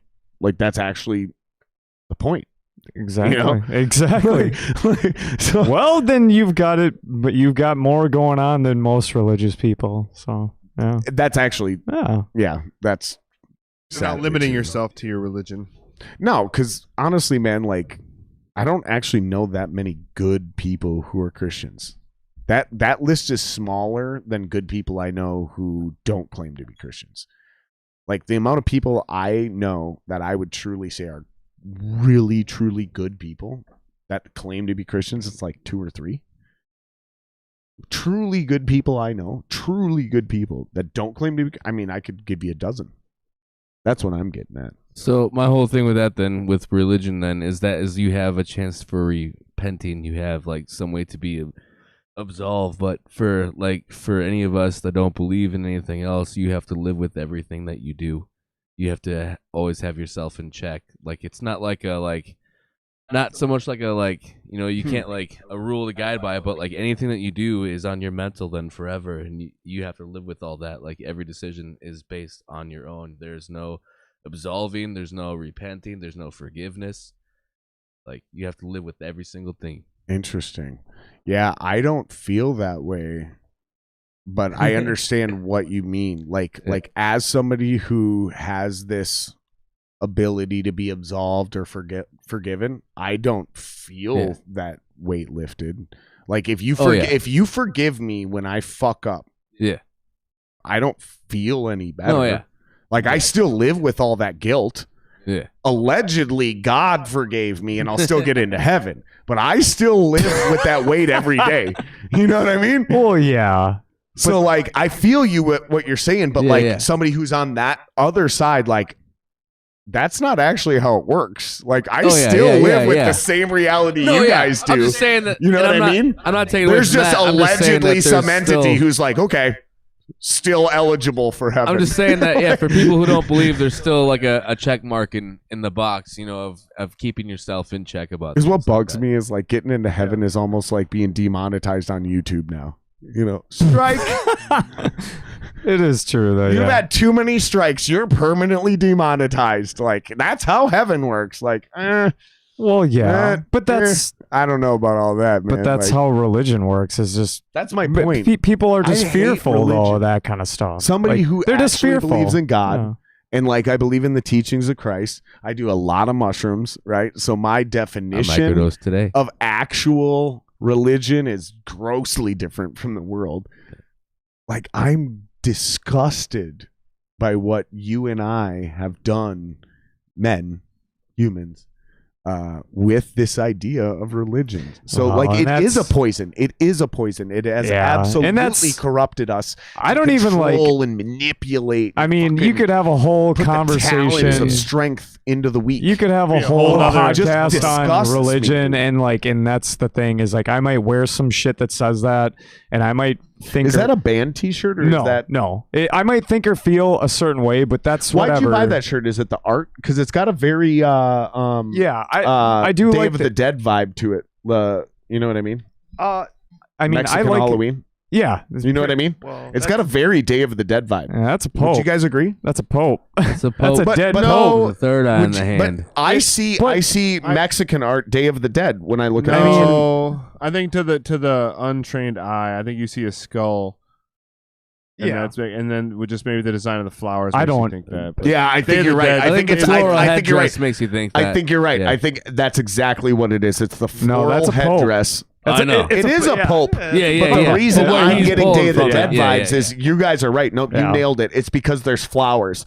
And flowers plus skulls usually is Latin American Day of the Dead. Yeah. Yeah, Art. Los Muertos. Gotcha. traditionally, yeah. So what'd you pick that shirt up for? Just because it matched the skeleton vibe? well, I mean, I It's wear a cool I wear fucking shirt. Black, it's a black cool and shirt. white print. I might even wear that shirt That's is what what I'm we- getting. Yeah, Right, like It's I mean, fucking cool. obviously, like I like the artwork and The message. I like the You should see his message. underpants. The cool thing is like this Caitlin shirt- actually got me this shirt, So someone else was drawn to it. Okay, cool. but this is like That's I mean, this is totally like something. Someone that knows yeah. him though and knows Right. that would fit. Understand- Yeah. exactly. Well, she knows me pretty damn well. Yeah. Like, And what we're talking about Inside, right now is outside. and what we're talking about is that. just art. Like, okay, you bought that painting for $10,000, and I go, why? Yeah. There is Yeah. no right or wrong answer. That's all I'm asking here. Is like we're looking at this piece of shirt. Like, was the image provocative? Was the message something that mattered? Like, but yeah, then we find out it was a I think it's gift a and somebody mixture. else bought it. It's But a I mean, mixture that's- because it looks a certain way, and then also the message that it also conveys at the same time. Only the dead fish follow the stream.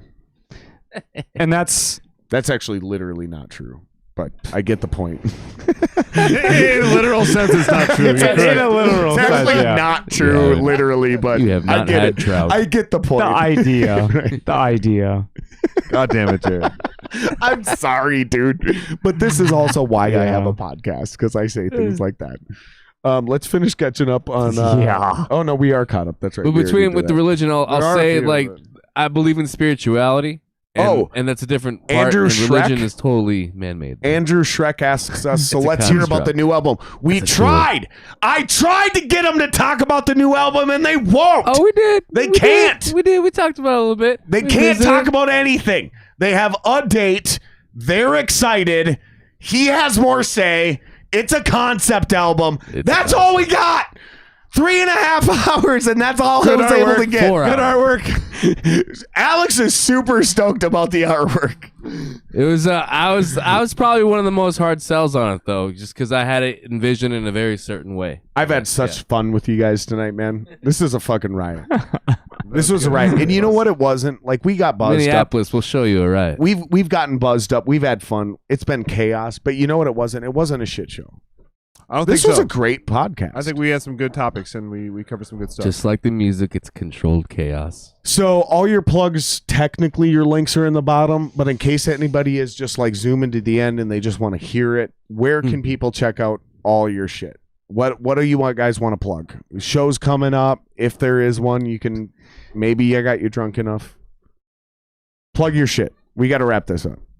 We're going on four and a half. Stay hours. connected on all of our socials. Like, just All the links are in please the stay with us. description. Like, everything is set. We're going to be sharing a lot of stuff with you. We've been saying that for We're gonna be making about an effort 6 4 to hours. 10 months now, but it's all set. The record is coming out, and we're hoping that we're going to be able to tour and play. Like, Yeah, we had a meeting recently, and we have solidified dates, and we are going to be planning on being more active in each other and just ourselves out to everyone on that whole rollout and get more involved in what we're doing and put it out there for everyone else to kind of experience at the same time. Plug your guys' personal socials if anybody's a fan of you individually, and where can they find you? you can guys? find me, Alexander Drake Kelly, Instagram, as well as Facebook. I'm on Instagram as Hi-Fi Samurai, and Facebook as Stephen Lane. Instagram is Daniel Koppy _RA, and on Facebook Daniel John Koppy. And yeah. Yeah, my shit's way easier than that. Everything's Jared Singer Live. Have a good night, guys. I hope you guys like this podcast. Like, subscribe, and comment. Everything's Jared Singer Live, because that's what professionals do. Love you guys. Seriously, no, I'm fucking with you guys. Thank you so much for doing this podcast tonight. Yeah, you guys. thank you for having us. I Thank had you for a listening, fucking everybody. blast. Jesus Yeah, Christ, yeah. We'll man. do this again. I had fun with both of you guys individually, but this was even more fun doing the whole band situation. This was ridiculous. But I'm not gonna lie. We're gonna pass this torch to Greg Chilton. Matt, Greg Chilton wait, is way are you better at done? this than I am. Matt's still with us. He's been with us the whole time. I mean, we don't have to be done. If you guys want to keep going, we got plenty of beer. We can I'm do just it running again. out of questions. We If can you do guys it have again. more We shit- could do Is there something we missed? We can come back Is there again. okay? Let's Well, do there's this. going to be a ton Part of two, shit. As we get yeah. close Let's do to the this. album release, we can Let's actually do this. come out and roll some Is things there up. anything anybody has any desire to talk about? Like, are you into bow hunting? Are you into fucking weird BDSM? Are you fucking gonna go disc golfing next month? I have a march Let's coming just up. talk, you know what? Yeah, we don't President's have to Day. shut it down. On President's Day, I have a march coming up with the group I work with, Visual Black Justice, and we have a President's Day march going Visual up with the list Black of Justice? What's demands. that? Yes. Okay, because Yeah. let's slow down. That seems like it's worth actually talking about. We're not shutting it down. What the fuck is that? It's And just take some time and really get into just, it. It's rooted in the community, kind of just trying to end the economic wealth gap. Just involved in kind of community-based solutions and just bringing kind of just impact and change through that kind of lens. I guess I'd say. Okay, but what do you like? How and what's happening? Like, what's the So what's the recently deal? we just had fundraisers, and we did gather over $1,000 worth of supplies just in donations alone, and then we also gathered like 1,000 different jackets and winter clothing, and we're going to be feeding the encampments that are around town in the next week, actually. Then. Oh, so you're the guys prolonging all those homeless people that are terrorizing the hood. Got it. No, no, we're just keeping them warm. I'm just fucking around. But the people over Northside did get super pissed off when one of those homeless encampments tried to pop up after the George Floyd riots and the pandemic and shit. And they were like, no. You go stick that homeless shit in the rich neighborhoods. Poor people over here in the hood, we got enough fucking problems. Like, we really did. We really did. We chased y'all off. We chased it off, and we're like, nope. Hood's got enough problems. We ain't dealing with a homeless group. You're not gonna do good for Get out. begging We're for getting change around into here. too many topics. That, A lot of topics, Yeah, yeah. that is too much fucking heat. But that's pretty cool. We're that here you to guys talk are about trying metal to, and- like, really actually do something significant Just in involved a in the fucked community. up time. That's Yeah, really cool, man. That's kind of been the solace and things that I've found in this past year. I've been involved in a lot in the community outreach things and just activism in general. And that's been one of my things that I've been pretty passionate about and doing a lot in. And thankfully, these guys have been cool about me doing my own thing on that a lot of times. I guess. That's fucking awesome. Honestly, is what we should do is we should have you back on the podcast by yourself soon so we can talk more about shit like that. Yeah, definitely. Because, these guys have been on the podcast a couple times. Once each, I guess. Yeah. And, we got into their own individual motivations and shit like that. And this is your first introduction to the podcast. And Yeah. we should probably just like do a whole podcast, just you and I, where we can get into all that weird shit and like, your clear love for Satan, Yes. I'm just kidding. Yeah, that would be As a cosmic creation. And we can come up, we can talk about the fact that you're Japanese and, you, that might turn into Wait, the and you longest hate, one. and you hate Koreans and Filipinos, but You are I'm just kidding. Japanese, Italian, Canadian. I never noticed. here's the thing is like, you never know nowadays. Like, for all I know, you could just be Alaskan. I call it the. You know what I mean, though? So this segues from my Like, this dude could just be from from my- Anchorage. from my activism. Like, This segues from my activism. So growing up, I call it the majority of the minority. Like, if I'm in California on the West Coast, people usually think I'm Latino. When I was in Hawaii, people thought I was local. when I grew up in the Midwest and in Wisconsin, like people either thought I was either Hmong or that I was Native American. Like, so I bet you got because you got the high cheekbones, so you got Native a lot. So I fit in for a whole lot of different categories. Now, that also makes me fit the description of many criminals. Sure. Police. And I've been greeted with a gun to the face on multiple occasions just for wanting to know where I'm going. Sure. And that's been like the downfall of that. And that's You know been we do why that to I white have people been in the some hood? activism. You know we do that to white people in the hood? Swear to God, I've done it. I've called the cops on a random white dude walking down the street in my neighborhood, down the block in front of my house. Because in this neighborhood, a single white dude shouldn't be walking down the street Usually alone up to no unless you good. live in my neighborhood. Like, I should know you. Like, Yeah, you yeah. ain't walking down my block as a single white dude in an all-black neighborhood and no I one believe it. recognizes you. No one, like, calls are coming in like, hey, Jared, white boy walking down Emerson. That He's you? on 35th now. Is he coming to you? And I'm like, I ain't got no friends coming over walking. And all of a sudden I get another text message. And then all of a sudden I see the black neighbors pop out and people are watching. And then all of a sudden I see this motherfucker and he's coming down the road with an axe dressed in all black in 90-degree weather. And I'm like, we need to call the cops on this dude. Yeah. Like, he might just be coming home from work and got a DUI 2 nights ago and have to get off the bus carrying his construction equipment. Maybe. But that dude looks like a fucking criminal walking through an all-black neighborhood dressed in all black in 90-degree weather carrying a fucking axe down the goddamn sidewalk. Call the cops!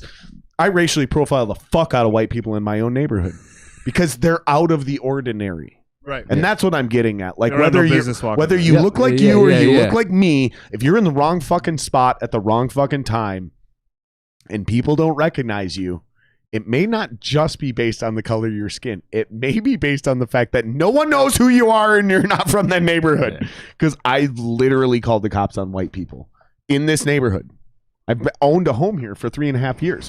When I see a freaky, weird ass fucking white dude in this neighborhood that no one recognizes, like, this is not a refugee. This is not somebody who's like lost in the neighborhood. This is a weird motherfucker doing some weird fucking shit. And he might be terrorizing fucking black people, or he might be fucking targeting white people who are race traders living in a black neighborhood, which we've talked about on this podcast because I got that letter during the George Floyd riots. That shit was real. That shit happened. We got that letter. Like, that's why I went full military style. That's why I was out till 4 a.m. because I'm like, whoever put this fucking letter in my mailbox is going to die if they come on my property again.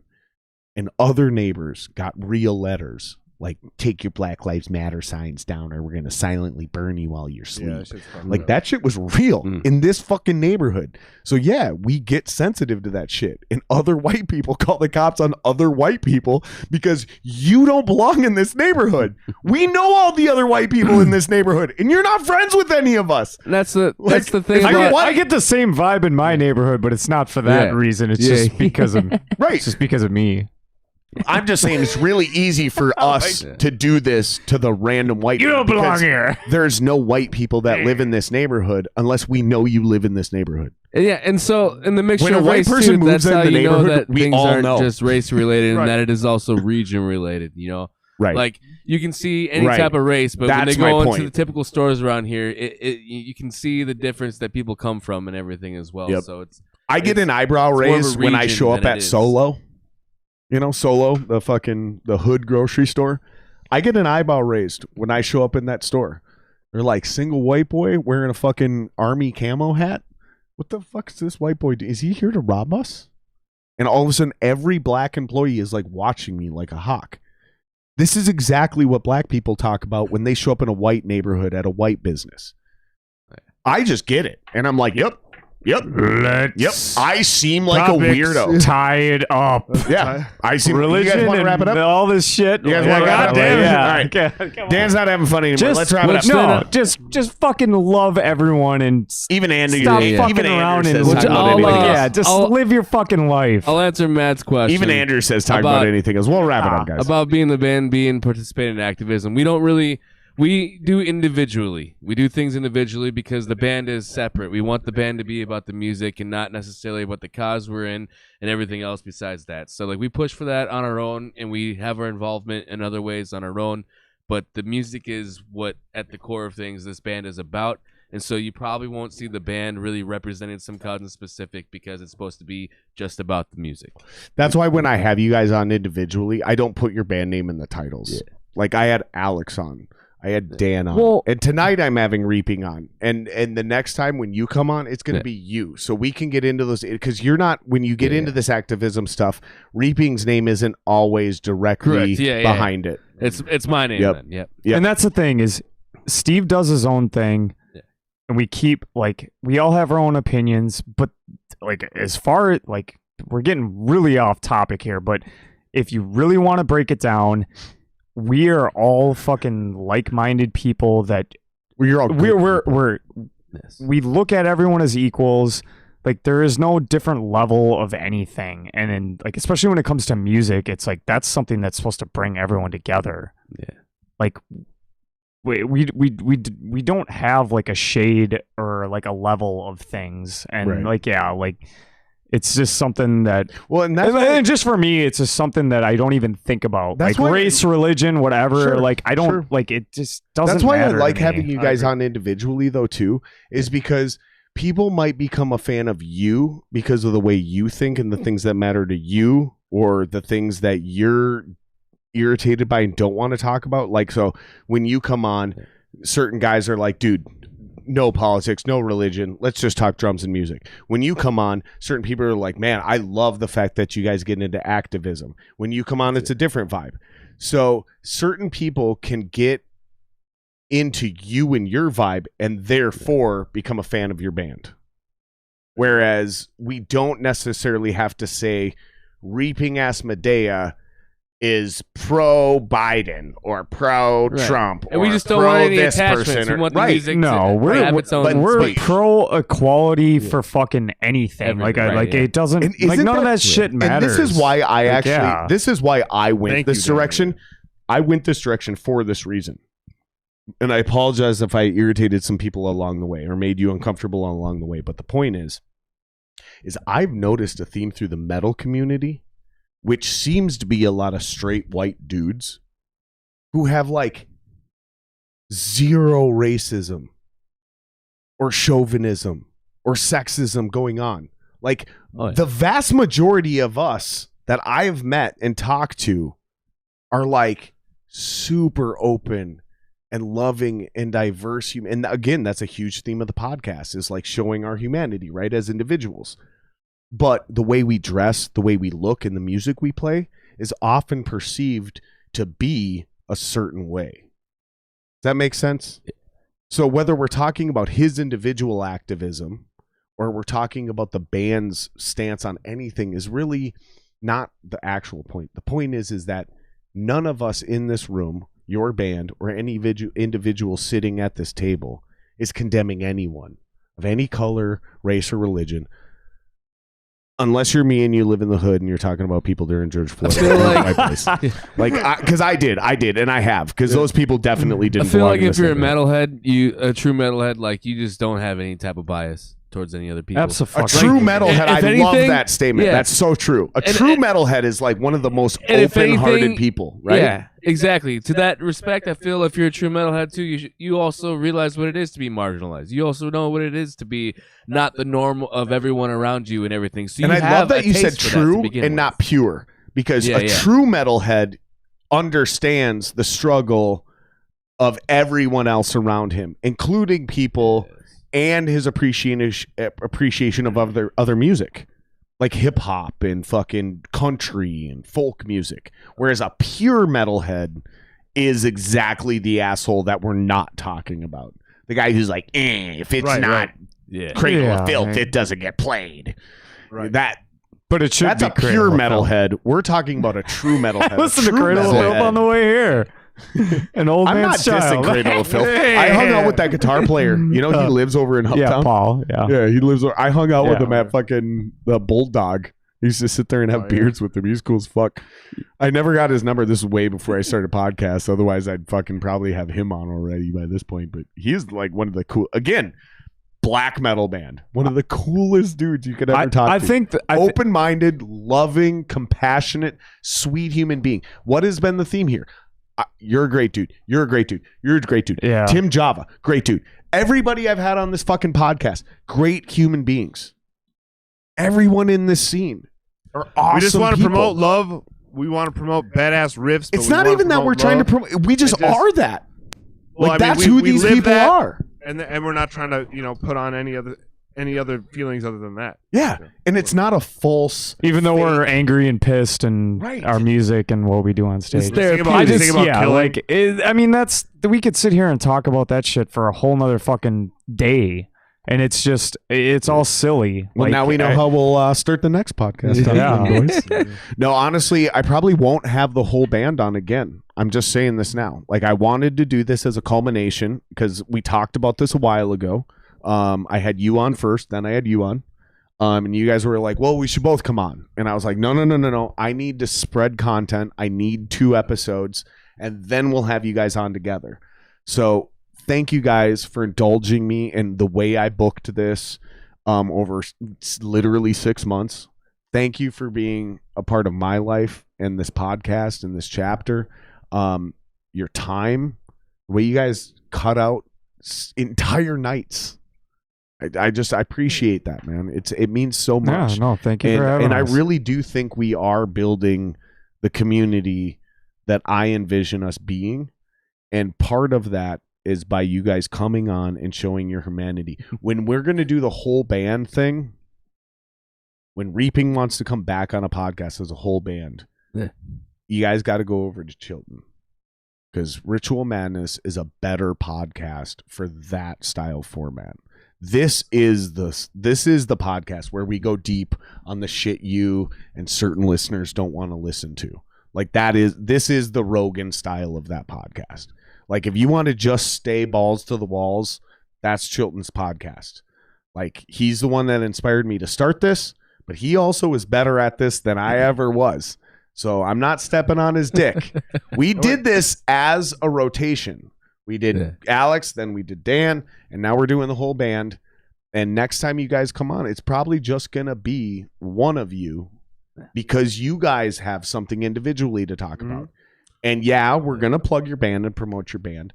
But what that person comes on then that podcast is not necessarily going to be a campaign of Reaping. Yeah, organically it'll be what we're each individually about, which band is a part of. But like not all I people see do Dan being into bees like James Hetfield 20 years from now. Getting some beat. Yeah. Right on, Give me fuel, give me fire, give me honey. Well, thank you guys. Like, subscribe. Seriously, it helps the podcast so much.